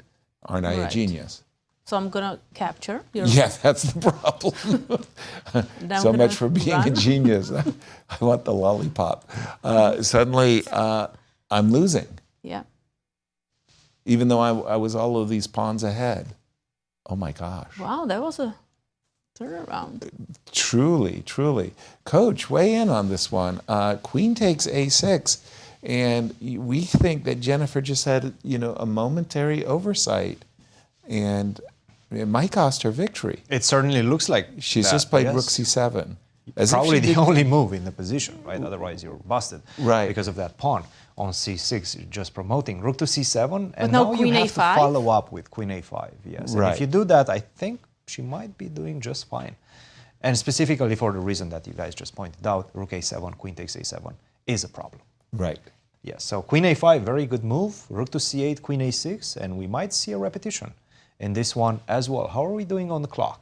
Oh, they've made the time control. Yeah, I they think she did has make the all the time time in the world to find this one. In fact, I believe all of our games have made the time control right now. Exactly. Oof. Well, maybe it's time for us to kind of take a break, recatch ourselves, because that was quite the turnaround. I mean, just the marquee matchup between Hans and Fabi. That Fabi was under the pressure, under the gun the whole time, made the time control. It looked like Jennifer had this game really in the bag, and oof. Yeah, but we have some results to share. So let's take a look. What are the results in the women's section? So we Okay. have Carissa, the only winner so far, against Talia Cervantes. Very kind of straightforward game. Very impressive. Very impressive positionally, especially. Exactly. We think that she might be joined by Nasi, but in the open section, we have quite a number of draws already. Yeah, a lot of players made a draw. So we have Wesley Drew, Leinier Dominguez, Awonder Liang, Sam Shankland, Sam Sevian. I mean, so many draws here. Right. Are we going to see a win? Ray Robson is most likely going to make It'd a be draw, because with Grigoriy. of the perpetual. And Hans Niemann with Fabiano. I mean, Probably Hans the is same. pushing, but probably a draw as well. We may not see I think win we're in going the to see open. all draws. decisive in the game open. here. Right, in the open section in the open section, we might be getting an interview from Anastasiya. So we might just hang around to see who she can get. Yeah. All right, well, let's change that. We do get Anastasiya. Okay. We were on it. We were looking forward to the break. They said, no. Let's make sure we can't get Anastasiya. Well, shall we? Not quite yet. So what do you want to let's take a talk look maybe about? just briefly at Alice Lee and Tatev's Abrahamyan's game, because we have material imbalance there. Okay. Very interesting position. All right. In fact, this was the game we started with so long ago. Oh, check this out. Knight versus two pawns. I mean, I like the knight, but the pawns, like knights are not very good defenders, right? They're very kind of tough against pawns. Right. Especially, I want to say queenside pawns, when you don't have a blockade. Those positions where the knights have to do it by themselves, they don't do that very well. But let's pause our break and go to Anastasiya, who is with our tournament leader, Carissa. Yes, you're absolutely right, Yasser. I'm already with the tournament leader, early leader of the tournament. Congratulations, Carissa, on your victory today. How does it feel to start with the victory in such an important event? Yeah, it feels great. I wasn't too happy with my position out of the opening because I think Black equalized super easily. Yeah, eventually she slipped up, and sometime in the late middle game, I think it was pretty smooth from there. Absolutely. I mean, there was this critical moment which we discussed a little bit together before we started this interview. At this point, she played this move rook d7, allowing you to take the knight. Do you think she missed this move h4, which followed up, like after bishop c6? You played this, I think, very, very strong move h4 at this moment. Maybe she was thinking about rook c6 only. I mean, I think she must have seen h4, but she probably just misevaluated how difficult the position would be. I mean, just because my hold on the dark squares is so strong, right? And she has so many pawn weaknesses to deal with. Yeah, I think I didn't play the most accurately, but then she got into a bit of time trouble too, so that helped. Helped a lot. So any other moment you think was important after that, after you managed to get your knight here and bishop d5 was played at this moment? Yeah, I guess it looks like Endron is saying rook takes d4 is good. I was a little worried about like rook e6. It looks like tempting, rook right? e6, e4 takes 6. I mean, I think the rook endgame should be very good because my rook manages to... Yeah, like... Oh, I think e4. E4, okay. E4 here. Please. And then, takes. Yeah, but you didn't want to transfer to this rook ending, yes? Yeah, I didn't think it was necessary. It's probably like a little easier for black to defend, even though the rook endgame should be quite good. Yeah. But I think the way you played was really, really good, and you managed to win so smoothly. I mean, really, my congratulations on this first victory. How does it feel in general to play in the venue? I mean, also such a short break between Olympiad and this event. Did you manage to prepare a little bit?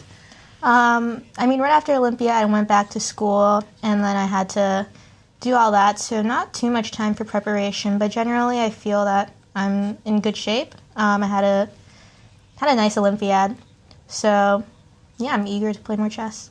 Absolutely great. So far, so good. So looking forward for the second round, I guess, and now we're going to the commercial break.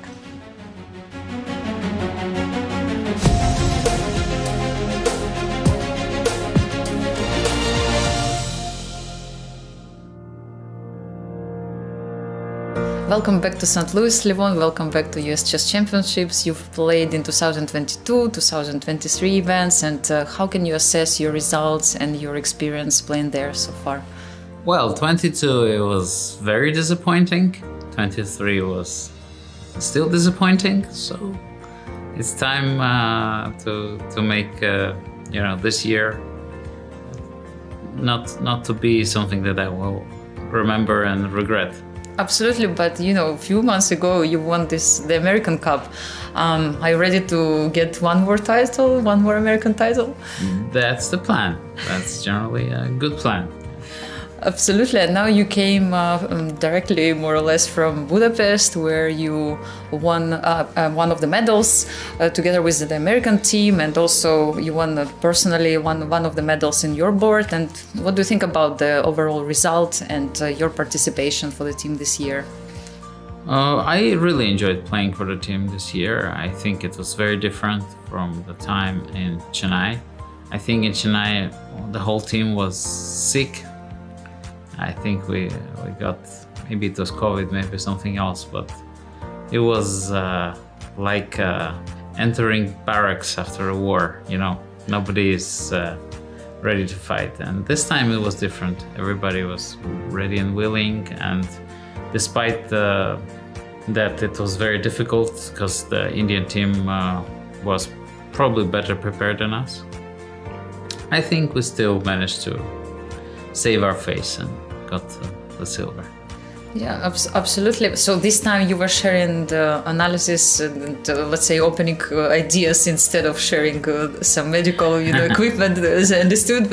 And I heard a little bit from the other team members that actually it was really like teamwork, and that you were a spiritual leader of the team. Like, can you tell a little bit about it, your experience this year playing for the team, and also your result, because it was really, really impressive.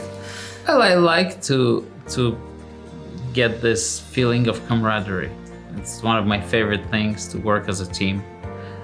And I'm actually myself surprised that I became a chess player and not somebody who's part of a sport that has many team members.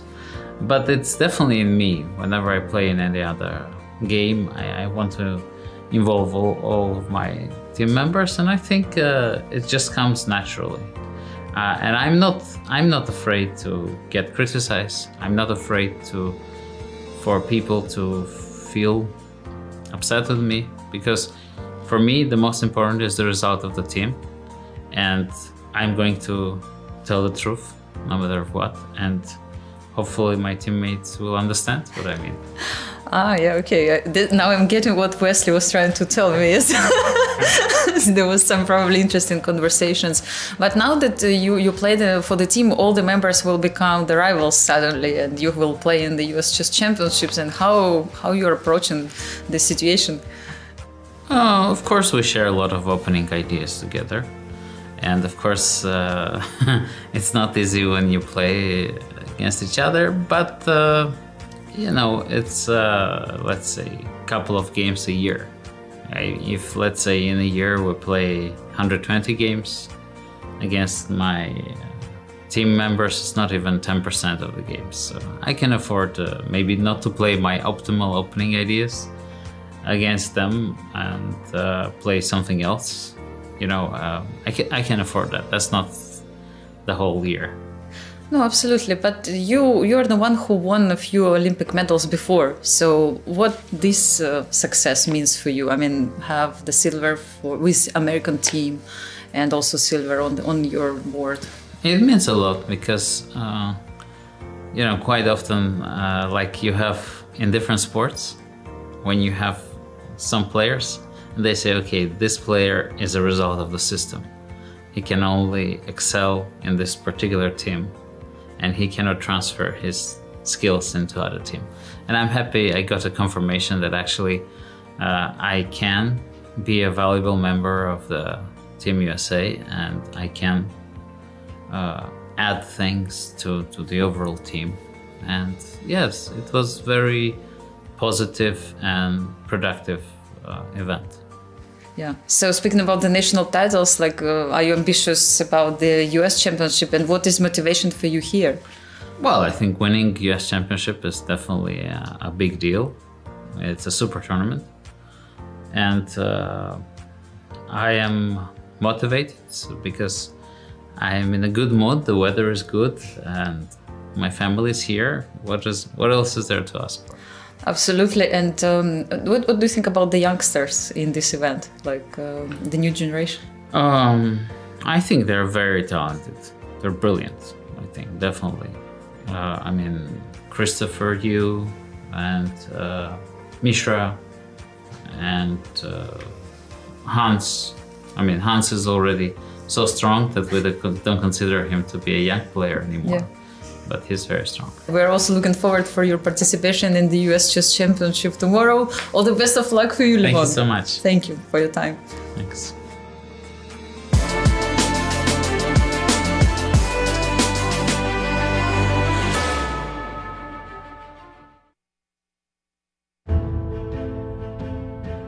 The world's most unpredictable tournament is back.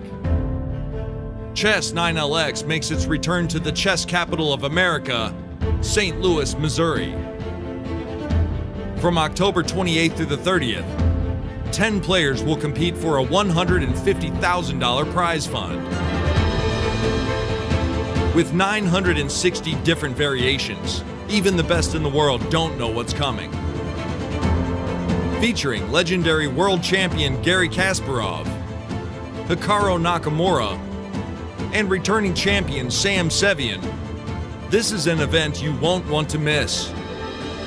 The event kicks off on Sunday, October 27th with Ultimate Moves, a casual exhibition event featuring St. Louis Chess Club co-founder Rex Singfield teaming up with the Chess 9LX field. Catch all the action on the St. Louis Chess Club YouTube and Twitch channels.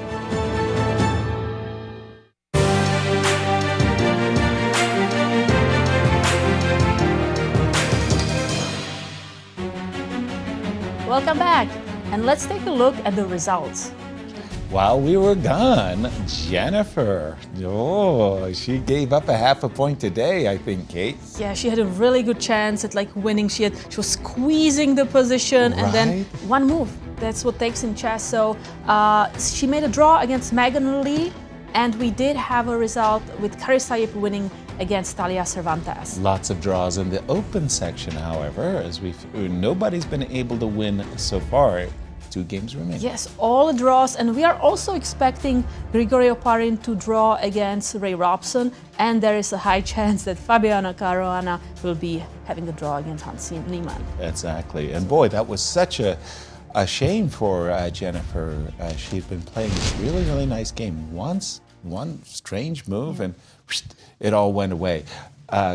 Cristian, you're looking at the marquee matchup of Hans and Fabi, what have you discovered? I am indeed. So this is what we have right now, and I was trying to understand whether this is in fact some sort of fortress for black, because obviously if white manages to get the king to c7, the game sweet is over, it is. right? But it's so difficult to pass this midpoint line, bishop to d3, especially if you keep the bishop on c6, bishop to c4. If you try to go here, for example, I'm just going to make some moves, right? Rook to d7, king to h6 back, and finally you're somewhere ready to go to d4. But then once you land on d4, I'm not going to go to f1. So for example, let's say I go bishop to a2, you go king to d4. I stay on this diagonal. And how do you pass the midpoint line? This pawn is controlling c5. This pawn is controlling e5. And the bishop is controlling the entry via d5. So I don't see a good way to try to get this king on the other side of the board. That would be ideal. That would win, in fact, the game for you. And if you go too far, be careful. I'm going to start king to h5 and target your own pawns on this side left behind. So this is what we have right now. In that exact final position, was bishop d5 an opportunity for white? What you just showed. The bishop to d5. Because that bishop on g8 is actually covering... Yes, but now I take. Now I take. If you take, I go rook to c8, rook c5. Gotcha. I'm just in time, right? So I have to recapture with the rook. And if you recapture with the rook, then I do the same thing most likely. Just rook to c8 or perhaps even king to g6. I'm waiting for you. You go rook to d6, I go in. Yes, immediately I go in. And that should give me enough compensation. You might be getting to the c6 pawn. You will go king to c6. But king to g3, you really need to labor to take that pawn on d6. I'm working hard. I feel it. I feel it. And then in the meantime, I'm picking up my pawns as well on this side, right? And then I will have at least enough to transition into an equal endgame. So this is the situation right now, but a lot of things have happened, and Hans is taking a different approach. Bishop to f7. Obviously, what you don't want to do is touch this pawn on b5. Hey, why am I not taking that pawn? It's been giving me headaches in the position. Rook to d5 and the game is over. Rook to h5 is checkmate. You lose the bishop on b5, so don't do that. Don't put your bishop on the 5th rank. Bishop to f1, king to f2. I keep on attacking this bishop, right? And now perhaps rook to f8 needs to be played to get this type of position. But this is not that easy to understand. Look, it's a pawn. A pawn is a pawn. You can go king to h5. Yeah, maybe this is what he wants. Right. Perhaps this is what he wants. Because if I hide in front of the black pawn, then that endgame is very good. Bishop to f1 was played. We're expecting king to f2. Rook to f8 seems to be somewhat forced. If you try to go bishop to h3, then rook to d5, and you need to create some more weaknesses on this side. g6 or g5, and that gives me some extra ammunition to try to pick at your pawn structure. So definitely an interesting position, still some pressure for white, but it does seem like Fabiano slowly but surely will be able to equalize this one fully. Great. You know, talking about rook endgames, what if we look at the game between Atousa Pourkashiyan against Irina Krush, because that's a very simplified rook endgame where Irina Krush has a pawn up. It's a pawn up. Sorry, I'm going to go to Irina's game. I just have to hit the control tab, event. Yeah, I'm sorry to say I've kind of lost track of Irina's position there. And this should be draw, no? Or am I, even if I get, I'm thinking of 2 pawns. So I put my king on h2, and how is it going? I'm playing a pawn on h6. So you have an h pawn and an a pawn. and it's still a draw. But, Right. Okay, so king back. So how do I set that up, actually? Because I don't want to see this happen. So if Black's winning idea is to put her pawn quickly on a2 and then move her rook away with check, Yes. right? So Then I just... quickly promote. Right, exactly. So, okay, so let's imagine I play the silly move, h6. You're going to take it, right? Yes. Okay. Takes, right? You're going to play a4. Yes. I'm going to Am play I in rook time? here. And I'm Yes. going to drop my king back. Right. So that I'm... Here I have king g2, important move, the only move to make a draw. Right, So- and then you don't have a Yes. way of checking me and picking up my rook. Because if I go like king f2, thinking that's the same thing, because Yeah. you do not have check. Or if I make the bad idea of like I'm going to make a beeline towards the pawn. Quickly get to the pawn. Oops. There's going to be a skewer. That is very unfortunate. I think we've all lost that one. I mean, I know I have. Okay, so we think this one's headed for a draw. Let's take a look at Nasi's game with Begim. When we left, Wow, we look at really thought that Begim was full control, shall we say. But look at this. 2 pawns? What's So you going cannot capture the rook on d4 with your bishop because there is queen h1 checkmate. Checkmate. That hurts. In fact, that's just an absolutely beautiful winning move for Begim. She's So you probably have to run, yeah? Like go... rook g4. Take on h4 and king f1, right? Take on h4 and king h1. Right. By the way, this one is over. Rose Atwell, on her debut, wins against many times national champion Anastasiya. I believe it's 4 or 5 times. Right. I want to say 4, but I don't want to. Could be it could be. I don't want to Very underestimate her. incredible debut for a young Wow, what Rose an Atwell. achievement. What a great start to the tournament with black pieces. Exactly. I must say, I feel a sense of relief being on the, on the committee to recommend Rose and. So rook g5? Yeah. In your position? In my after position? Bishop to f3, rook g5, try to get away from the checkmate. Only way to try to get bishop takes f6. Check.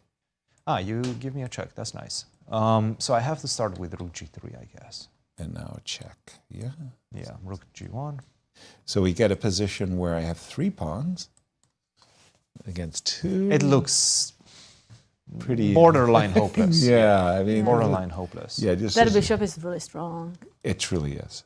Just rook a4, they're always going to be the checkmate threats. Yeah. I feel, and of course, I could have played king f7 and done other small achievements, but it looks like Begim is on her way to victory. What do you have for us once again? Back to the marquee Yes, matchup, Hans versus Fabi. It does seem that after king to f2, finally Fabiano had to make one last big decision, and that is whether to keep the bishops on the board or force the trade of it. With rook to f8, he made the right decision. Rook to f8 forces the trade of the bishops. Why is that? Because if you don't keep the bishop on this diagonal, then your whole idea with rook d5 doesn't really do much, right? No, there's no there's checkmate no on checkmate. h5. So obviously this exchange of the 2 pawns is going to mean that this position is over. This is going to be a draw. So after rook to f8, king takes f1, rook takes f7.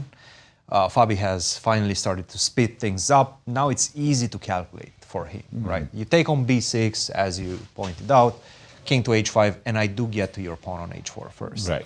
If you try to defend it, this is quite an easy, in fact, draw. You take on b6, I go rook to c4, I will pick up your pawn on h4. For example, you can go rook b7, you take on g7. But there's no problems in this position. Rook to b4, forced to defend with rook b7, king to g5. No way to make any progress in this position. This is a technical draw, and Fabi, both players know it at this point. It seems like finally, and you can see a bit of a breathing moment right there for Fabiano. Took a sip of his water. He knows that finally the pressure is subsiding right now. Right, exactly. Well, because we know He was under a lot He of was pressure. under a lot of pressure for the Earlier, duration of the game, to be honest, right? On the clock as well. This is a sign of that he needs to take into consideration, moving forward, not going into this type of time trouble situations because it could cost him. He needs to stay a bit closer on the clock with his opponents. Well, I caught what you said earlier in the game. From the opening, you said, as far as Joko pianos were concerned, you thought that Hans plays them as well, if not better than anybody in the world. Yes. It and seems so Fabi entered that territory. He knows that also. We've been discussing this quite a few times, but also Fabi is one tremendous Joko piano player. Also. He's analyzed it from both sides, white and black. So both of these players are playing it quite well, and we've seen a great fight in the Joko piano. Sure, a missed opportunity for Hans, and I'm sure he will not be happy. When he sees that h4, and that was kind of, natural. I'm sure he had it in his mind because he played knight takes c5. So he had this idea with knight takes c5 in his mind. And I'm sure he's going to go back. He's going to see the computer eval, see that he was winning. Great opportunity, golden opportunity to beat the defending champion. Did not take it. Nevertheless, good sign for Hans as well. Thank you, Cristian. Kate, we all have our favorite openings that, we really play very well, or at least we imagine ourselves to play very well. What's your favorite?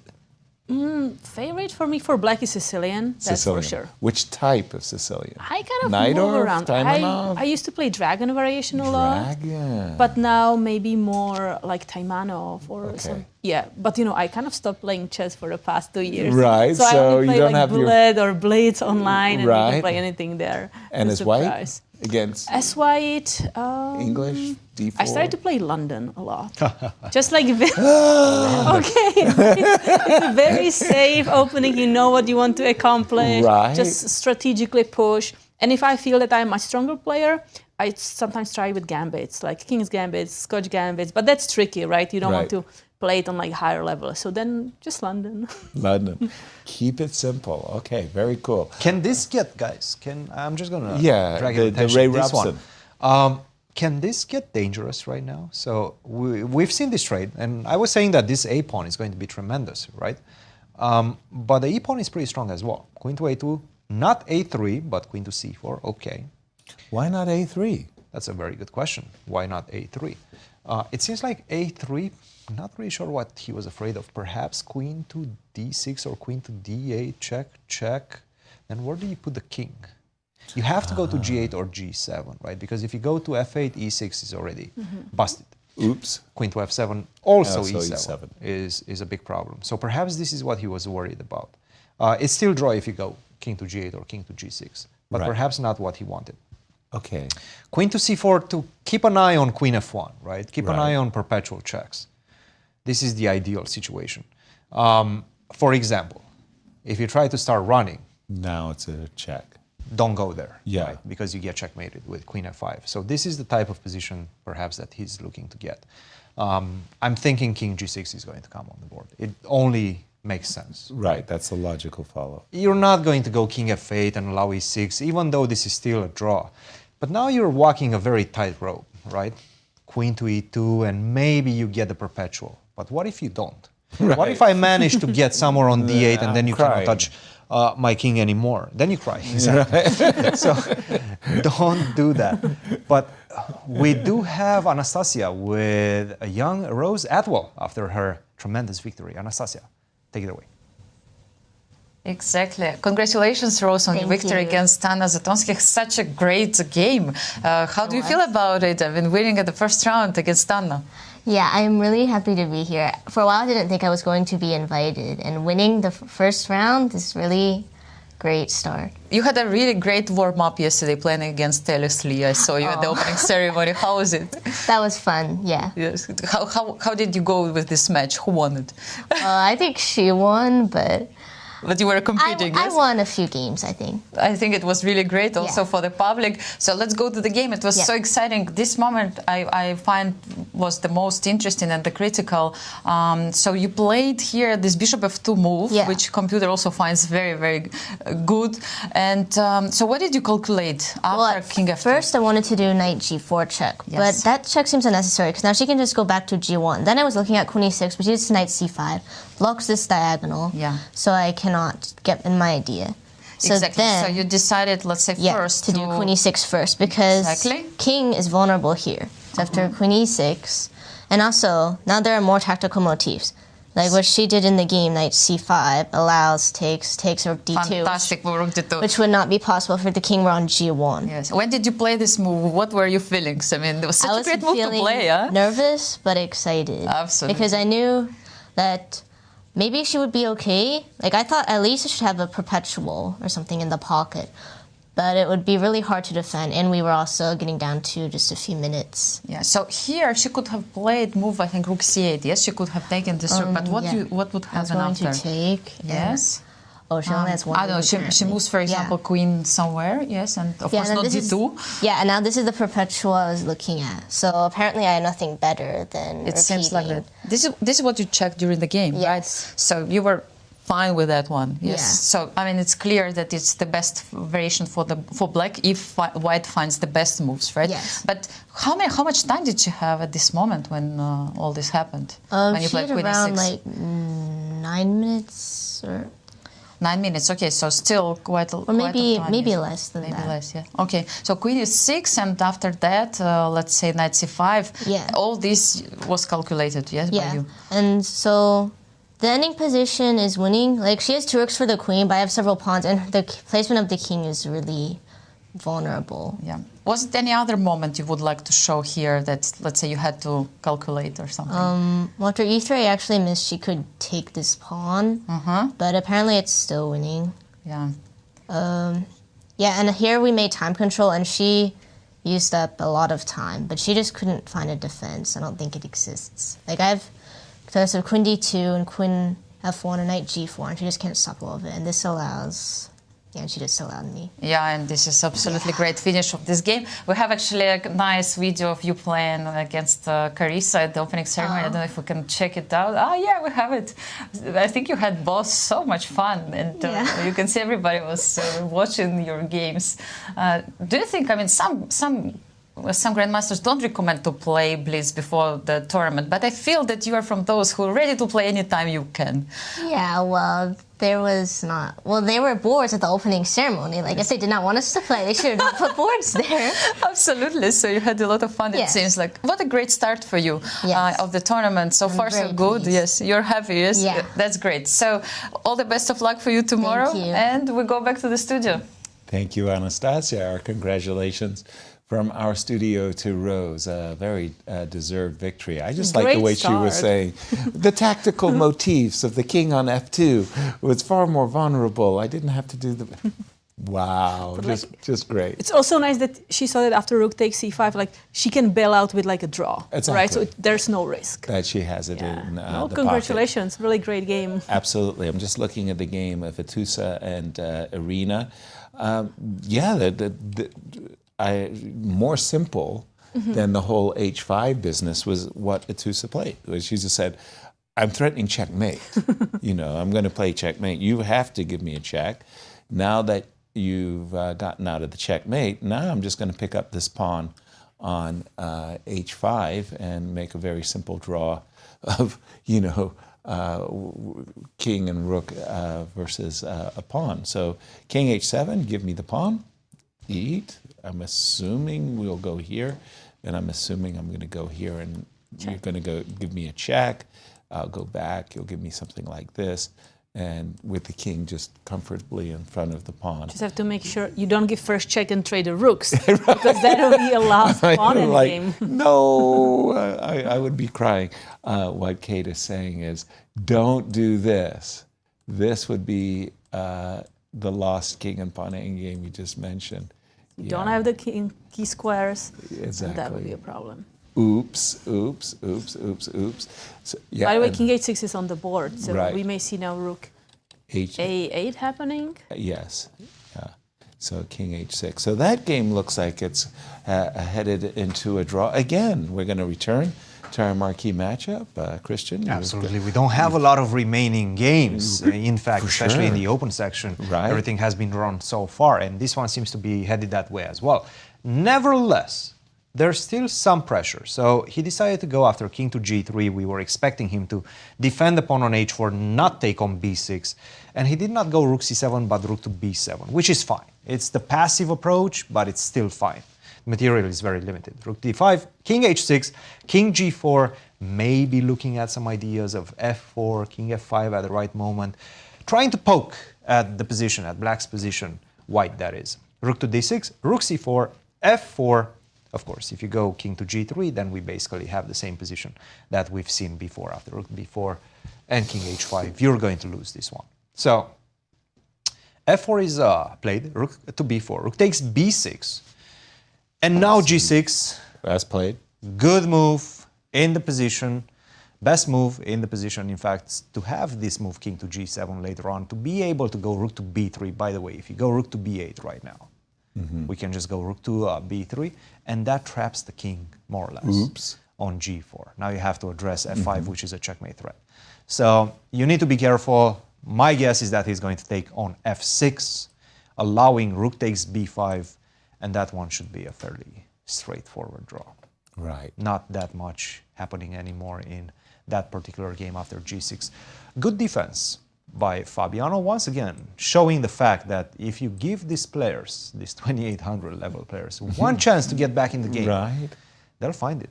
Yeah. Even with low time on the clock. Just they'll slip right away. Slippery eels.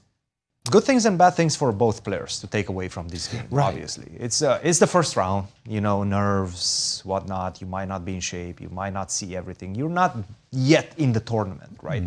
And finally, with this game, I think it puts both of them in the tournament. For Hans, positives, obviously, he managed to pressure and get the better position in the Gioco Piano, in his preferred Gioco Piano against one of the best players in the world, Fabiano. So that, great. I mean, why not, right? Right. You're riding a hot wave right now as Hans. For Fabiano, good defense. Yeah. But outside of that, some problems on the clock and allowing himself to get into that dangerous position, that should be an alarm bell. Absolutely. 2 games remaining in the open section. We have the game marquee matchup between Hans and Fabi that we've been witnessing, but also Ray and Grigoriy are playing a pretty fascinating queen and pawn endgame. Of dancing around. There has been dancing around, but it's this move king f8 that we've been questioning, and we were looking at this rather nasty looking trap. I must say, it's easy to set. Again, we're sitting in studio, we're having a good time. King g6, e6, queen f1, king g4, queen f5. Thank you for coming. Thank you for playing. Please sign my score sheet. I didn't get the move king f8. And even though we've been told that the move e6, queen f1 is still a draw, I would not have played king f8. Yeah, it looks a little bit like there is the checkmate on d8. I can push with check. Right. It's just a lot of threats there. Right. And so I was thinking that the king was going to go in an instant to g6. So I was very stunned. But you know, now by I this understood, move. because if you Why? go to g6, Yes, please. maybe I go like queen e8 check. Okay. And let's say I fall for it. Oh. So I will go on h5, but maybe I'm just helping you, right? So if I go like on h5, check. You go h5 check. Okay, I'm back in front of the pawn. I mean, I'm thinking, yes, of course you can win my pawn, right? You can win. But the quality of my a pawn is so good. It's I really think- far away, so we Right. are even closer to promoting. Yeah, I feel like I should be able to draw this. The current position, however, I'm not going to argue is is not a draw, but the current position, we're looking at e6 and queen f1, king g4, and you were getting nervous, Cristian. You were Yes, saying but queen e2, look, he did king seem to g3? calculate everything up until the end. So how does queen- it go? Just queen f2. Just keep giving checks. Okay, I am threatening mate. Keep giving checks. Queen to e2. And Queen to d3. d3, pardon Sure. me. Yes. Queen to d3, and I'm running. I'm Queen trying to. c4. I'm trying to hide behind your pawn. Your pawn's going to give me. b4, let's say. And I'm shielded. Yay. Are you though? Probably now can not. I go? a3 obviously is not what I want. This is the checkmate. This is the Checkmates me. checkmates. I got 2 of them in the pocket. You do So can I indeed. go just queen e7? At this point, I probably Because have to do it. So let's go queen e7. Because I don't Why? mind trades. Your king is too far. You do have a Mhm. threat right now. You want to take on d7, and it's black that's winning. Yeah. True that. So check queen e8. Yeah. Yes, perhaps this is what he wants. So And I might have been clumsy along the way with my checks. probably but we both have been So I go a bit back. clumsy. Yeah. Queen e7. Yeah. I'm not feeling it. Maybe I did something wrong with my king. At first, I was really all enthusiastic. How about this one? How about, no, can you trade queens? No, I can trade queens. That was why I did have to play king c6. I didn't really have a choice then. Okay, so I went king b6 here. Oh boy. Okay, so I don't know if this makes that big a difference. I think it does. Well, I can give check also on b4 instead of d4. We go Okay. back a little bit. Yes. Yeah? Because I do want to have that queen e7. In every case, Yes. right? Huh. Whew. Okay, well, this one is definitely a brain teaser, as we're going to go back into the playing hall as we're expecting Arena. They're going to play to Naked Kings. Just don't capture the rooks. You cannot trade the rooks now. Oh, that's right. This is the It's kind of, we were looking with the rooks from the other side. other side. We were going to check on h8, right? So I think this game is going to continue. Rook g4, rook g4, and they'll just play for a g6, long and time. we will see. Maybe we can go to see the game between Tatev, Abrahamyan, and Alice Lee. Because that That's actually a cool is game very where interesting. Alice has a knight and Tatev has 2 passed pawns. But why would this one go on for too long? I mean, rook g4. You kind of have go to Oh, go g4, right? And There's then king g4. Got it. king King g4 G4. is, yeah. King g4 finishes. Okay, king g4 is this pawn. okay. Irina is one of the few players I know who likes to play with ear plugs. She doesn't want to have any distractions, especially at the Olympiad, which sometimes the playing hall is so large you can get a lot of noise. And it looks almost like she's ready to take off the earplugs. Okay, we've got it. King g4, let's go. And for Irina Krush's fans, well, let's give take a her the look. credit and Yeah. accolades she deserves. Grandmaster Irina Krush, we talked about it. She's the only female who has the men title Grandmaster. She's 40 years old, USCF rating 2480, and she's 8-time US Women's Chess Champion. Just incredible. Exactly. What's very interesting, a little fun factoid, the 3 highest rated U.S. women's players, Susan Polgar, Okay. number 2, Irina Krush. Anna Zatomsky, Oh. all-time peak. Anna's all-time peak was slightly higher than Irina's all-time peak. Wow. Yeah, I'm winning a lot of bets these days.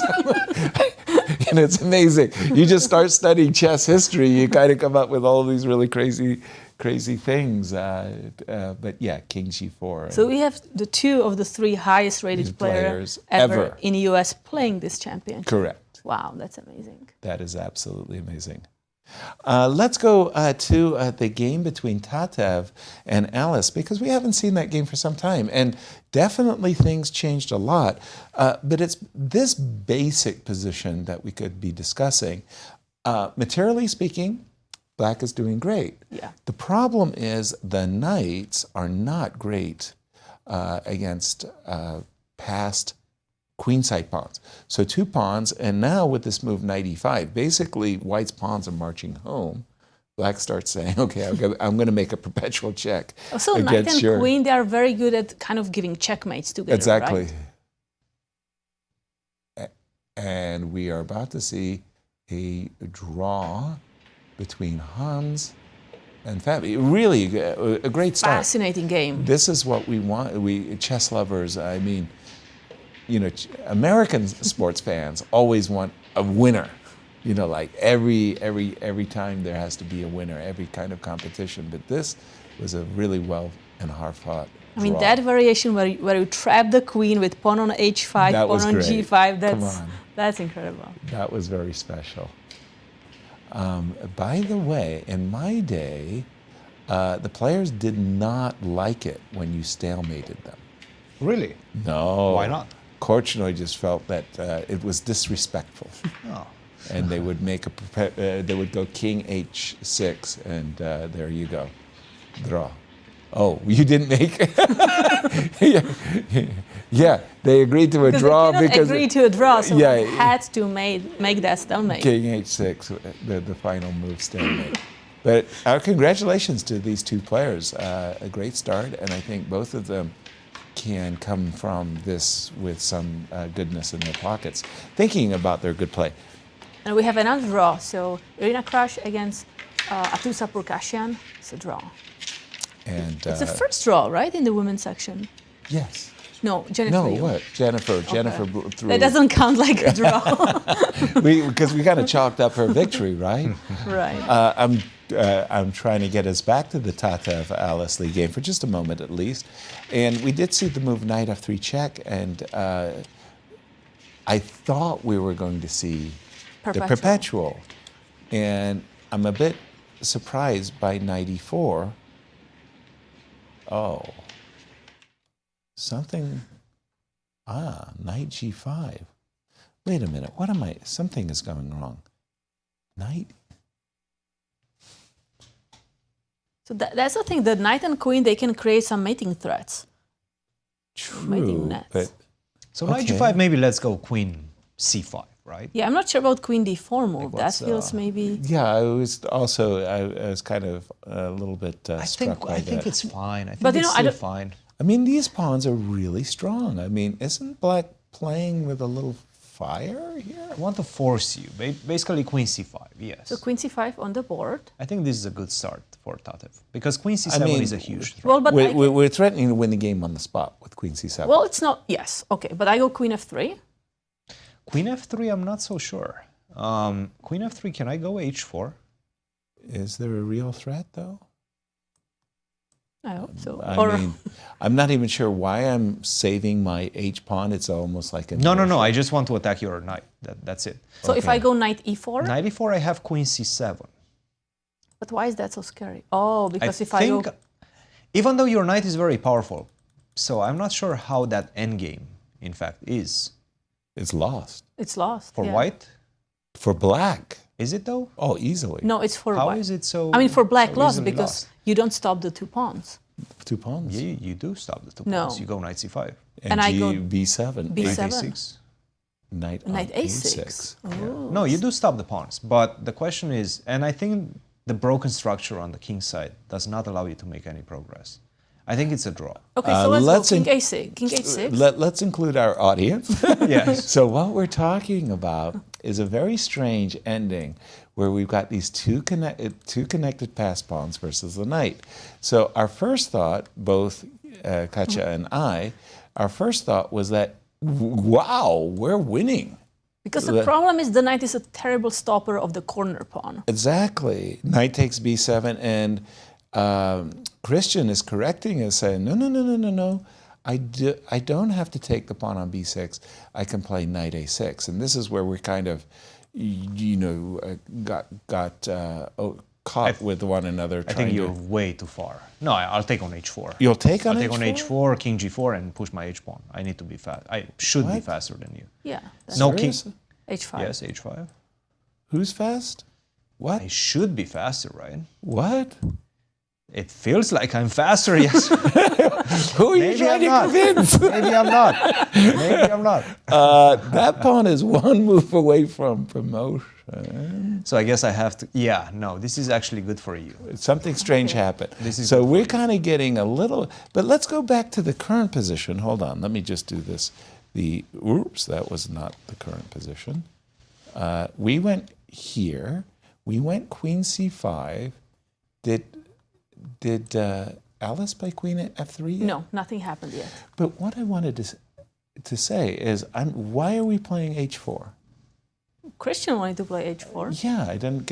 Let's push What's him, wrong baby. with my h4, guys? No, but I mean, I'd rather. But now I get take. Okay, now I take on h3.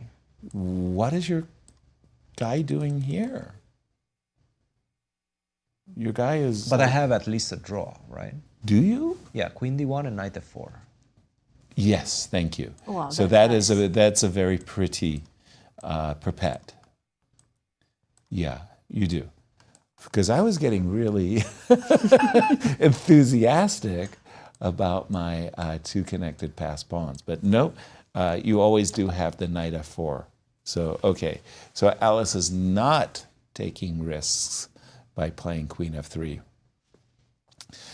And we have other games in the ladies section. Where would you like us to go, So Kate? let's look back at Nazi's game against Begim. Right. When we left it, we saw a very nice The queen setup for Begim. Ooh. I think she's just about to. In fact, this is it. Wow, nice timing on that one. Okay. Wow. Okay. Rook h6. A wonderful start for Begim. Yeah, with black pieces winning. I mean, Nazi, she's a very solid player. Exactly. But Nazi right now, she's showing her inactivity, right? Because she doesn't play as much compared to Begim especially. Well, Begim's just come from the Olympiad, right, where she's been plenty of games against the strongest players. Exactly. She has the experience, right? Exactly. Nazi has not felt that tension last year. I think her last tournament might, in fact, have been the U.S. Championships last year. She's not as active, no, that is for sure. No, and that definitely, you can see that it impacts her decisions. Yeah. I think didn't she play U.S. Masters in Charlotte or something? Perhaps. She tried Also, to be a little active. American Cup. I think she Did was she in play the American Cup as well? I think she so. might have played that one as well. I think the commentary job inspired her also to play more. And right. So I think she was planning on playing some tournaments before the U.S. Championships. At the opening ceremony, I think some of the ladies were coming. I won't mention names, who were saying, I'm thinking about what openings to play because I know you guys are going to talk about my openings, and one of these decades I'm going to change my style. What does the engine think of the Alice Lee Tatev position? Just equal, zeros. Of course. Okay. Yeah, zeros. By the way, these are our last two games, one in each section. Tatev versus Alice Lee, and Ray Robson versus Grigoriy Oparin. Both of them seem to be headed towards a draw. Okay. These U.S. championships, we talked about them at the opening, how strong they are. And getting a victory in any of the sections is like really nice.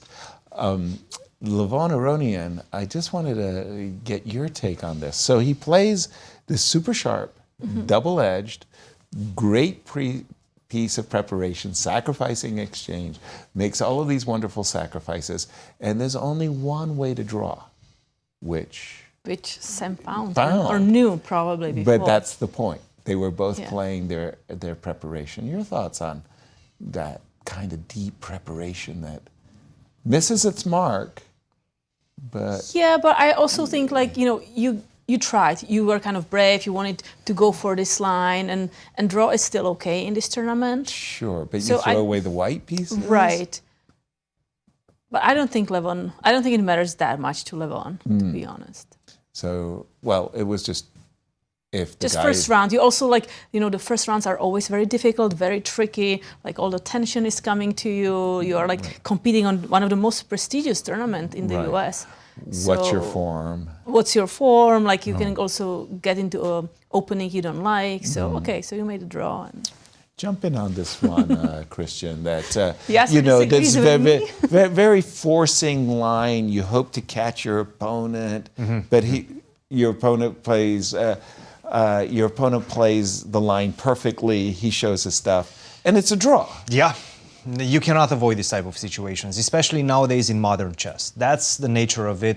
And this is the way to pressure your opponents. You need to find ways, and look, everybody's looking at pretty much the same things, right? The question is, how much time did you prepare, let's say, the gioco piano compared to your opponent? Did you spend an extra hour and you found this nice idea that you will be able to bamboozle your opponent in, or you didn't?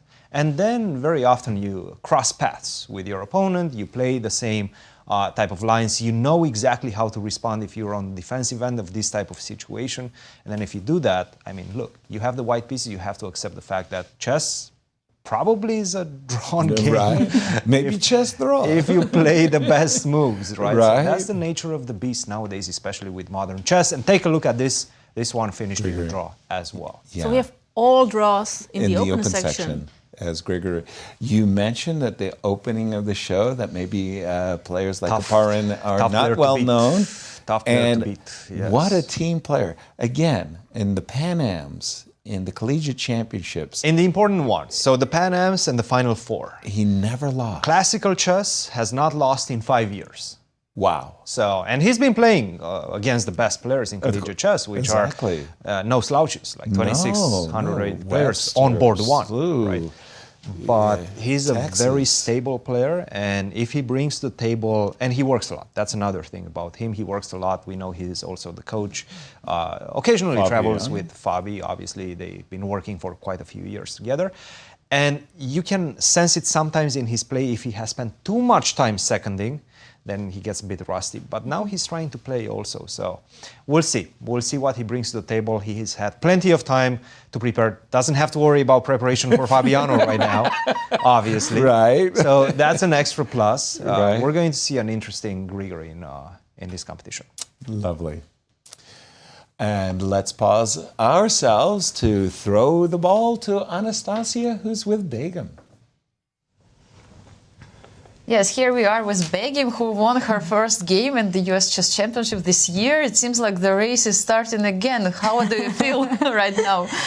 I'm feeling better than I was feeling during this position, honestly. So it's really nice. So how did the game go, and how was it? In general, it went well until this point when we had like 4 and like 2 minutes. That's when the mess started. It was really hard to calculate all the lines, and especially with, these bishops. I have a light square. She has opposite bishops, basically. It's just so tough to play for both of us.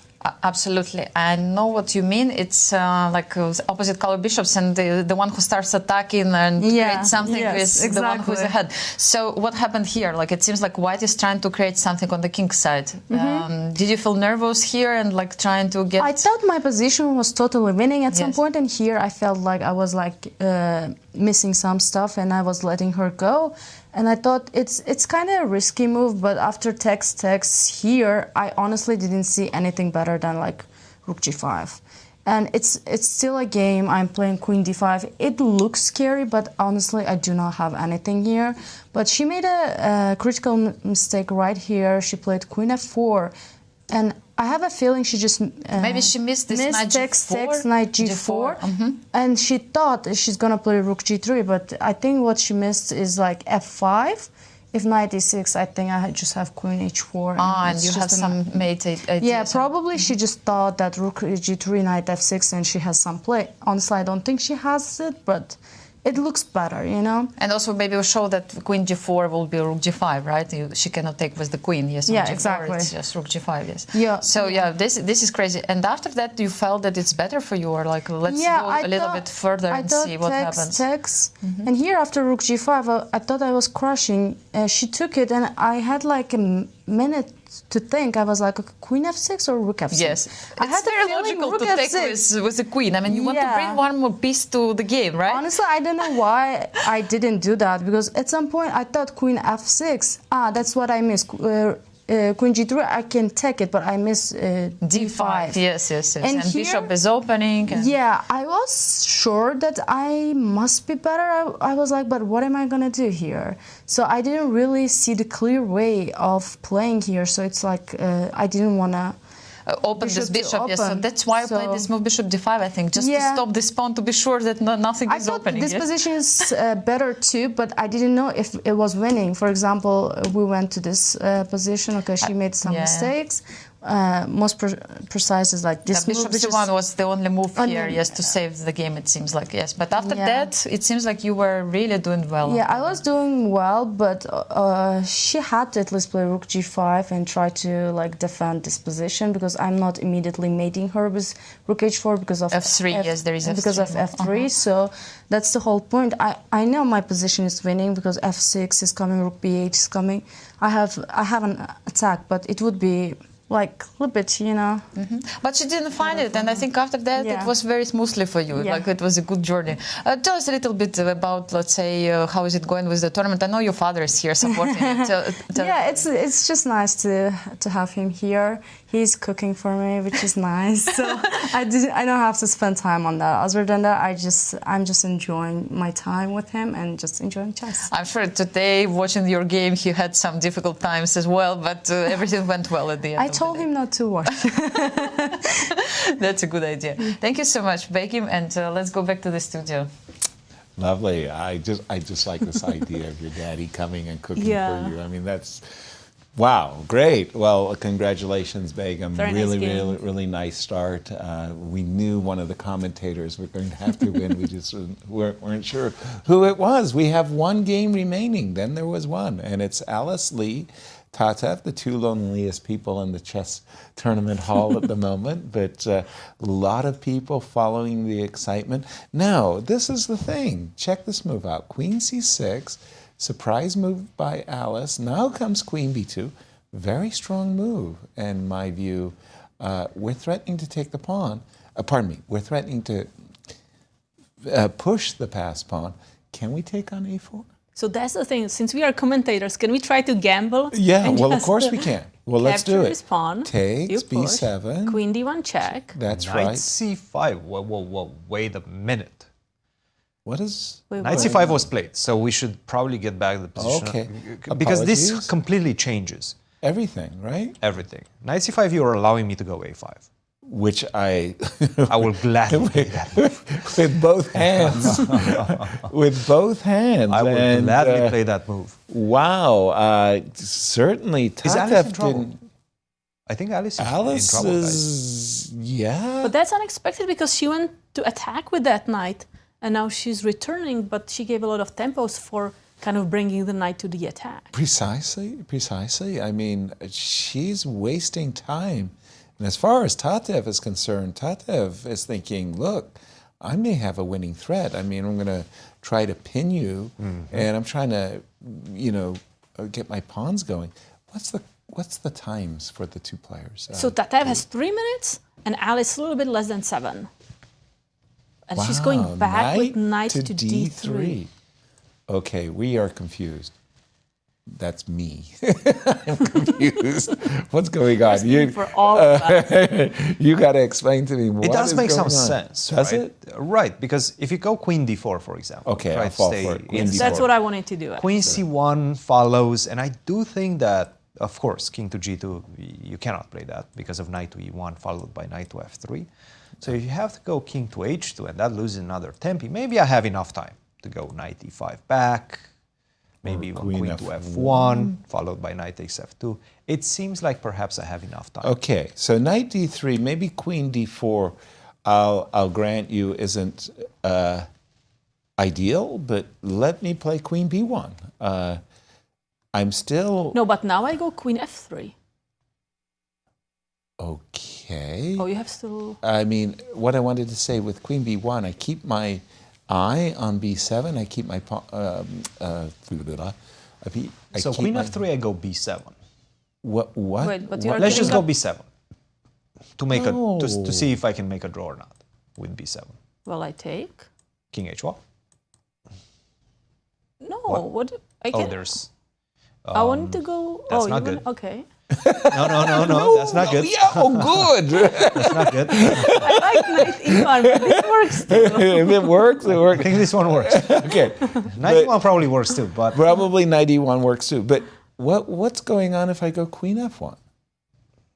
queen to d2 played by Tatev. Queen. Okay, I'm confused. Knight. Okay. No, we should say we are confused. We are confused. So a5, fine. Knight d3, fine. Now you're looking at queen f3 types of ideas. Queen to do. Haven't we been here already? With Yeah, Black, I think Black this is the actually second- had this setup, except Tatev has managed to push her pawns to b6 and a5 in the meanwhile. So she's had this position before. Right? Wow. I am very curious what's going on in Alice's mind. Yeah, but Tatev is less than 2 minutes on the clock. So maybe she's a little worried, about, I don't know. I'm actually... Okay, Okay. Now there's a fork, so she needs to move the queen. Okay, I move the queen. But if you go there, what if the queen goes to b5? Because you don't want to be losing those pawns. Okay, I agree. I just, show me what I'm missing. I can't believe the queen and the knight by themselves are going to overcome a queen and three Okay, so I go pawns. knight c4 now. Ah, okay. So now it's a different step altogether. You want to win my pawns. And if I go queen, I could also go queen here and trying to get some counterplay. Let me just see what has happened. Well, queen because f1 I'm- followed by b7. Yeah, I don't think that's only counterplay. You might even be better. True that. Queen b2 on the board, right? Yes, knight to e5, queen to b2. Okay. Keeping an eye on the clock, it seems like Tatev burned a minute on that last one. Yeah. Who's playing for a win, guys? Thank you. Tatev is going for the win. But But I thought that that Alice had a draw anytime she was wanting it, and I'm getting less and less sure that she has a draw in hand. But somehow as white, I was happier when the knight was on c5. Yeah, Because now away I'm a from little scared. f3. The f3, some mating net. Exactly. The f3 is a nasty square. Whenever we see the queen on d1 and the knight on f3, we have every reason to panic. So knight to d3 probably is going to somewhat force the repetition.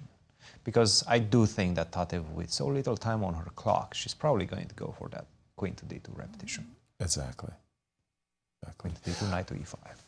Okay, so once again, I'm still, pardon me, trying to get Zen in the position. If I play knight f3, you're going to go king f. King f1. Right? Okay, and I give you another check. Well, we're going to Have to find go out because knight f3 is on to the board. G2. Okay, and another check. Then I go king g1.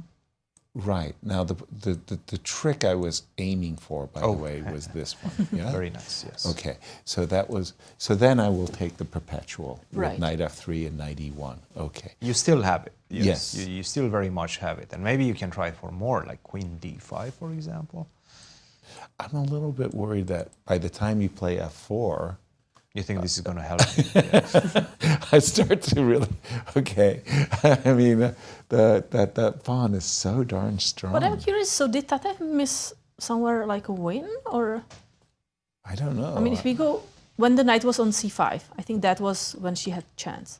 Okay, well, it was right here. Knight Right, c5. knight c5. We You're not wanted to arguing push. about a5, right? Yes, no. And then the knight came to d3. That was a tempo. And the knight quickly reestablished She has itself not on missed a e5. win. I just Okay. checked So it. She has Mm-hmm. not missed a win.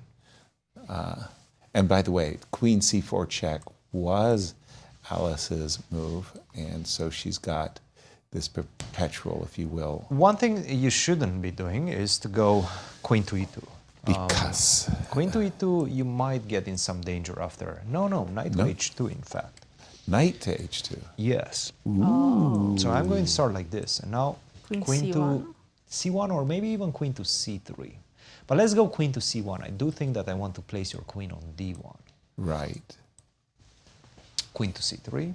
Yeah. No, there's no queen d2 because of knight Exactly. f3. You're forced to go king e2. Things getting a little bit awkward. Maybe I can take that pawn, right? Maybe I can even give you a check first on e5, force the king to d2, and then take the pawn. That's nicer. Agreed. Whoop. It's not good. It's No, not good for It's not what we want. for white. And Tatev, recognizing that, quickly played, by the way, king to g2, correctly. Correct move. Yes. Yeah. Good move. And we are expecting knight e1 back. Knight right? e1, yes. Or maybe queen d5? Well, then again, just better hope that you keep that perpetual in the pocket. Don't know. But I think I do. So let's try queen d5. Okay. Queen If you d5. go b7 like you want to promote. I do. Then I have knight d2. Knight d2 check. And I guess knight f3 Knight check. f3, yeah. Nothing I can do. No. I don't think there's anything I can do about that. You have your perpetual for sure. Yes. Yes. And this is the current position. And now I see Alice burning a few minutes of her time. But she still has a little bit over 4 minutes. Plenty, yeah. But also, very interesting game. Right, right. All the games, for those of you joining us late, all the games in the open section were drawn, but some intriguing battles. The most intriguing was our marquee matchup between Hans and Fabi, as they drew a game that went to a stalemate. So everybody is sharing the first place after the first round. Exactly. They started in first, they finished.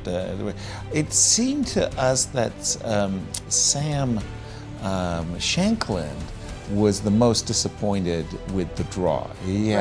He was wearing his emotions on his sleeve at the end there, like, boy, did I blow it. But we also know that Hans Niemann had some slight chance in his game as well. He did. And Big maybe chances, Robson big also in his game against Oparin, right? Yeah, exactly.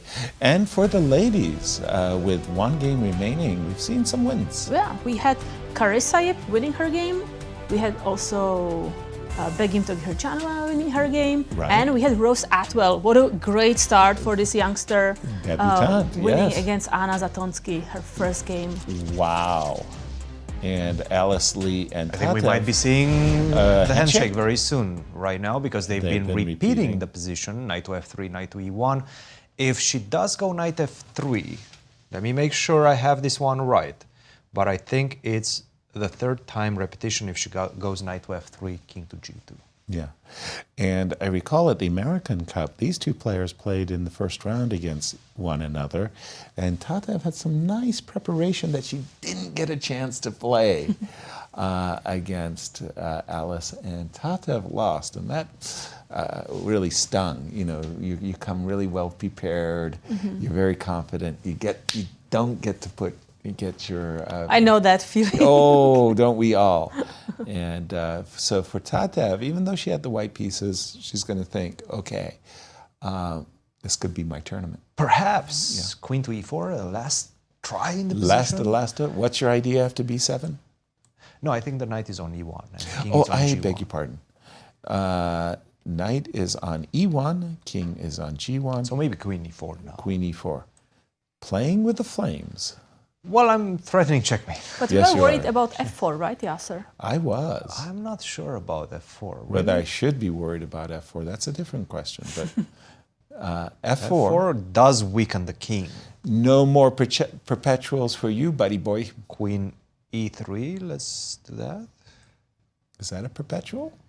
Queen e4 is on the board. Okay. Wow, Alice. Okay, I mean, I could play king. I think that's probably the F1, safest one. King but, to f1, yes. Now I'm greedy. So Don't be greedy, Yasser. Show me your pipette again. I'm still having some troubles. Yes. So if I go But I can go block with the F2. queen, right? I don't have to... No, if Yeah. you go there, I can give at least So knight F3. if I right? go here, Knight F3. You're playing with fire right now. why? Knight D2. Knight to D2. Okay, fair enough. That's a good point. I like Kach's move better than mine. Queen F2. Because if you trade... Oh, don't think about it. I mean, you're kind of stopping the pawns with the No, knight, but my but- king is going to be there very fast. No. You're not stopping the pawns. The So pawns queen go C1 marching now. home. Let's go queen C1. Okay, king Do you H2. have a threat? Whoa. Does he have a threat? What's his threat? I don't know, but I'm scared. Okay, let's first of all, we can just ask him Knight what his threat. D3. Let's go. Yes. Okay. Queen E3. I Queen don't know. what? Queen E3. Queen E3. This guy is still here, right? Yes. This is wonderful. King H2. H1. H1? Really? It's okay. Queen. Why not H2? Okay. First Queen of all, how H2 bad check. is Queen takes G3? Oh, good point. I have Queen G2. Sorry, Yeah. I missed a move. I meet Queen D2 with Queen G2. Sorry. Okay. You're getting smarter. The AI inside of me, You're evolving. I'm evolving. By the way, Tatev did not play F4. She did not. She went for the safe King F1. She did. She did go for the safe move. Okay. Yeah, King F1. Oh, I'm going to do this. Queen E4, King F1 is on the board. Yes. Good. F4 was actually losing for white. Wow. Whoa, was it? Yes. Because? Knight to F3. Perhaps the only move to win. Okay. Maybe we can show it on your board just to stay with the players. So F4 was losing. Yes, I thought it was a winning attempt for white, a losing attempt for white. Knight F3, King F2. Knight D4. Threatening Queen F3 check. Setting up some Queen F3 ideas. Now if you go B7. For example. I can go Queen F3. Okay. Where do you go? I have to go back to E1, let's say. E1, right. And now I have a very cute little move. That is Knight to B3. Okay, that's too sophisticated. Okay, that's... Not the only move, but a nice, cute move. Wow, so you're threatening to skewer my Yes, and you king don't and queen. have King D2. Easy trap to fall into, by the way. Yeah. Because this is not an easy move to see. No. It was totally, I was totally blind. But that's a to it. difficult kind of moment in your game, right? Yeah. You are thinking, should I play F4 that I got a break, that I can actually be playing for a win as white, or is it a blunder that like there's a trap? Right. Sometimes in this situation, like, should I play it safe, or you just have to calculate very accurately? Queen H1 check. King E2, Queen to E4.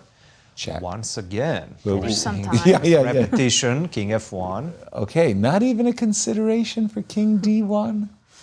Probably. I think not. Tatev is right now. Like she's on draw It's mode. time. It's time to make a like draw. she's shutting Yes. it down. I get it. And to be honest, King D1, allowing so many checks, Knight D3 is just not practical. Agreed. Not Agreed. practical. Agreed.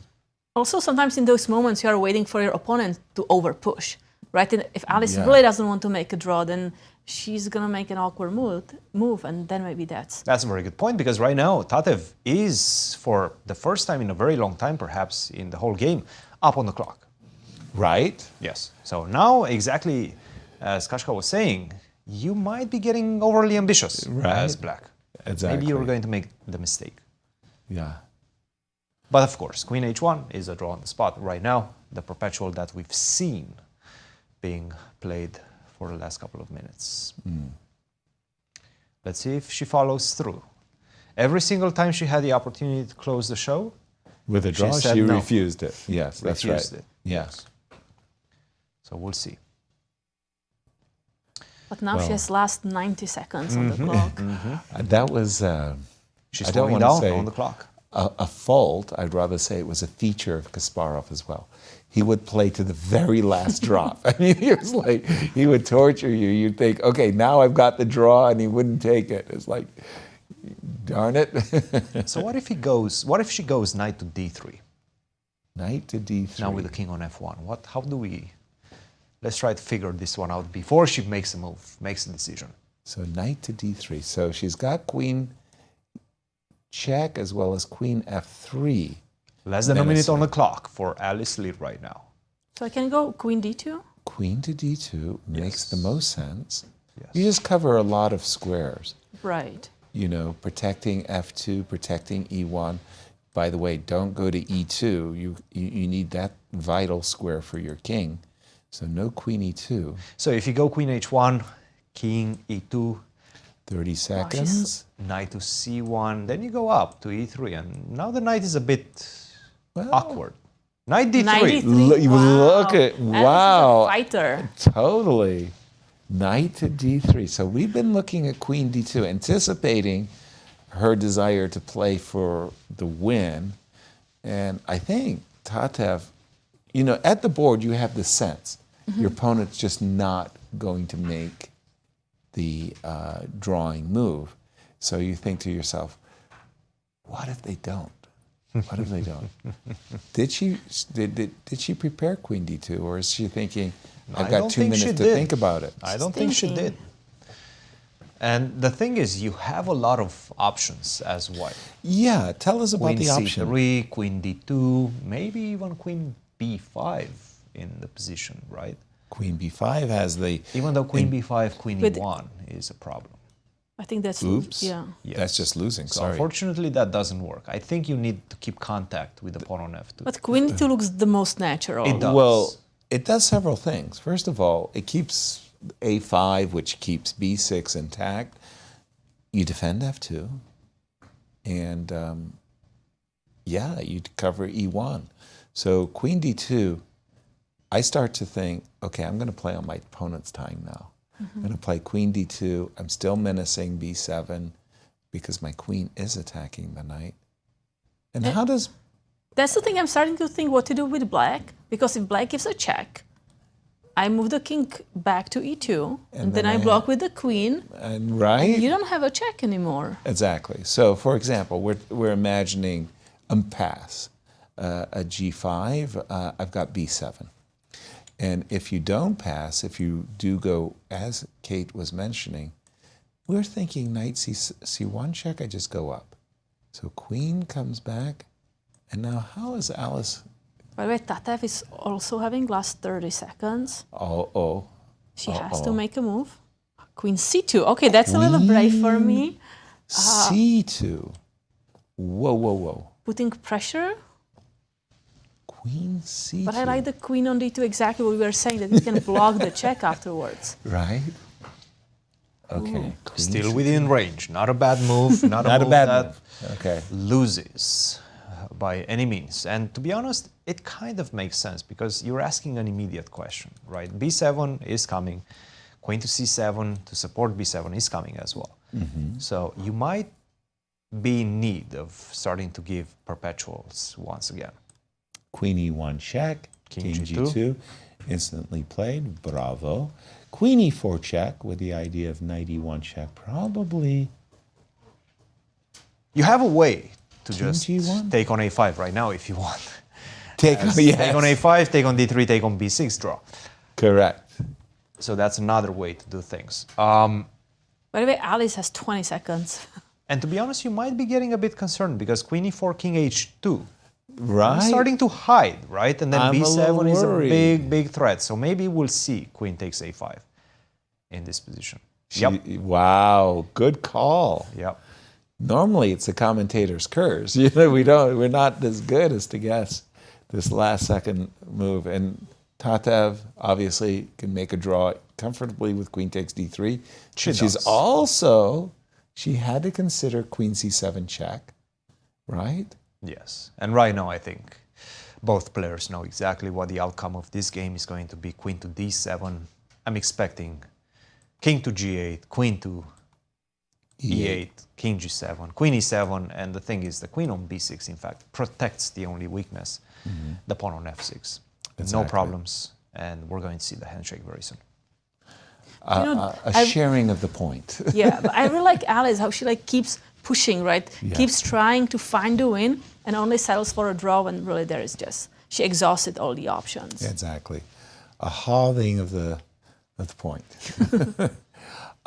Also, a big shout out to Magnus Carlsen, too. He's so good at exhausting every possibility. I mean, he plays to the last drop as well. Yeah, what is he not good at? Yes. yeah, that's right. That's he's big really question, good. right? Yeah, but nice to both ladies. I'm just laughing about how crazy game, long game. I think they're relieved too. That's it. A mutual sense of She's relief. asking, hey, can we actually discuss this game? Are all the games finished? And everybody's like, yes, you guys are the last Let's sum things up and tell everybody about the final results. So the current standings, all players share first place in the open position, in the open section, all draws. All draws.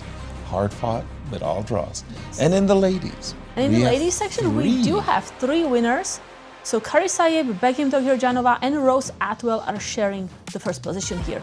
Really great games from them. Exactly. Rena, Alice, Jennifer, all with 50% as we wrap up our show. First round U.S. Championship. Very exciting, guys. And I have to say, despite the fact that we had 6 draws in the open section, all of them were very fighting draws, and anything could have happened in those, especially in that Hans, the marquee matchup of the game, Hans versus Fabi. Hans was piling on the pressure. Definitely a good sign for Hans and his fans as well. In the ladies section, it seems to be another race boiling around Begim and, of course, Karisayeb, who's just been magnificent in the last few months. She's playing tremendous chess. She's at her peak. She's gunning for that Cairns Queen's award, right? Oh, yes. She has a few rating points to get to 2,500, a couple of Grandmaster norms, but she's coming for it. So definitely we're going to see a lot of exciting chess in the upcoming rounds. And we'll be here to call all the action. Anastasiya, tell us, what did you see in today's round from closer to the playing hall? No, I absolutely agree with you guys. It was a very exciting day. Lots of tension in the playing hall. Lots of conversations between players before the round, after the round. I saw them analyzing a little bit their games after the end of them. Of course, always we want some early leaders. It didn't happen in the open section, but thanks God we have women's section, and we had some early leaders there too. And yes, now I can see that our peaks. I was looking forward to it. It's nice that everybody picked different people. That's great, because we never know, who we are going to have. Yes, so I went with Irina Crush, and she made the draw today, and I also went with Hans Niemann, who actually had big advantage today against Fabiano Caruana. By the way, I'm a little bit worried about Fabi's times management today. I hope it's not a bad sign for the moment. You were definitely the moral winner with Hans' pick there, because he was pressing. Thank you, Anastasiya. Thank you both. That was a wonderful day, a great way of starting. And Kate, welcome back. Thank you so much. much. Welcome back. Great game. Thank you, everyone, for joining us. Tell your friends where you're hanging out, and we'll see you same time tomorrow.